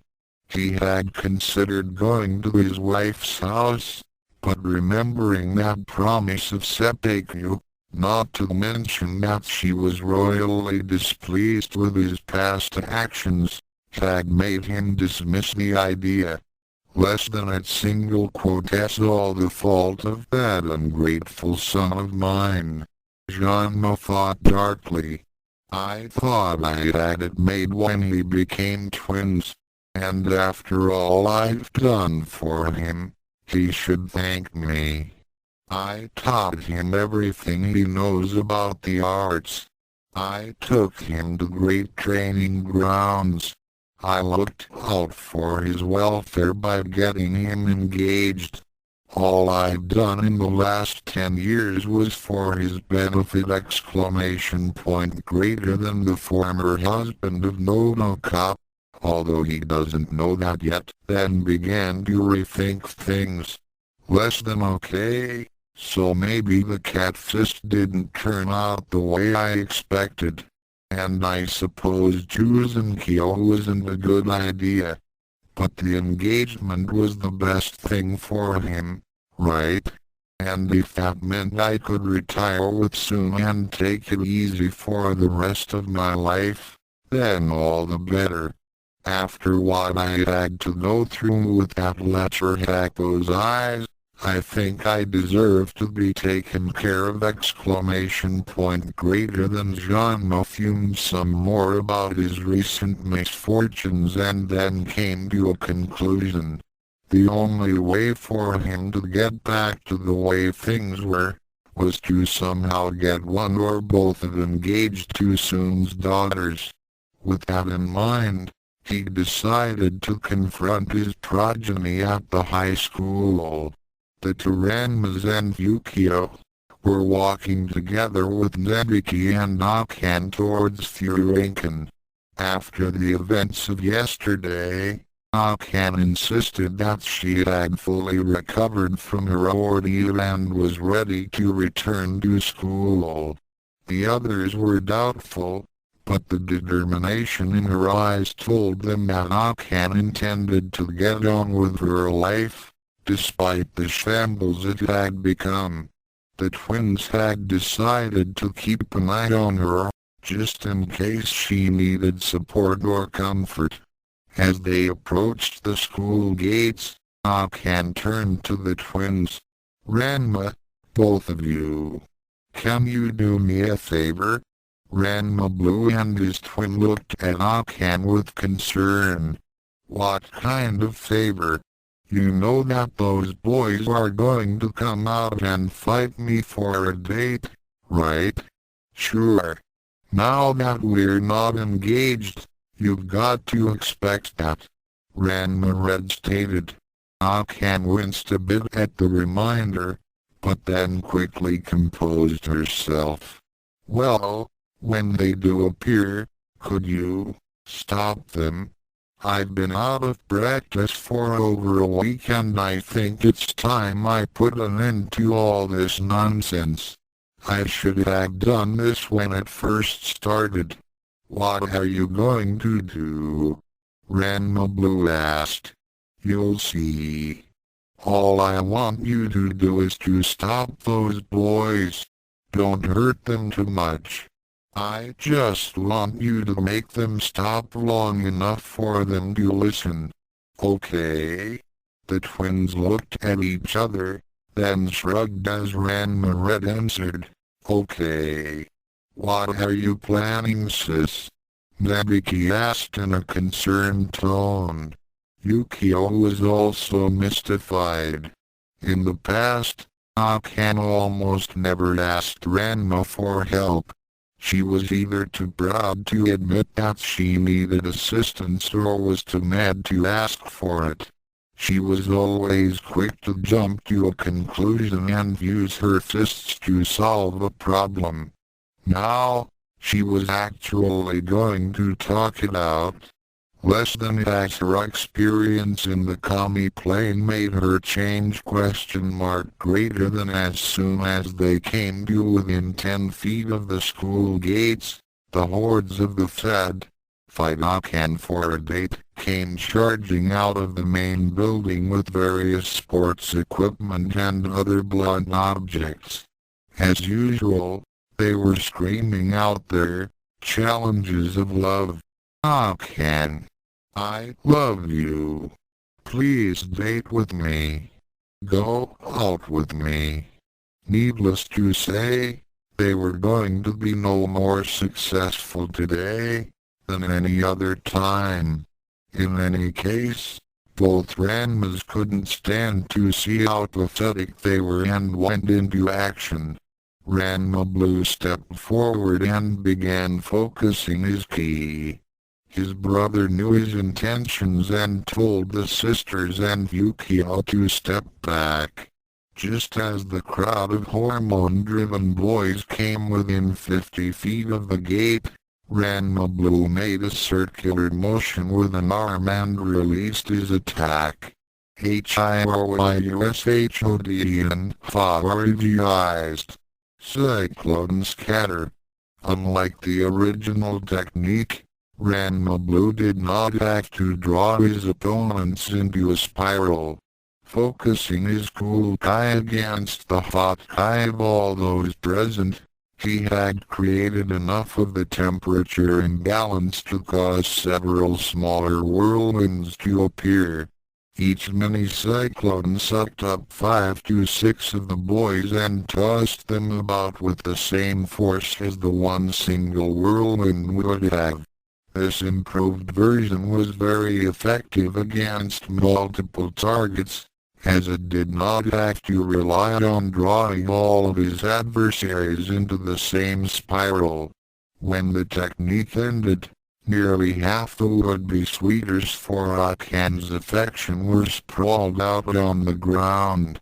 The other half of the group took one look into Ranma Blue's irritated expression and backed away slowly. It was then that Akan stepped forward. "Will you all knock it off? I am sick and tired of this happening every morning. I didn't like it the first time around. If you wanted to take me out on a date, then just ask me." There was a collective blink among everyone as they tried to make sense as to what Akan had meant by that statement. Akan looked at the confused expressions and nodded. "You heard me right.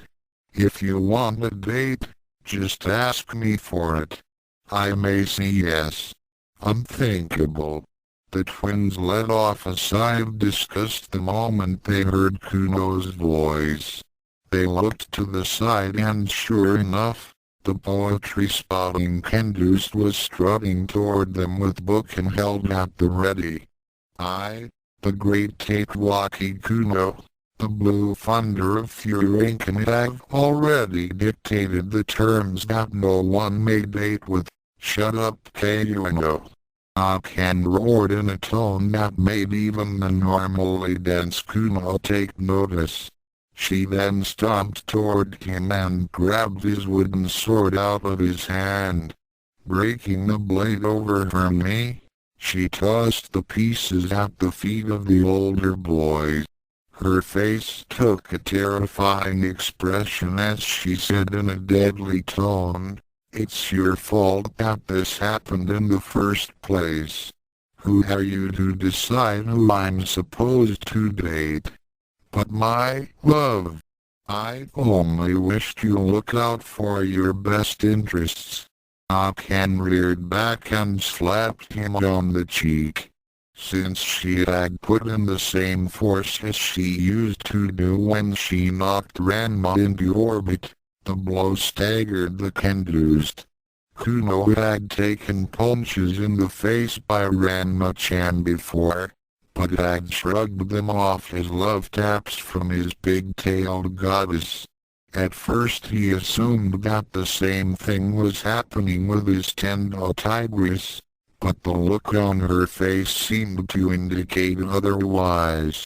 As his cheek reddened from the slap, Kuno listened in disbelief as Akan vented her frustrations over the past year. "It wasn't in my interests that you made up that stupid rule. Heck, I don't think my opinion even mattered. You had got to be the most irritating, insufferable, arrogant and egotistical bastard that I have ever met. I paid you." The crowd gasped as they listened to Akan's description of upperclassman Kuno. They remembered back to the times when she had been bickering with Ranma. They had always known that she really didn't mean any of her harsh remarks. This was different though. For some reason, they could tell that she meant every word. "My love, you don't know what you're saying. I know. You must still be under the spell of those foul demons. Shut up." Akan roared as she delivered another slap to Kuno's other cheek. "Don't start making up excuses or blaming someone else for something that you can't or won't understand. I'm going to tell it to you straight. I don't love you. After all this time, I've decided that I don't even like you. I would rather die than go out with you. The Ranma brothers and Ukyo winced at that statement. Akan continued with her denouncement of Kuno. You have been after me since I enrolled here, and so far, I've had to endure your stupidity and high and mighty ways. Since when do I have to be beaten by someone in order to have a date? But my love, Kuno protested. How else would one prove himself worthy? I had to make certain that you remain pure and unsullied by common hands. You just wanted to make sure that I stayed single. Akan cocked her arm back and let loose with a haymaker that sent Kuno back 10 feet. The Kendus was taken by surprise by the amount of force put into the blow as he found himself flat on his back and looking up at Akan's enraged face. Less than no. This cannot be. The foul sorcerer twins must have placed her under a spell, which makes her not recognize her one true love. I must free her, greater than he never got to finish that thought as Akan kicked him in the face. Apparently, she recognized the look on Kuno's face, which made her even more disgusted. I assure you, Kuno, I'm thinking very clearly.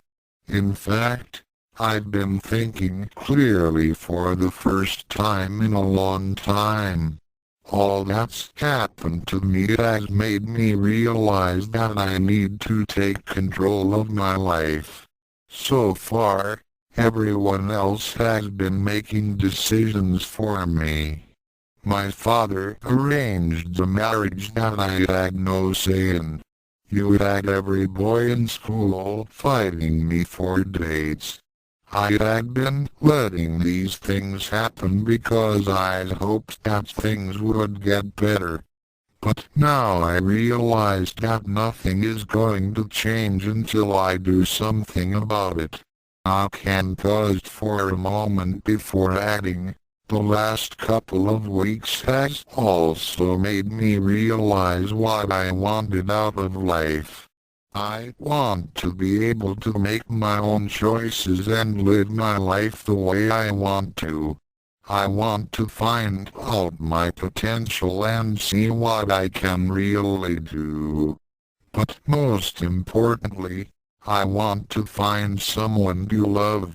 Kuno's expression brightened at those words. Does that mean? No, Kayuno. Akan screamed as she stomped her foot. Whoever that person will be, it will not be you. You're nothing but a pompous and self-absorbed jerk. You can't even decide on one girl. You've been after me, the big-tailed girl, Nebiki, Ukyo and Kami-sama only knows how many more. Why would I want a fickle jackass like you? Ukyo couldn't help but smile at the jackass reference. Akan continued on. I want someone who loves me for what I am, and not because he beat me in combat or was engaged to me before I was born. I want someone who understands me and wants to be with me because he truly cares about me. I admit that I'm far from perfect, but if that person really loves me, then it wouldn't matter. It was then that a lot of the tension from Akan's face melted away as she recalled her past relationship with Ranma. She turned toward the crowds, who hadn't taken their attention off her since she started her introspection.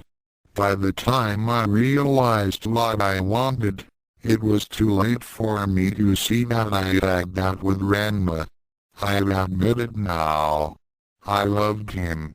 I know he loved me too at one time. Despite the fact that we argued a lot, he was still there for me. I hit him a lot, but he still stayed with me. I would tell him to go off and die.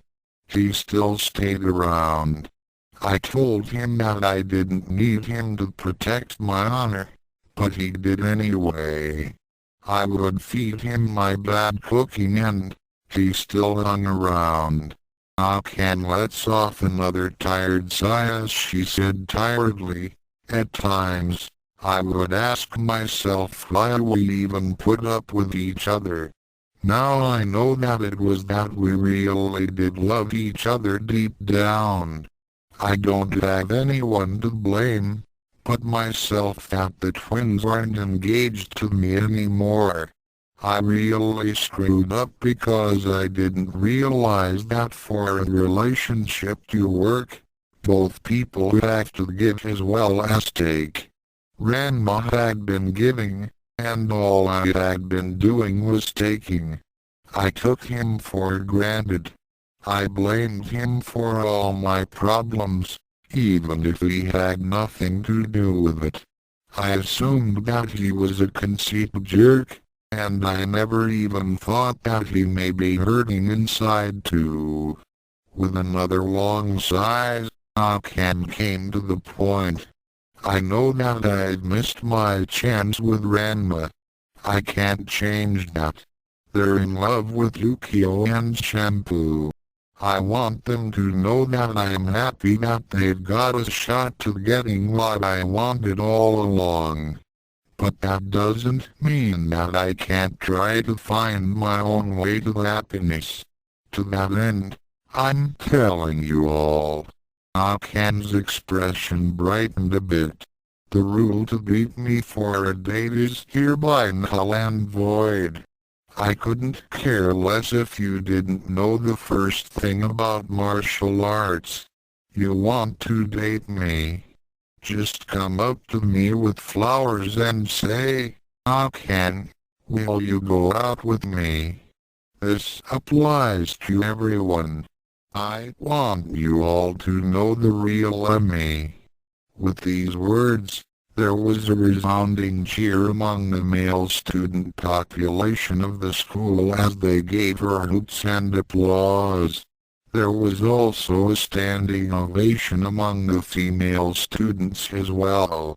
"You go, girl. Tell it like it is, sister. About time someone put their foot down. You are woman. We hear you roar. Way to go, Akan. Hate me. Hate me. Hate me." Of course, Kuno openly protested at this development. He got up and screamed, "I will not allow this.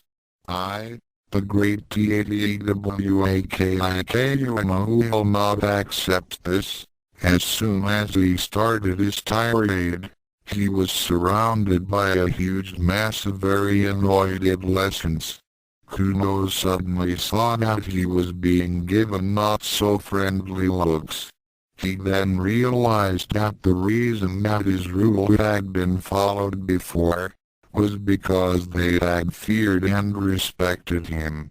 Kuno had beaten up several boys in the beginning to enforce his edict. Since Saotome was the only one who could beat Kuno, the other boys had given up their pursuit of Akan. But now, with the dissolution of the rule and Akan's wholehearted encouragement to the others, Kuno found himself in a dangerous situation. For one thing, he was outnumbered 100-1 and Akan had broken his sword. He barely had time to say "oh" as the mob descended on him like a school of sharks in a feeding frenzy. The screams of pain echoed throughout the schoolyard as the Kuno was pounded on repeatedly by the groups of angered male students. Akan couldn't help but feel that justice was being done. Less than serves that jerk right. I don't belong to him or anyone else! ! Greater than with a satisfied smile and new confidence, the youngest daughter of Sun Tenbo strolled into the school building. Still standing at the gate, the two Ranmas and Ukyo were in awe. They never thought that they'd see the day that Akane had started to grow up. They were very impressed. Smiling to one another that Akane was indeed on the road to recovery, the trio followed her into the school. By the end of the school day, Akane had been approached by no less than 24 different boys, who wanted to go out with her. She had received flowers, candy and many other tokens of appreciation. She took this new change in stride and she found this new attention toward her to be unnerving, but somehow satisfactory. Gently telling them that she would consider going out with each of them, she took their gifts and had them put in her locker. She had also become the role model for just about every girl in the school. She was no longer seen as the temperamental and violent Akane, but rather the strong and take-charge Akane. The youngest sister was the recipient of countless compliments, praises and phrases of encouragement. Every female student and even some of the teachers admired her for taking a stand. Nabuki was also proud of her sister's new attitude. Of course, the middle sister was still doing her usual mercenary business. After all, she and her siblings have to support themselves now, despite the fact that Nodoka insisted on caring for them. Since their father had disowned them, Akane's older sibling did not feel that it was right for them to be living off someone else's house. That reminded her of Tendo-Saotome. She shuddered at the thought and was secretly glad that his sons had decided not to follow in their father's footsteps.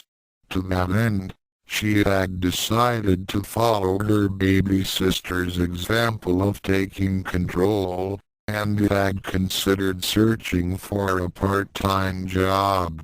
Akane could no longer be counted as a stable income generator, since all the boys now had equal opportunities to woo her. However, Nabuki wasn't concerned about that. After watching Akane go through a wild roller coaster of hard emotions and experience death twice, she was glad that her sister was finally beginning to look ahead, instead of dwelling on the past and lamenting over things that could not be changed. There was only time that day that Nabuki saw Akane sad. It was during the lunch hour when she spied her sister gazing wistfully at Ukyo and Ranma Blue. The couple had been engaging in an intimate conversation as they ate lunch. When Shampoo had arrived with her fiancé, Akane's mood became a little sadder. The middle sibling had approached her in an attempt to console her, but Akane bravely wiped away her tears and said that she was okay. Although Nabuki didn't believe her, she respected Akane's wish to be given some space. Of course, Kuno still could not believe that the other boys were now getting closer to her than he ever did. He had tried many times during that day to stake his claim on Akane, but this proved to be extremely painful. The Ranma brothers would pound on him and warn the Kendus to leave her alone, or the other boys in the school would gang up and stomp him into the ground. In any case, Kuno had gotten beaten up more times in that one day than he had in a month. However, He maintained that this was only a minor setback and was still confident that he would eventually win Akan's heart. And you thought it was impossible that Kuno couldn't get any dumber. Akan was whistling a happy tune as she entered Nodoka's home and went to a room that she shared with her sisters. Nodoka and Kasumi were sitting on one of the beds and were engaged in quiet conversation as they folded the laundry. "Why, hello Akan. Welcome back. Did anything happen at school today?" Kasumi asked pleasantly. Her eyes then widened as she saw the armloads of bouquets, candy boxes and other trinkets. Akan blushed a bit as she replied, "You might say that, Kasumi." Ranma Red and Ranma Blue were pleasantly walking toward the outer school gates with Shampoo and Ukyo. They had been delayed for a little while, as they had to haul Kuno's burned body to the nurse's office. Apparently, he had the misfortune of stating his intent to beat up all rivals to his beloved Akan's heart, in front of the chemistry club. They weren't fighters, but they did carry a torch for Akan. Furthermore, they did know their high explosives. Kuno had been on the receiving end of 5 beakers full of trinitrotoluene TNT, 2 pounds of C4 plastique, and some homemade gunpowder. As they approached the exit to the school, the twins suddenly stopped as they sensed the presence of someone familiar. The two Ranmas frowned as they determined who it was. "What is it, Ran-chan?" Ukyo asked. "I was hoping that we'd never see him again." Ranma Red sighed as he took a stance. "Damn." Ranma Blue agreed. Tendo-Saotome stepped out from behind the tree that was near the front gate. He had a bucket of water in one hand and a devious expression on his face. "What do you want, old man?" Ranma Red said in a neutral tone. "Boys, it's time that the two of you came to your senses. You were promised to marry a Tendo before you were born and the two of you will follow through. And who's going to make us? You." Ranma Blue scoffed. "Show some respect to your father," Ranma said as he slowly began to advance toward the twins.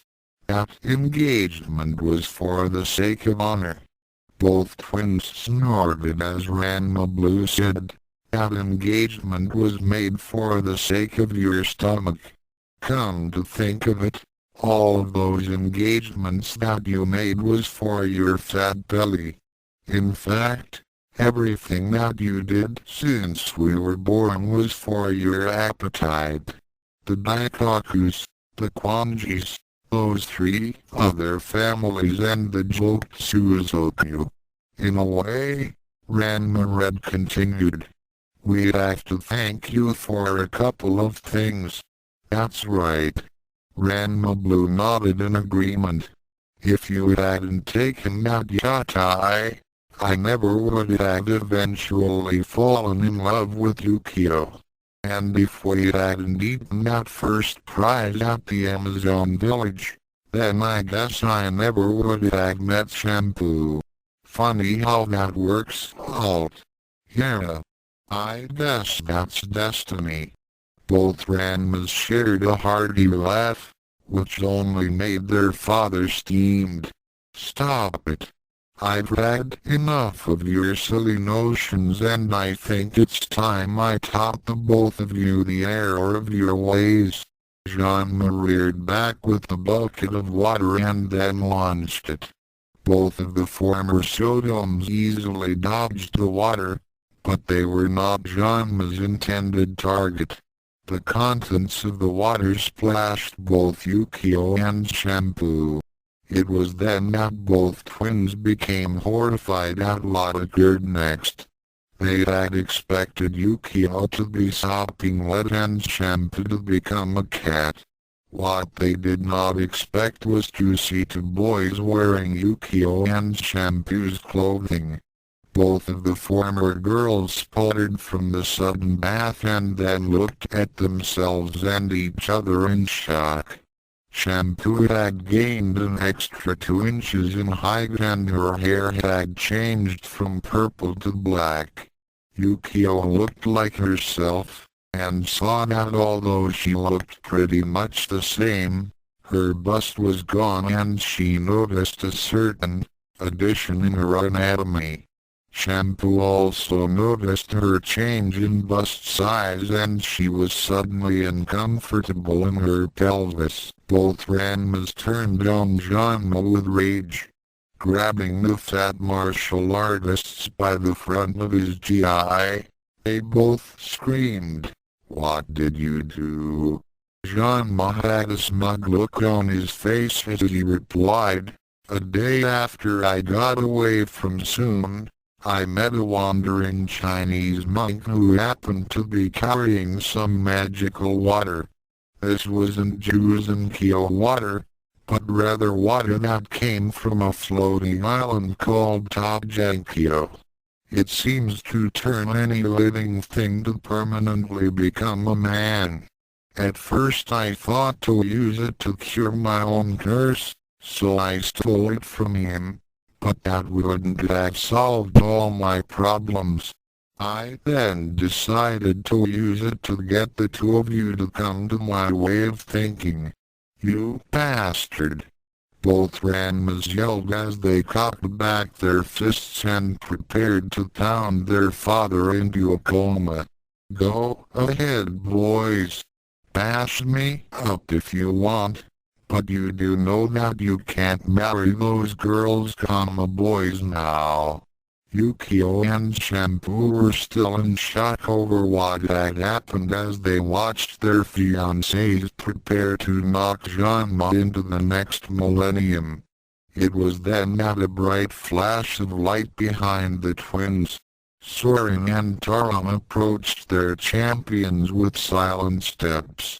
The Ranmas were so intent on delivering massive punishment to Ranma that they didn't even notice their approach. They stopped within 3 feet of their pupils and waited.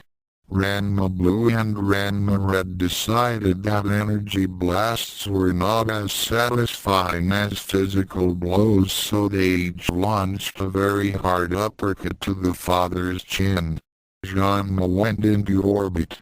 It was then that Soren placed a hand on the shoulder of each twin and said, "Come." Both Ranmas lost all tension as their feelings of hatred for their father faded away to serenity. They turned to face their mentors and Ranma Red said, "Why didn't you stop him?" His voice was tinged with sorrow. Soren nodded as he said, "There's no need to be upset." "Why shouldn't we be upset?" Ranma Blue snapped. "That bastard turned our fiancés into guys. Permanently. It's time for the next phase in your training," Taron stated. "What?" Both Ranmas shouted. "Oh, we think you'll like this part of the training," Soren said with a smile. Taron nodded. "Huh?" Both Ranmas said. Both immortals raised an arm towards Shampoo and Ukyo and fired off a white blast of energy. The two were enveloped in a blinding flash. When the light faded away, the two looked down at each other and themselves.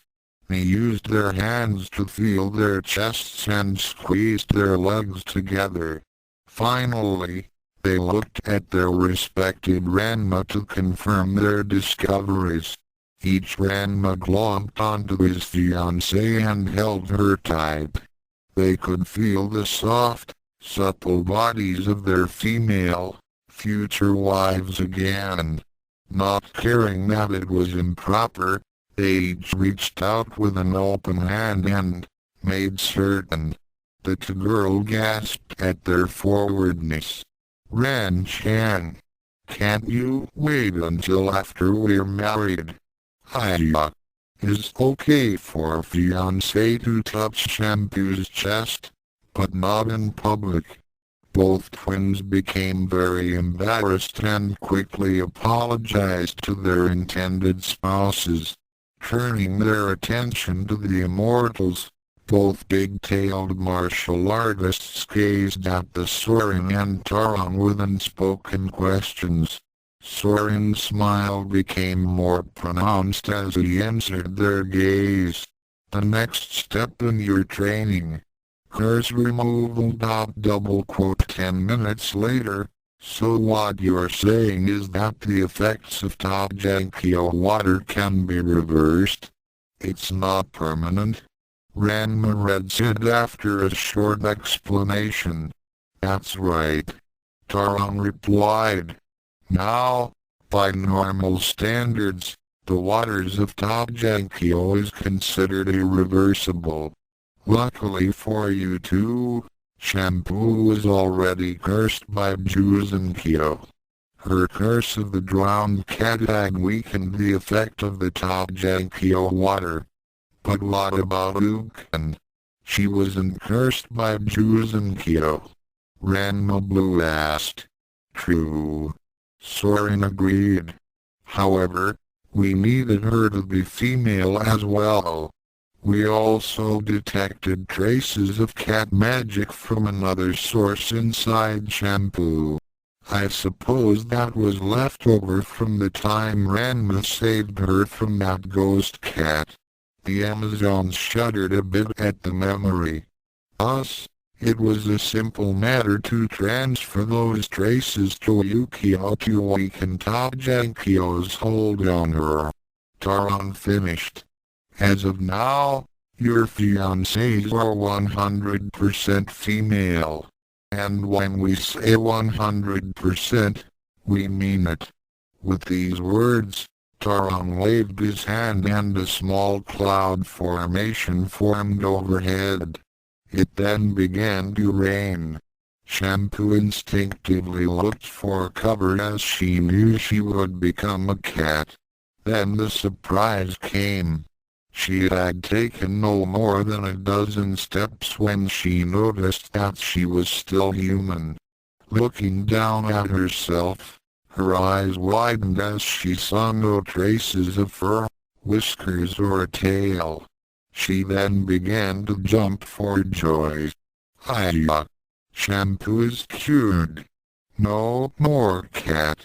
She then ran back to Ranma and leapt into his open arms. The red-shirt Ranma spun her around as they celebrated their freedom from Ukyo. Ranma and Ukyo held each other as they watched the two cavort in the rain. Life was good. When the two settled down, the immortals finished with their explanations. While we were fixing the damage that Ranma caused, we decided to exorcise the effects of Ukyo as well. Soren explained. Curses can come in one of three forms: magical, elemental, or a combination of both. Ukyo and Tendo-Saotome are examples of the third type. In this case, it took the both of us to remove it. So that explains how you two were able to separate us. Ranma exclaimed. You got it. Taron said. I worked on the physical aspect, while my brother took care of the mystical part. What about the cat fist? Ranma inquired. As we said before, the cat fist is really an arcane ritual. Since it had a magical foundation, I was the one to exorcise it from you. Soren answered.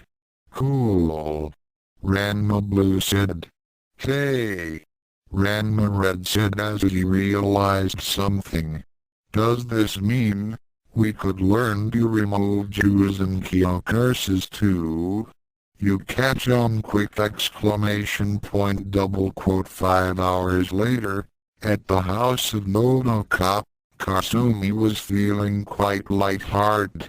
Her sister Akan seemed to be taking control of her life, and Nebiki had discussed with the eldest sister about getting an honest job to help support the three of them. Although she was still saddened at the fact that their father had not contacted them, the changes that her two siblings were undergoing had been encouraging. All things did not seem as bleak as before. Kasumi watched her sister Akan practice the backyard. She had gone into her training with new enthusiasm since she had returned from the Kami Plain. In the past, Akan would only train to keep fit. She never really had a reason to improve unless one of her former rivals goaded her into it, or Ranma would tease her. Now she was training not only to better herself, but also to find inner control. Her movements weren't as choppy and random. Instead, they flowed together smoothly and with good force. Her expression was also one discipline and determination, not anger. The older sister was so engrossed in watching her younger sibling that she did not notice Ranma Red and Ranma Blue come up to her.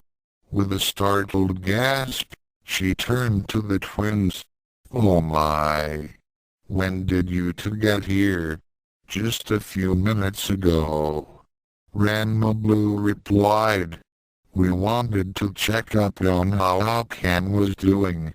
Shampoo and Ukyo are in the kitchen with Mom." "So how is she?" Kasumi turned her attention back to the girl practicing.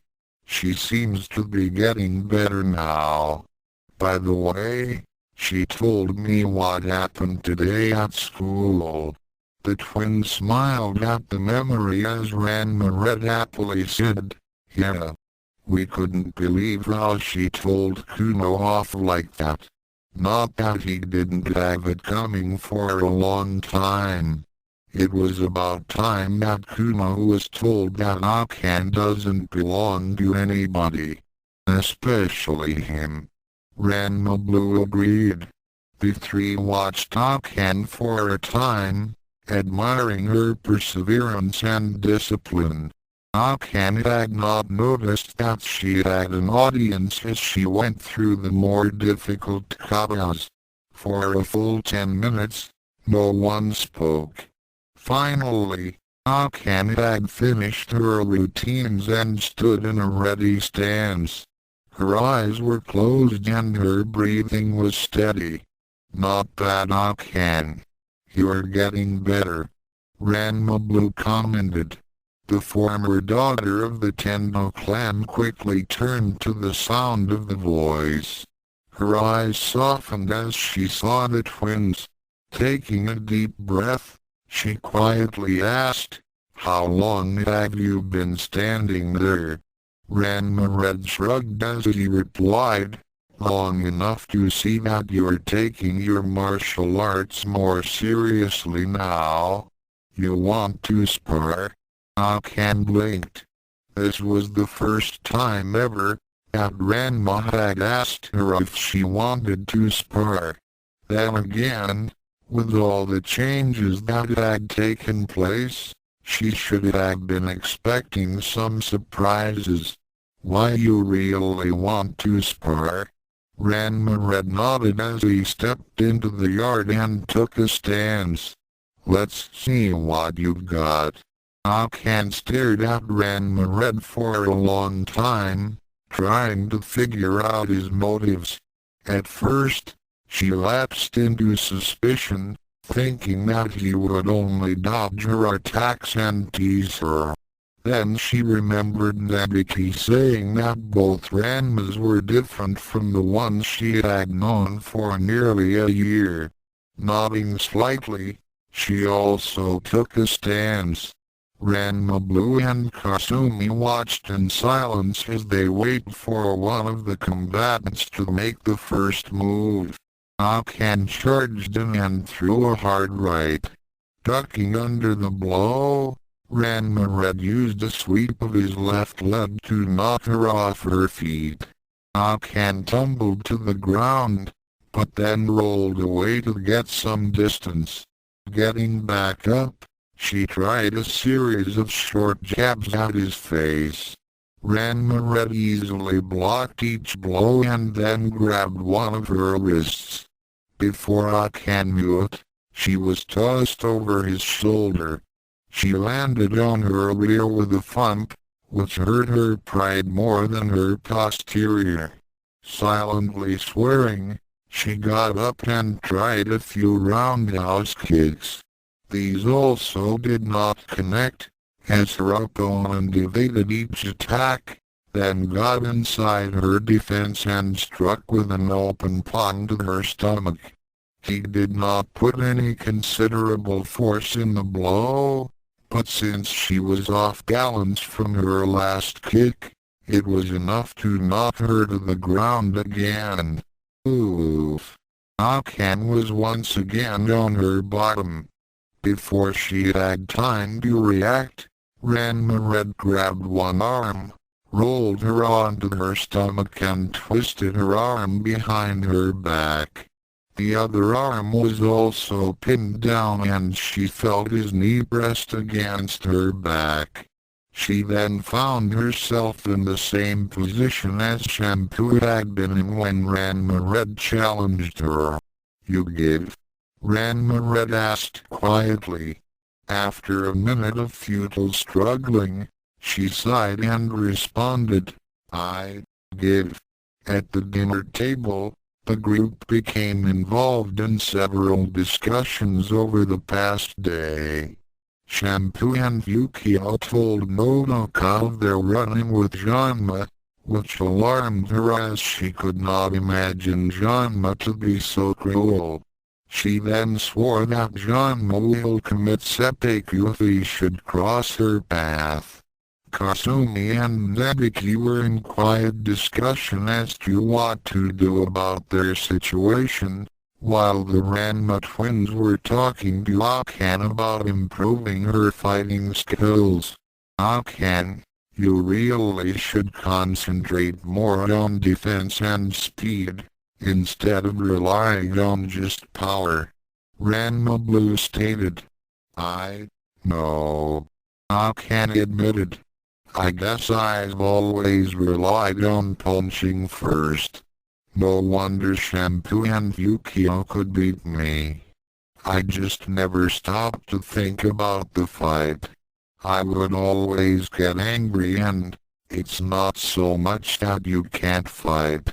You do have some great potential," Ranma Red declared. I do. Sure," Ranma Blue said as his brother nodded. "It's just that you've never been given much of a chance to develop it." He then took on a sheepish smile. "I guess we didn't help things when we teased you and kept on dodging. It's alright.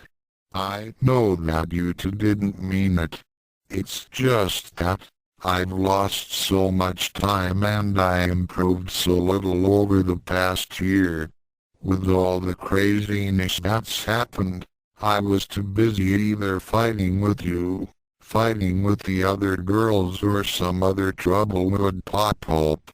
Dad wouldn't train me much, since he was so wrapped up in uniting the schools, and Akan's mood became sad as she thought about her father. Both twins became sympathetic as they understood what Akan was feeling. They then made a decision. "Hey Akan, we still got about 3 days or so. If you want, we could help train you every morning before we go to school," Ranma Blue suggested. "You'd do that?" Akan asked in surprise. "Sure. Ranma said with enthusiasm. We may not be engaged anymore, but that don't mean that we can't be friends. Besides, I don't think Kuno is going to give up on you, and we can't be there all the time to keep him in line. So how about it? Ranma Blue asked. Akan thought for a moment at their offer before nodding. May I have your attention, please? Nodoka said as she used a spoon to tap the side of a water glass. As soon as all those present settled down, the mother of the Masaki twins spoke. It has come to my attention that soon Tendo still has not contacted his daughters yet. It is with great sadness that we must all assume that he has truly disowned Kasumi, Nebiki and Akan. To that end, I wish to offer my condolences to his children. All three sisters bowed their heads as they too had come to the same conclusion. Tears began welling up in their eyes as they continued to listen to Nodoka Masaki. Ukyo and Shampoo also had tears of sympathy for the sisters. I also wish to speak to all of you on some other important matters. Nodoka continued. Since soon Tendo has left his children to fend for themselves, I have taken it upon myself to draw up the necessary papers, and they are now ready. With their consent, I will adopt Soon's children as my own. They shall bear the name of Masaki and shall become the sisters of my sons. Everyone in the room did a collective blink as the news sunk in. In a way, it was ironic. The children of the Tendos and the Sotomes would be united, but not in the way that Soon and Ranma had intended. Turning her attention back to the three sisters, she spoke to them in a motherly tone. It shall be your decision whether or not to accept my offer. I will not hold anything against you, should you decline. However, I feel that all of you have been put through enough hardships. These last few days have made me consider the three of you like family. I would be honored to have you as my daughters. Kasumi, Nebiki and Akan had been rendered speechless. They had been presented with a chance for a new life. A chance to live normally. Innocence, a chance to start over. Each girl considered the offer carefully. Kasumi thought about the last few days. Being with Nodoka and not having the burden to care for an entire family had been a welcome change. For the first time since her mother died, the eldest daughter was free of the overwhelming responsibility. She could now associate with others her own age. She no longer had to worry about the welfare of her sisters, as Nodoka had already started to take up the burden. Nodoka had in fact become the mother figure for them all.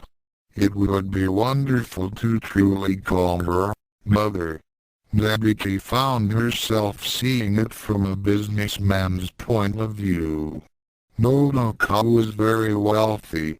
The middle daughter would not have to engage in her mercenary ways. She could be free to make friends, perhaps even start a relationship with someone. She would no longer be known as Nebiki the Ice Princess, but Nebiki Masaki, the person. Looking into Nodoka's warm expression, she silently cursed herself for thinking in terms of financial gain.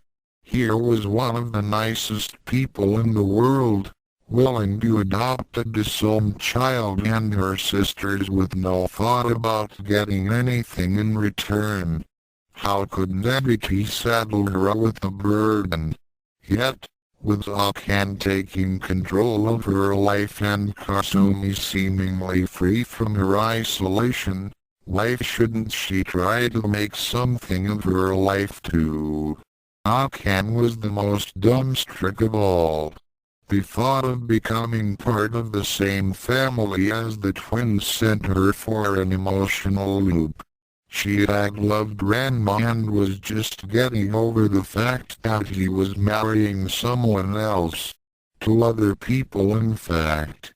Not only would she be close to them, but she would also have to associate with Ukyo and Shampoo, her former rivals.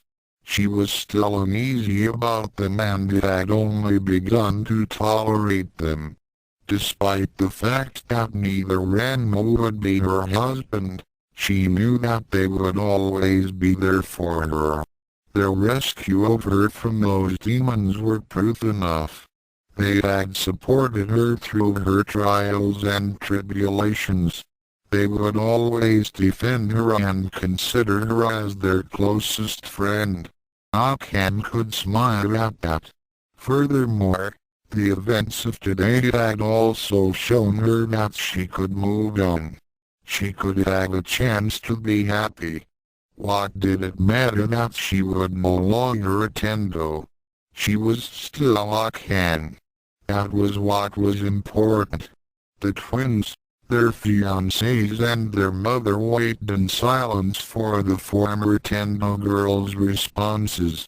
After a long moment that seemed to be an eternity, the three sisters looked at each other and gave one another a knowing smile. Turning to Nodoka, Kasumi decided to speak for the three of them. My sisters and I have come to a decision. Mother. Double quote to be continued, offer single quote as notes. Yes, I know I promised that this chapter would deal with the other characters, but I just couldn't get the ending of chapter 19 out of my head. It's true. The Saotome and Tendo lines have ended. Next chapter, I promise that the other characters will be described in detail. I'm sure a lot of you are wondering where Ryoga and Mousse are and what they have been doing. And I'm sure the big question is, where is Soren? The scene with Ranma was a drastic attempt to break up the engagements. We'll be seeing more of Ranma as well. For those of you who think that Ranma was acting out of character, just remember, things had gotten desperate for him, now that he's been rendered homeless, divorced and alone. Also take into account, he's done a lot of bad things in the past, without regarding the feelings of others or the consequences of his actions. I feel that what has happened to him so far was only the start of his well-deserved punishment. If I was Ranma, I would have renounced the Saotome name a long time ago with a father like that. As for Akan, what do you think? Is she finally taking control of her life? Has she truly recovered from her experience in the Kami plane? Is she finally growing up? The reason I did that scene with Kuma was to show people that she doesn't have to take the crud that life throws at her. She can also show that she's strong both in character and convictions. In the beginning, I often wondered why she never put a stop to it sooner. Dual Destiny, as though I really have to keep writing this disclaimer. Oh well. Dual Destinies is mine. Ranma one half is Rumiko Takahashi's. That's it. Less than greater than. Thoughts left curly bracket. Telepathic Communication Chapter 22 2. The sun was showing off its usual morning brilliance as it began its journey up from the horizon. In the backyard of Nodoka Misaki's house, a young girl was tossed unceremoniously to the ground. She landed on her rear with a soft thump. Ouch! That hurt. Akan whined as she painfully picked herself off the grass. She then faced her sparring partner, who looked back at her with a firm gaze. Learning the martial arts was never easy, Akan. Ranma Blue said as he took another stance. You said you wanted to get better. Don't tell me that you're having second thoughts about it. No way, Akan said with determination. She then rushed at her former fiancé and tried to land a straight kick to his midsection. The big-tailed martial artist simply sidestepped the attack, grabbed her by the ankle and used a twisting motion to cause her to fall on her stomach. Akan angrily got up for the umpteenth time and shouted at him, "Come on. All you've been doing for the last 20 minutes were blocks and throws. That's not much better than before, when you just dodged. Swing at me." By now she was huffing and sweating very hard, while Ranma Blue wasn't even breathing hard.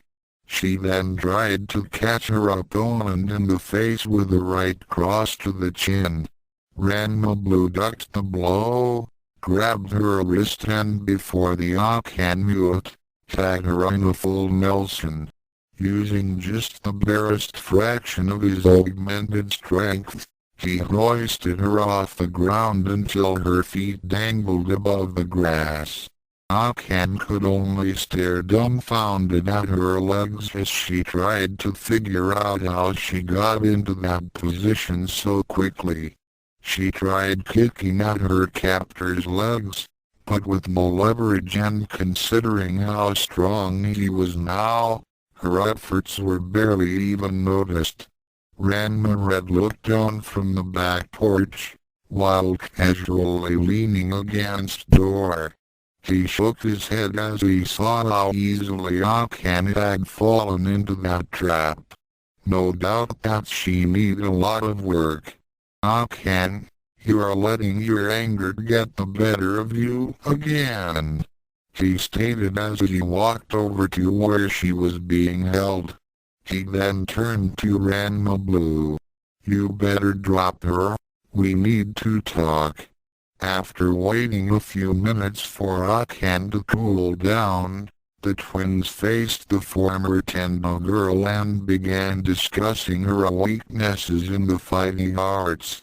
Akan, you rely too much on brute force.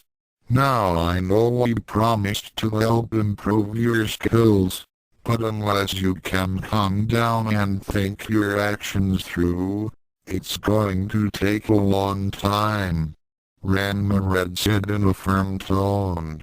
But it wasn't fair, Akan complained. Your brother didn't do anything but block, throw and use some holes on me.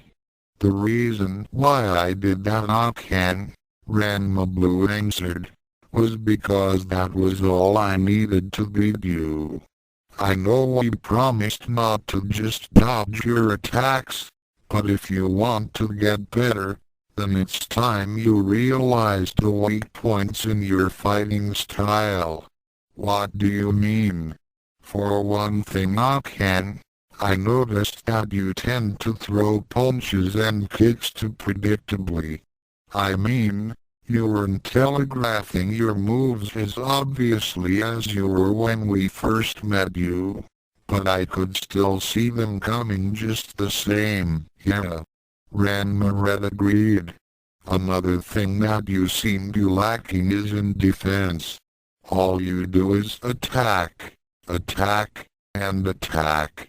Not only does that make you easy to predict, but also you're wearing yourself out that much faster and you're leaving yourself wide open. You're also not compensating for whenever Blue puts you in a hold or throw. You need an overall improvement in speed, endurance and tactics. Okan. Ranma Blue continued. Brute strength isn't going to get you very far. Not that I'm insulting you, Okan, but the moves I used were the same level as a red belt. Now in the past, Okan would have either ignored Ranma's advice or get angry and send him into lower Thorbiglio. Indeed, she was getting a bit irritated of being shown her faults. However, the past events had taught her that anger was not going to help her. She had just started to take control of her own life, and she needed all the support she could get. She was still having some flashbacks of those demons and how close she had come to being wiped out of existence. Fortunately, with Tsuruka and Hakodos destroyed, the memories had begun to fade. So what can I do? Okan said finally. I think it would be a good time to work on defense. Once you can take as well as dish out, we'll then start to train in those other areas. Ranma Blue said as he took his stance and waited for Okan. Couldn't you teach me some Kai attacks? Or maybe some of those new tricks that you learned? Ranma Red and his brother shook their heads while the magic-using Masaki answered. Can't do that. Why not? Well, for one thing, your ki isn't focused enough to control your battle aura, let alone project it. We're pretty sure that you could learn a couple of Kai attacks in time, but as for now, you still have to build up your physical skills. Furthermore, we can't show you magic or elemental power, because Soren and Taron warned us that only the chosen twins were allowed to wield them. But they can use those powers, Okan said. That's because they were the original chosen twins. Ranma Blue replied. Besides, they're immortal. According to them, the contract specifically states that only immortals may use the powers of the chosen twins, namely, the chosen twins, us. So I can't learn those techniques. Sorry, Okan. Ranma Red said. But you can probably imagine how much havoc and destruction would be caused if more people had our abilities. Heck, even Cologne asked me to teach her how to teleport and stuff like that. It took a while for me to convince her that it wasn't a good idea. Training you in Kai attacks should be enough though, when you're ready. The youngest sister brightened at the notion and took a stance. Well, let's get started. The sooner I get better, the sooner I can learn how to use Kai. As Okan and Ranma Blue took their stances, Ranma Red smiled. It seemed that Okan was finally starting to understand her real worth and would be able to handle herself fine in the future. As he watched the two exchange blows, he started to think about the past 2 weeks and of things yet to come. The creation of the Ranma twins, the training to prepare them for the dark world, their marriage proposals to Shampoo and Ukyo, their final confrontations with Ryoga and Mousse. It was then that Ranma Red paused in his thoughts. Less than speaking of those two, I wonder what they're doing now? Greater than somewhere in China. 3 days previously, Mousse was tired. It had been a week since he left Japan. He had only arrived at the border of the Qinghai province 3 days ago. He figured that he had another week and a half to get to the village of the Tendo-Saotome. Although he was looking forward to seeing his family and friends again, he was also in a depressed state. When he had left the village a year ago, he had sworn that he would not return until Shampoo was his bride. Although his parents had regarded his obsession with Cologne's great-granddaughter to be a fool's quest, they still wished him luck and told him to come home soon. He had traveled as far as Hong Kong before he heard that Shampoo had been in Japan. By the time he had traversed half the distance to Japan, he had then gotten information that Shampoo had returned to the village in disgrace.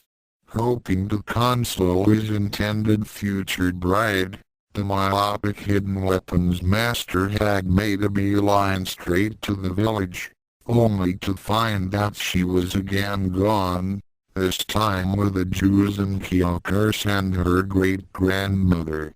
Seeing that he had wasted a lot of time, he decided to go to the place where all of Shampoo's troubles were, Japan.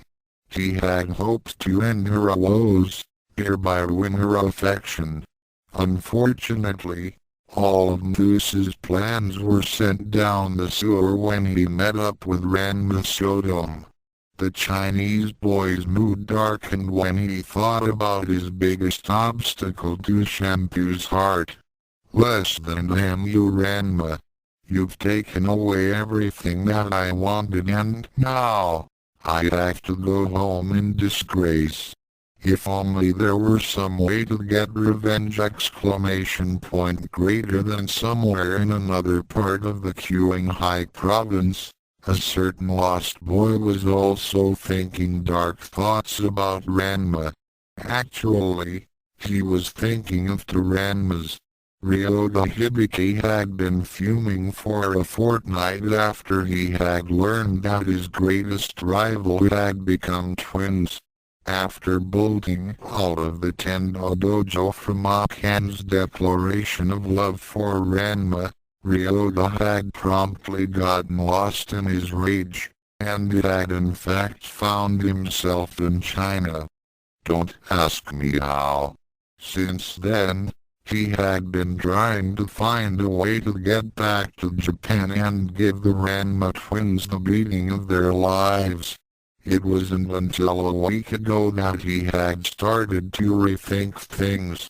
Remembering back to when one of the twins had easily beaten him in their supposed final duel, the bandana-wearing martial artist knew that he needed something really big to beat his opponent. He also had to consider that the other twin might also be just as strong, and he is. Over the past several days, Ryoga had been training to improve his martial arts. He had been getting into a lot of challenge fights and brawls lately, as he eagerly took any opportunity to better himself. Unfortunately, none of his opponents had even 1/millionth of the power that Ranma Blue had displayed. The fights had improved Ryoga somewhat, but he still wasn't considered even the slightest challenge to either twin. Ryoga knew this and had become even more depressed. If that's possible, he would have gone further into his depression if not for a rumor that he heard 2 days ago. It was because of that rumor that he had been searching the region ever since. He knew that when he found it, he would be able to exact his final revenge against the persons that were responsible for his misery. That night, Mousse had set up camp in one of the deep forests that was near the mountain regions that led to the Amazon village. He figured that he could get to the foot of the mountains in a day, perhaps 2. As he sat down on a log and watched his dinner cook in a small pot, a thought occurred to him. Less than K. Since I've got a week to get back home, I can make a stop at Jews and Kyo and cure myself! Greater than Mousse had never really thought about ridding himself of the drowned duck curse before, since he was too busy trying to win Shampoo. She seemed to treat him a little better as a duck. Now that he had been forced from Shampoo, there wasn't any reason why he should have that curse anyway. The thought lifted his spirits somewhat, as he would no longer have the troubles that the magic of Jews and Kyo had caused. Like Ryoga, Mousse had to be extremely careful when he was a duck in the restaurant districts. Several times before, many shopkeepers had tried to make a meal out of him. On other occasions, young children had tried to catch him as a pet. The near-blind boy shuddered as he remembered encountering Asuza Shitori. That meeting was one he could have done without. As soon as the martial arts figure skater had spotted him, she had gone into her cute mode and had chased him around town. She kept on calling him Rene, and when she had finally gotten a hold of him, Mousse had been subjected to the most horrendous torture of all. She had taken him back to her house and dressed him up in a bonnet, fed mud pies, had his feathers plucked, her attempt at giving him a haircut, and many other indignities. He had soon become desperate and had started throwing his hidden daggers and shurikens at her, but she deflected them and started using them against him. She thought he wanted to play William Tell. It had been a grueling 8 hours before he could get away. When he arrived at the Neko, both Shampoo and Cologne had scolded him for being late. The pounding they gave him was refreshing, compared to spending all that time with Asuza. Just as he had finished his reverie, Mousse noticed that his dinner was starting to boil over. Quickly leaning forward to rescue his supper, the near-blind martial artist suddenly got the feeling that he was being watched. Putting the pot down on the ground, he got into a stance with his arms held at the ready. It was then that something leapt at him from the trees above. Food. Mousse reacted quickly at the attack and threw forth a barrage of chains and sharp implements. The attacker deflected the projectiles with what appeared to be a huge paintbrush. The unknown assailant charged at him and started swinging his strange weapon. Mousse countered by hauling out a couple swords, and the two parried, thrust, slashed and stabbed at each other. After a few minutes of furious fighting, Mousse finally got the drop on his opponent by tossing up a ball and CHAIN, which KO'd his attacker. There was a surprised yelp of pain as his opponent fell flat on his back. It was then that Mousse leaned forward to get a good look at him. It was a scraggly-looking, bald old man with a thick white beard. He was wearing a short brown robe. He had skinny legs and was barefoot. As Mousse stared in disbelief at who his attacker was, the old man uttered out pitifully, "Got anything to eat?" A few hundred yards away, Ryoga was still searching the forest. "Less than damn. I know he's got to be around here. The people of that last village said he was traveling through this forest. HMPF. I never thought that I would have to see him again. But he's the only one who could give me the power to beat those twins. It's a small price but greater than Ryoga wandered about aimlessly for another 15 minutes. It was then that he heard a familiar voice shouting out a short distance in front of him. H. You hate it all. My stew is gone. Ryoga began running in the direction of Moose's voice. When he came to a small clearing, he saw Moose staring at an empty pot in his hands, and a few feet away sat an old man that was smiling and rubbing his full belly. "It's you!" Ryoga exclaimed happily as he ran over to the two. Moose turned angrily at the old man and pulled forth a wicked-looking club as he prepared to bash him into next week. "You greedy pig! You could have left me some." The hidden weapons master swung back his arm and aimed for the old man's bald head. But just as the blunt head of the club came down, Ryoga kicked it out of Moose's hands. "Hey! What are you doing?" Moose said angrily as he turned to face the new arrival. He then squinted in confusion as he saw who it was. "Ryoga? What are you doing in China? Don't hurt him," Ryoga said as he tossed away the club. "What do you mean? He ate all my dinner. If you kill him now, he won't be able to make us into the strongest men in the world." Huh? The old man had been listening in on their conversation and smiled.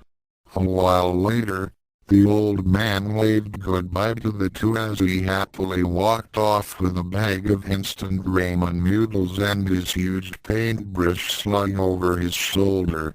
At the clearing, Ryoga and Moose stared at the ink drawings on their abdomens. Both of them could feel the power surging from their stomachs. The marks of a god were starting to take hold.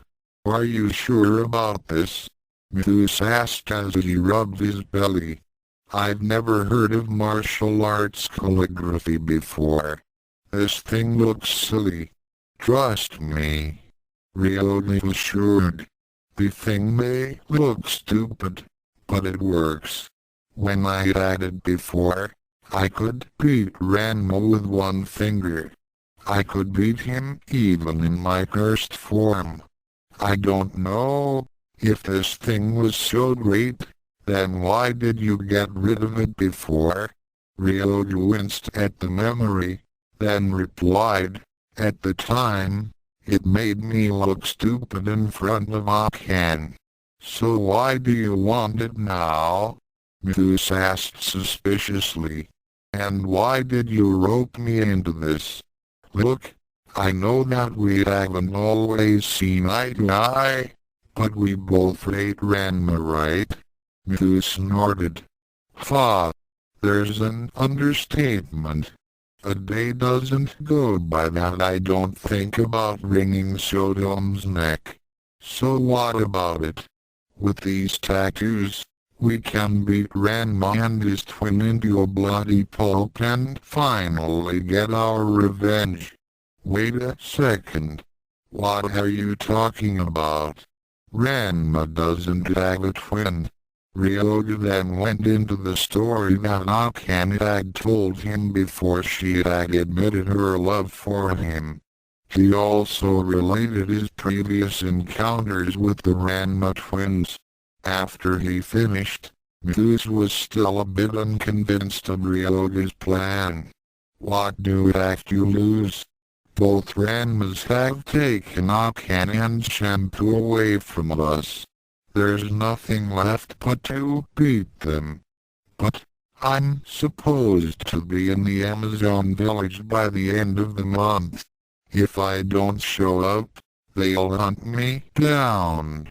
Let me tell you, Having one Amazon mad at you is bad, but you don't want the whole bunch ticked off at you. So what? You're invincible now. They wouldn't be able to within 5 feet of you. Besides, with these marks, no one would stand a chance. Like I said, what have we got to lose? Mousse nodded. With Shampoo no longer available to him, he didn't really have any reason to go on living. He had been thinking dark thoughts about Ranma ever since he had lost the honor duel. If he returned to the village, he would be branded as a disgrace and would be ridiculed for the rest of his life. What did he have to lose? Ranma Red had taken it all. I'll do it. The two partners shook hands and then headed for the nearest port city, which would lead them back to Japan and the source of their miseries, the realm of oblivion. Since the deaths of Arkodos and Zuruka, the realm of oblivion had been designated as a free zone until some other demons of the dark world laid claim to it. As of now, 2 new servants of Shiroka were watching the events unfold on a viewing portal. Unlike the previous inhabitants, these 2 could almost be labeled as human. Like Arkodos and Zuruka, these new ones were identical in appearance. However, that's where the similarities end. For one thing, they were female. They had humanoid bodies with albino skin. They also possessed long, ebony hair that was done up in elaborate ponytails, and their eyes glowed with jade. They each had long fingernails that were painted scarlet red. Both wore flowing robes that seemed to be a cross between a kimono and a monk's garb. Underneath their robes, they had on outfits that looked like traditional training GI, each in their respective colors. The first one's outfit was black with white highlights. The other had the reverse with white robes and black highlights. The 2 females also wore black sandals and seemed to radiate an evil that was both seductive, yet deadly. The only trait that set them apart from passing as human beings were their ears. They were blonde and framed their faces like horns. As of now, they twitched in anticipation of the coming carnage and destruction. Well now, Kataka, the black-robed one said. It was too easy to entice those 2 into accepting the mark of a god. Yes, the white-robed one agreed. Vengeance has always been a good driving factor to controlling these mortals, Makana.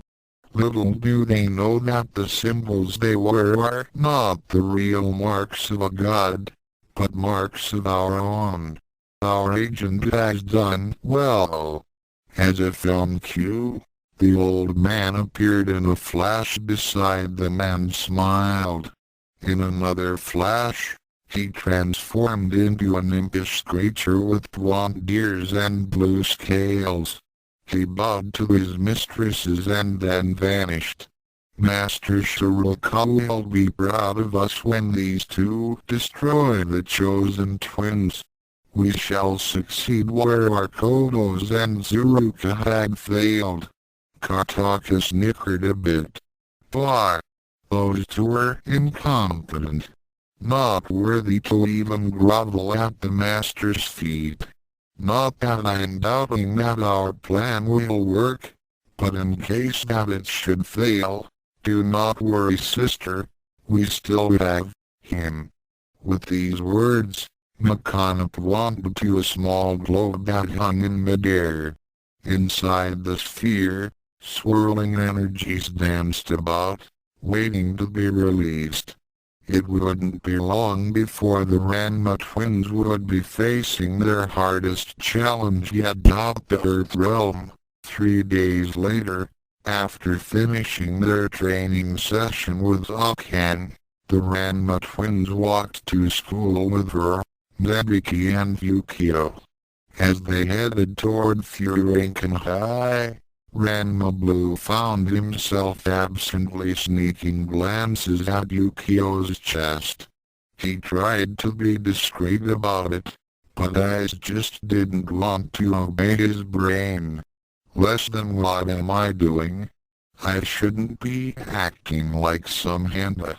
I know Ukin is really cute, but I never knew she was that cute! Greater than Ranma Blue winced a bit when he noticed that a certain part of his anatomy was hardening a bit. He quickly began thinking of icebergs, snow and other images of cold objects in an attempt to cool down his arousal. Ukyo smiled a bit as she caught the reaction that she was getting from her fiancé. Less than, yes. I knew that Ranma honey would notice. Am I glad that I went shopping with his mother yesterday! Greater than Ukyo blushed a bit when she glanced down at her chest. To those who knew her, Ukyo had been wearing chest bindings to keep her bosom flat when she had been masquerading as a boy. Since then, it had been a habit for her to restrain her breasts. Although it had recently gotten more painful as her body underwent further changes and her chest had become more pronounced, Ukyo thought that it was something that she could still endure. Now, however, with her engagement with one of the Ranma brothers assured, Ukyo had decided to act less tomboyish and more feminine. As a result, she had asked his mother to go shopping with her for more appropriate clothes.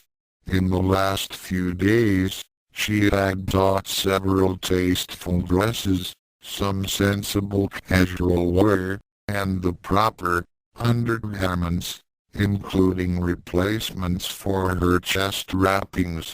For the first time in her life, Ukyo absolutely reveled in her newfound identity as a female. The looks she was getting from Ranma Blue were undeniable. He liked her in a bra. It was then that she had some very wicked speculation as to what to wear on their wedding night. She smiled as she made a note to ask Shampoo about it. The group arrived at Furinkan High with no troubles and spent the morning in relative peace. Students had noticed the changes that Nebiki and Akan were undergoing, and were stunned when the older sister announced that all outstanding debts that were owed to her were hereby cancelled. This put her flunkies in a state of shock as she told them that their services were no longer needed. Gossip had become rampant among the student population during lunch hour. Many of them thought that this was one of Nebiki's elaborate schemes to score a big profit, but they couldn't find any evidence to support that hypothesis. Furthermore, Nebiki had begun to flirt with the other older boys. Everyone had thought of her as some ice princess, and it was a shock to his or her systems to see the older sibling of Akan acting with a warmer personality. It wasn't long before Nebiki had started to get date offers. Akan was also the recipient of many overtures by the male students, much to the dismay of Kuno. The insane Kendust had tried several times during the day to enforce his supposed claim on Akan, with the same results. Hordes of angry adolescents would trash him, or the Masaki twins would pound him into the pavement. In fact, The two Ranmas were just finishing the daily thrashing of the so-called Blue Thunder, when his twisted sister appeared. Both of them shuddered when they heard the familiar, yet skin-crawling maniacal laugh that heralded the arrival of the Black Rose.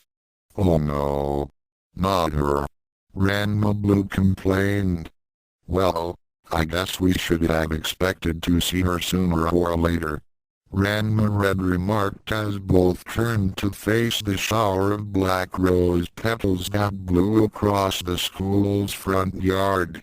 Sure enough, there was the Black Rose of Saint Herberica in her school uniform, twirling her ribbon and laughing. "Ho ho ho ho ho ho. Ranma darling, can the rumors be true? I see it is. I have two true loves. What are you talking about, Kodakai?" Ranma Red said in disgust. "Why isn't very obvious?" Kodakai said as she approached them. "The fact that I now have two of my darling Ranma-samas to marry. Why, the gods themselves must be rewarding me by giving me twice as many Ranmas. You're out of your mind," Ranma Blue said as the two of them backed off. "There's no way we're going to marry you." "Yeah," Ranma Red agreed. "Besides, we've already got fiancés." "Of course you do, darlings. You have me." "No we don't," Ranma Blue said firmly. "We're going to marry someone else." "What?" Kodakai said in a surprised voice. "Who would dare compare to your beloved Black Rose? Surely not that Chinese hussy and that spatula-wielding tomboy.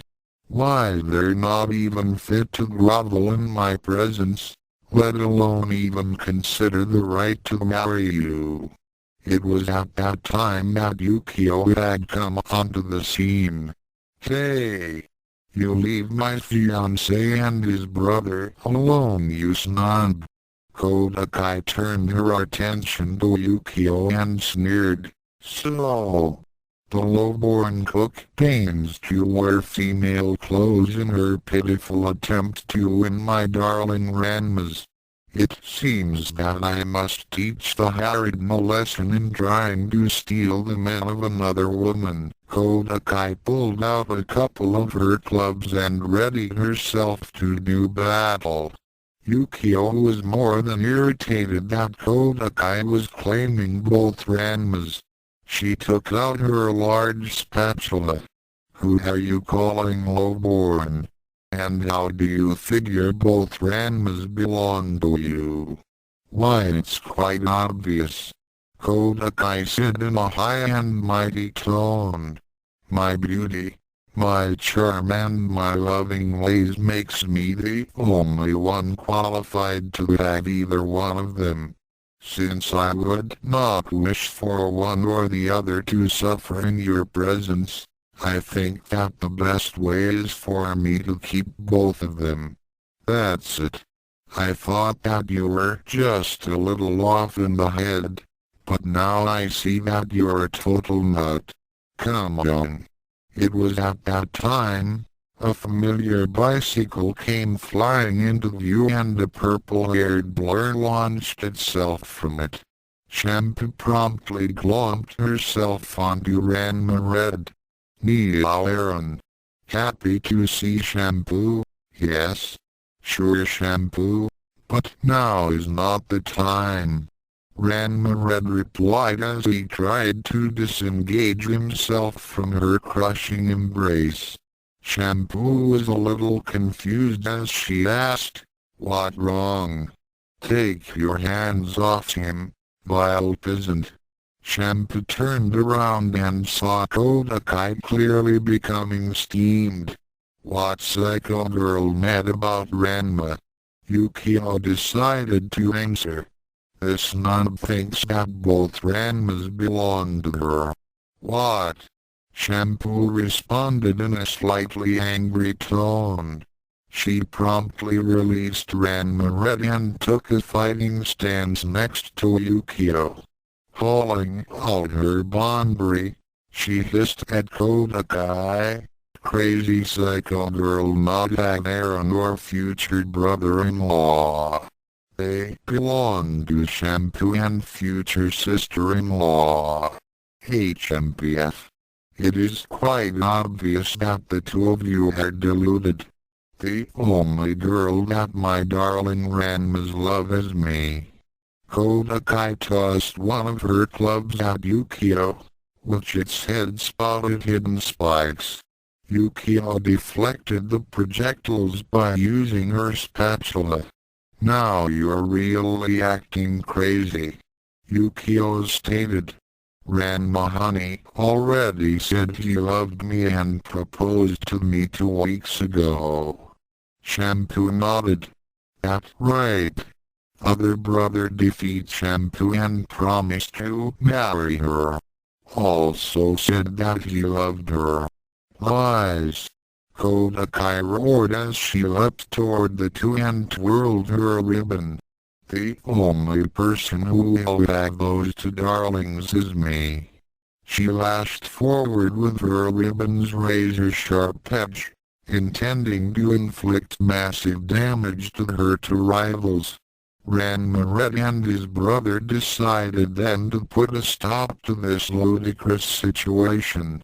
Concentrating his powers on her ribbon, the magic using Ranma caused the long silk line to wrap itself around Kodakai's body. The Black Rose found herself completely ensnared in her own weapon. As she plummeted to the ground, Ranma Blue used his power over gravity to slow her descent and gently set her down on the lawn. Just after she had been laid down on the grass, the twins calmly walked up to her with stern expressions. Kodakai was very shocked at what happened and could only stare up at them. "Kodakai," Ranma Blue began. "This has gone far enough." "That's right," Ranma agreed. "It's time we set you straight. We don't love you. In fact, I don't think we even like you." "No," Kodakai said, shaking her head. "It can't be true." "You do." "No, we don't," Ranma Blue said in a firm voice. "We should have ended this when it first started. We didn't want to hurt you or anyone else, but it looks like we had no choice. Understand this.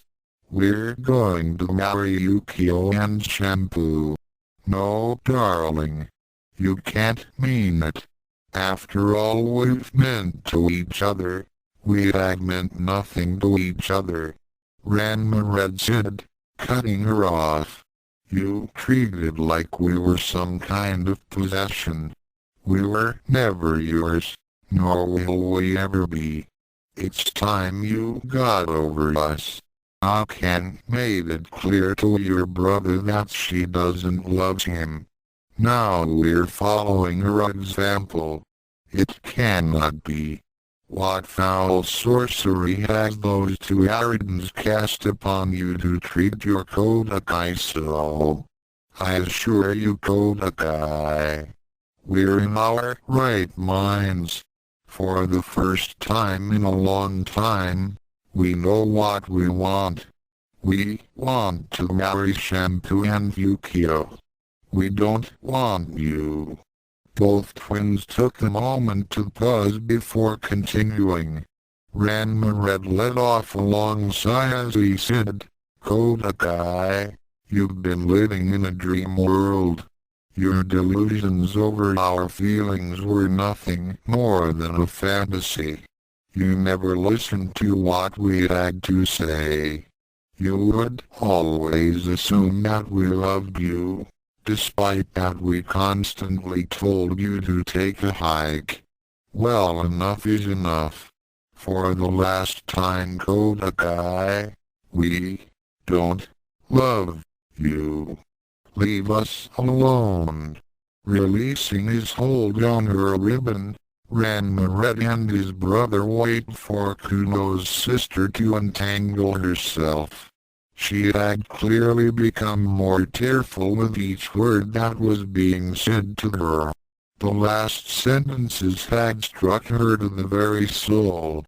As she stood up, she bowed her head and sobbed quietly. After a minute, she bolted from the school with her face in her hands. The twins started to chase after her, but then thought it better to give her some space. Their fiancés walked up to them and looked in the direction of the fleeing gymnast. You know, we could have done that a lot better, Ranma said to his brother. We hurt her feelings. I know. His brother nodded. But I'm afraid that no matter how we told her, she was still going to be hurt. I think that it's best she be told the truth. By not setting her straight, we were just leading her on. Nothing more you or your brother could have said to her, Ran-chan. Ukyo said. If she can't understand straight off, then I guess there isn't anything else that can be done. Yeah, well, I guess there will be some people who just won't let things go, Ranma Blue stated. As if on cue, the group heard a crash in the background. It was then that the twins heard a familiar cry. Orianame, prepare to die. At first, they thought it was Ryoga, but then the twins also heard another voice. Tendo-Saotome, prepare to pay for taking my shampoo. There was a huge explosion and the crowds of students went scattering like ants. Before them, the chosen twins saw their former arch-enemies appear before them with battlers glowing and expressions of utter hatred etched across their faces. Behind them, their fiancés also looked in surprise. Mousse, Ranma said. Ryoga, Ranma Blue said. Hiya. What Mousse doing here? He's supposed to be in China. Amazons will hunt him down if he no be there. Shampoo said. Mousse let out a laugh as he scoffed. I have had it with those laws. They have kept me from what I want long enough. Once I have reduced Ranma to a smoldering corpse, you'll belong to me. Then you'll see that I am the better man. You'll be mine at last. Shampoo stepped back as she heard these words. This person was not the same whimpering and pathetic fool that she had known before. He radiated intense power and believed every word he said. He was different and that did make her uneasy. Both the twins knew something was up. Both Ryoga and Mousse were not acting the same as before. They had never seemed so bloodthirsty in the past. They had made death threats in the past, but they never went too far. They had always had some control and their pride always prevented them from using lethal tactics. Now it appeared that they were in the grip of a more dangerous mania. It was certain that they were out for blood, their blood. Ryoga, Ranma Blue started. Our last fight was supposed to have ended the feud. You lost. You can't challenge us. I thought honor was satisfied. Inner. The lost boy sneered. You had no concept of the word. You and your brother beat me up the first time and it was your fault that I got cursed.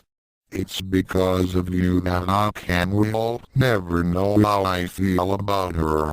No. It's time we really settle things. My life has been a living hell since I met you, and the only way that I can get any peace is to beat you and your brother into a bloody pulp. What about you, Mousse? Ranma Red asked. You lost out on a duel, and if you're not in the Amazon village by the end of the month, they'll hunt you down. Fuck, Mousse declared with contempt. With the power I have, those Amazons don't have a prayer of killing me. My business is with you, Ranma Red. Because of you, I can't take Shampoo as my bride. Once I present her with your carcass, she'll see that I am the only one for her. I should have killed you in the past, but something always got in the way. Now nothing is going to save you. Enough talk. Fight! Ryoga roared as he and Mousse charged at the twins with battle oars blazing. Ranma Red barely managed to teleport himself, his brother and their fiancés out of the way. As Mousse and Ryoga reached the spot where their opponents were, there was another huge explosion. Concrete and other debris went flying all over, causing the crowds of students to run off in panic. 20 feet away from the wanton destruction, the twins and the two girls reappeared. Both Ranmas took a stance and motioned for Shampoo and Ukyo to take cover. A fight was inevitable. Oh boy. Since when did they get that kind of power? Ranma Blue queried. Yeah. And they didn't even notice that innocent bystanders are around. Ranma Red agreed. What do you think? Tag this snapped? I'd say so. It's like they don't even care anymore. Turning back to their fiancés, Ranma Blue ordered. Fukin. Shampoo. Get back. Now. But Ran-chan. They've totally lost it. Make sure everyone stays clear. This is going to get real ugly. Ranma Red added. The two girls looked at their future husbands in concern and nodded. As they ran off to warn everyone to stay clear, the chosen twins began sizing up their opponents. Mousse and Ryoga stood and waited for the Ranmas to make the first move. The two began focusing their key energies and probed their opposition for weaknesses. Ranma Blue's eyes snapped open when he realized what they were up against. Damn! They're wearing the mark of a god. Both of them. That's weird. I don't remember that Taku being able to give Ryoga that much power before. Yeah, well we do know how to beat it. Right. You take Ryoga, I'll take Mousse. Both big-tailed martial artists charged at their attackers, hoping to finish the fight quickly. However, other beings had different things in mind out the realm of oblivion. Look, Kataka. They've taken the bait. Makana stated as she gestured to the viewing screen. Indeed. Agreed her sister. The chosen twins only think that they are battling the mark of a god, but they shall soon discover that they are up against something far worse. I do so enjoy tormenting these mortals. It shall be glorious when the dark world conquers the earth. Ah, so many souls to torture! Double quote on the earth realm. What? Ryoga and Mousse are fighting the twins? Akan said in disbelief. Yeah. Ukyo confirmed. They told us to get everyone out of the way. Looking back in the direction of the fight, they could hear the sounds of heavy impacts and explosions. Akan's expression took a dark look as she began heading toward where the battle was taking place. Ukyo looked in shock at the youngest of the three former Tendo daughters and then reached out to grab her arm. "Hey! Where are you going, Akan?" Akan looked back and said in a cold voice, "I'm going to see Ryoga and give him a piece of my mind for lying to me all this time." "What? Are you nuts? It's like World War III out there." Akan shrugged off her arm and continued to head toward the chaos. Ranma Red narrowly dodged the hard right by Mousse, which shattered one side of the school's outer wall. Then Mousse launched a barrage of daggers, chains and other sharp projectiles at him. Despite his enhanced speed, the magic-using Misaki found himself hard-pressed to dodge. Whoa! Since when could the mark of a god make someone that fast? I thought it only worked if you attacked them!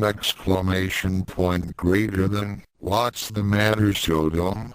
Too much for you? Mousse taunted as he launched another barrage. I'm just getting started. By the way, the name's Misaki. Mokodakbisha. The sudden blast of Kai caught Mousse off guard, but as the yellow ball of energy hit him in the chest, both he and Ranma Red were surprised to see his body simply absorb the attack. Mousse smiled maliciously and said, "Fa, you can't hurt me. I'm invincible." He then shot a third volley of weapons at his opponent. This time, he was successful in nailing Ranma Red in shoulder. The red-shirted martial artist winced a bit as he felt a dagger graze his flesh. Things were only going to get worse. On the other end of the battle area, Ranma Blue was also having problems. As long as Ryoga was being protected by the symbol, Ranma Red's brother knew that he couldn't physically attack him. He had been trying his standard Kai blasts, hoping to wear him down, but Ryoga simply countered each attack with his own Kai technique. Shihokodian. Ranma Blue barely managed to duck under the blast of depression-fueled Kai energy, which caused another section of the outer wall to crumble. Is it just my imagination, or has his normal Shihokodian gotten stronger? Greater than it was then that Ranma Blue decided to change tactics.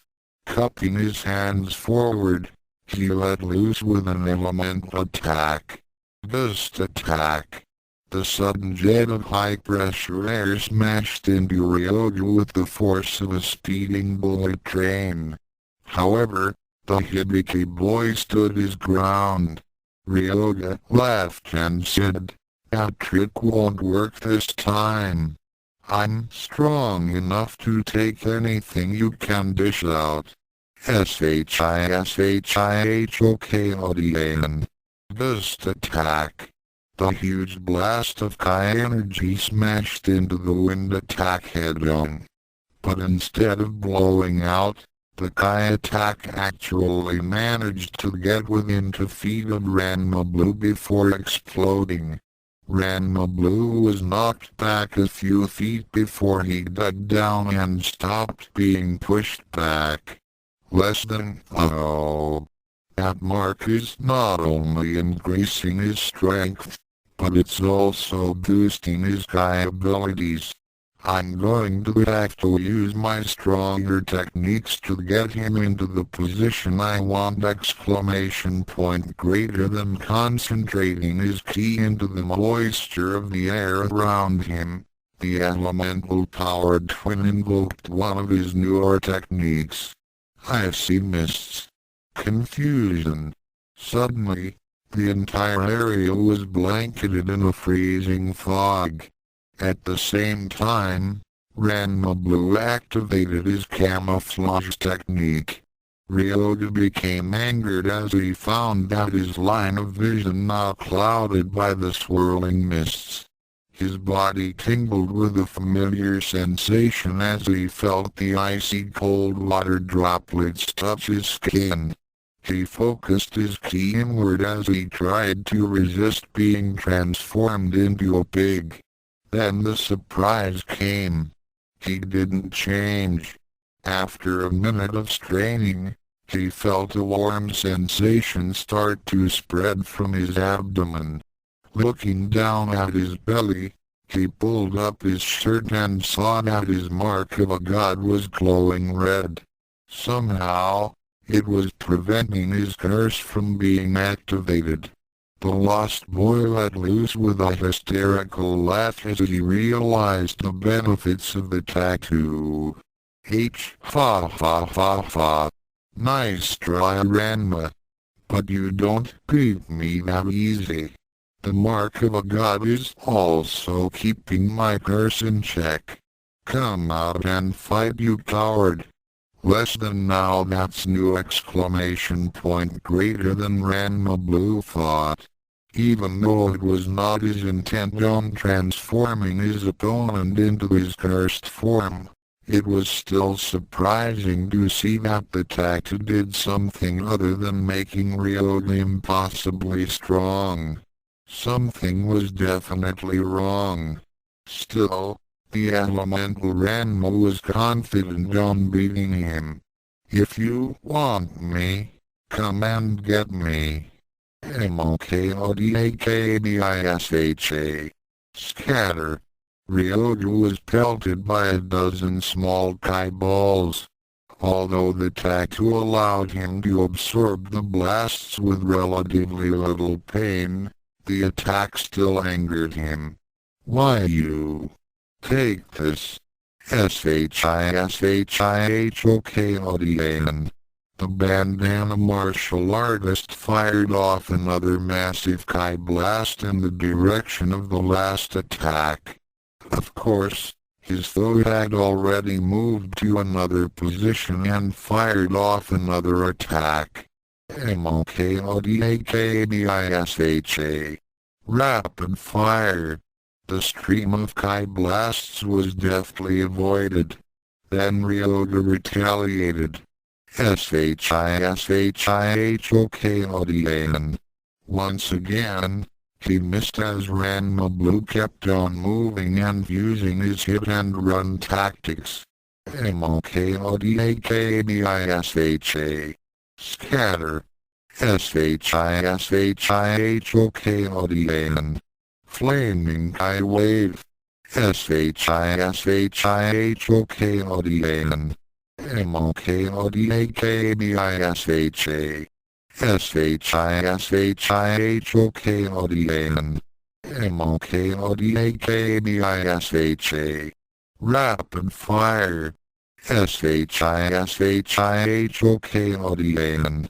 This strange little dance went on for several minutes as Ryoga twisted and turned in the fog, trying to draw a bead on his elusive adversary. He was so absorbed in hitting Ranma Blue that he didn't realize that his Kai had been building up incredible amounts of heat and that he had been moving in a spiral. When he had completed the spiral, Ranma Blue let him have it. Hioyushodian favorized. Part 1. The cool Kai met with Ryoga's hot Kai with the usual results. He was tossed into the air by a huge cyclone and was buffeted by the intense winds. To his dismay, He found his body twisting and turning as he flew through the cyclone. Then he sought out his tack to change its expression several times during his contour tie-ons. That was the moment that Ranma Blue had been waiting for. Timing his next move accordingly, he quickly changed his cool Kai into a blazing battlore and used his elemental powers to swirl the icy mists, lowering their temperatures around him. This caused another explosion of differing temperatures and HIOIUSHOD and FA Part 2. Fist of the Rising Dragon. The cyclone that erupted from this imbalance of hot and cold launched Ranma Blue upwards like a rocket and sent him shooting toward Ryoga. The big-tailed martial artist had one arm raised above his head with fist clenched and was spinning like a drill. If you've seen Ryu's Shoryuken from Street Fighter II, then you can imagine this. The blow collided with Ryoga's midsection with incredible force, just as the Lost Boy's body had twisted into a position in which his tattoo was in its most vulnerable position. Ryoga felt a stinging pain as his breath was knocked out of him. He also felt another familiar tingle. Less than no. He got me while my mark had changed expression. Its fading exclamation point greater than looking down at his stomach. Ryoga saw with disappointment as his tattoo lost its integrity and disappeared. He began crying in anguish as the two of them plummeted to the ground when the cyclones dispersed. On the other end of the battlefield, Ranma Red had also figured out a way to beat his super-powered adversary. Just after he dodged another volley of Moose's weaponry, the magic-using martial artist split into 2 images, then into 4. Then into many more. Splitting cat hairs. The images of Ranma Red surrounded Moose in a circle, floated and began rotating. The near-blind Moose snorted. Fa! You think using that mummy's techniques is going to save you? Crouching down in what appeared to be a standing fetal position, the myopic magician suddenly stood up straight with arms flung out. From his sleeves and other pockets in his robes, he launched a ridiculously huge barrage of chains, knives, blunt objects, and yes, even a kitchen sink, in all directions. Moose knew that by firing a massive volley in all directions, he was sure that he would hit his opponent from his hiding place in the illusion. That is, if he was in the illusion. Unknown to Moose, Ranma Red had been taught another fundamental magic. The art of creating illusions from a distance. The moment that he started the splitting cat hairs technique, he had teleported a safe distance away from the fight while still maintaining the illusion. Moose was wasting both weapons and energy as he vainly tried to hit what he thought was Ranma Red. His body twisted and turned from within the circle, and when the Masaki twin sensed that his tattoo was in the right position, he then launched his final attack. Shadow Storm. Rushing forward toward the flailing Moose, Ranma Red's body left a trail of 8 shadowy images of himself behind him. Just as Moose saw Ranma Red approach him, he had twisted his body to a position in which his mark was weak. It was then that his foe gave him a massive uppercut that knocked him into the sky. As he started to fly upward, Moose was then hit from one side by a dark image of Ranma Red as it came at him with a flying punch. Another shadow hit him from the other side. then another and another. Each time he was hit, the hidden weapons master was knocked higher into the air. By now, his tattoo had already faded away. When the last shadow delivered its blow, Mousse found himself falling headfirst toward Ranma Red. Then the sibling of Ranma Blue let loose his final blow. Spirit Geyser. Slamming his open palm to the ground, Ranma Red was surrounded by a blue-white hemisphere of energy which then erupted into a huge column that shot up and blasted Mousse. The Chinese boy was sent into an arc, which propelled him 30 feet from his previous position, and he landed on his back with a thud. Then all was still. Ryoga and Mousse were sprawled out on the ground. Both of them were battered and bruised beyond belief. Their clothes were either burned or tattered, and their faces had glazed expressions. It was obviously unconscious. Ranma Red looked up and saw his brother float down toward him. As soon as he landed, he looked over Mousse's insensate form and said, "Went a little overboard, didn't you?" Ranma Red playfully punched his sibling in the shoulder and said, "Here is Shoten Part 1 and 2. Ranma Blue shrugged and grinned sheepishly, didn't know what else to call it. Ranma. Both twins turned to see Shampoo, Ukyo and Shampoo running toward them. The two opened their arms to embrace their fiancés as Shampoo slowly approached the bodies of Mousse and Ryoga. She looked down at Ryoga and became angry with the person who she once thought was a true friend. "Ran-chan, you did it," Ukyo praised as she gave him a passionate kiss. "Hiya. Shampoo so happy." The Amazon copied her future sister-in-law and planted a wet smooch on Ranma Red. Both boys returned their kisses and relaxed a bit now that the fight had ended. Then they heard Shampoo scream, "What's that?" Quickly disengaging themselves from their future spouses, the twins took a stance and looked over in the direction of Shampoo's scream.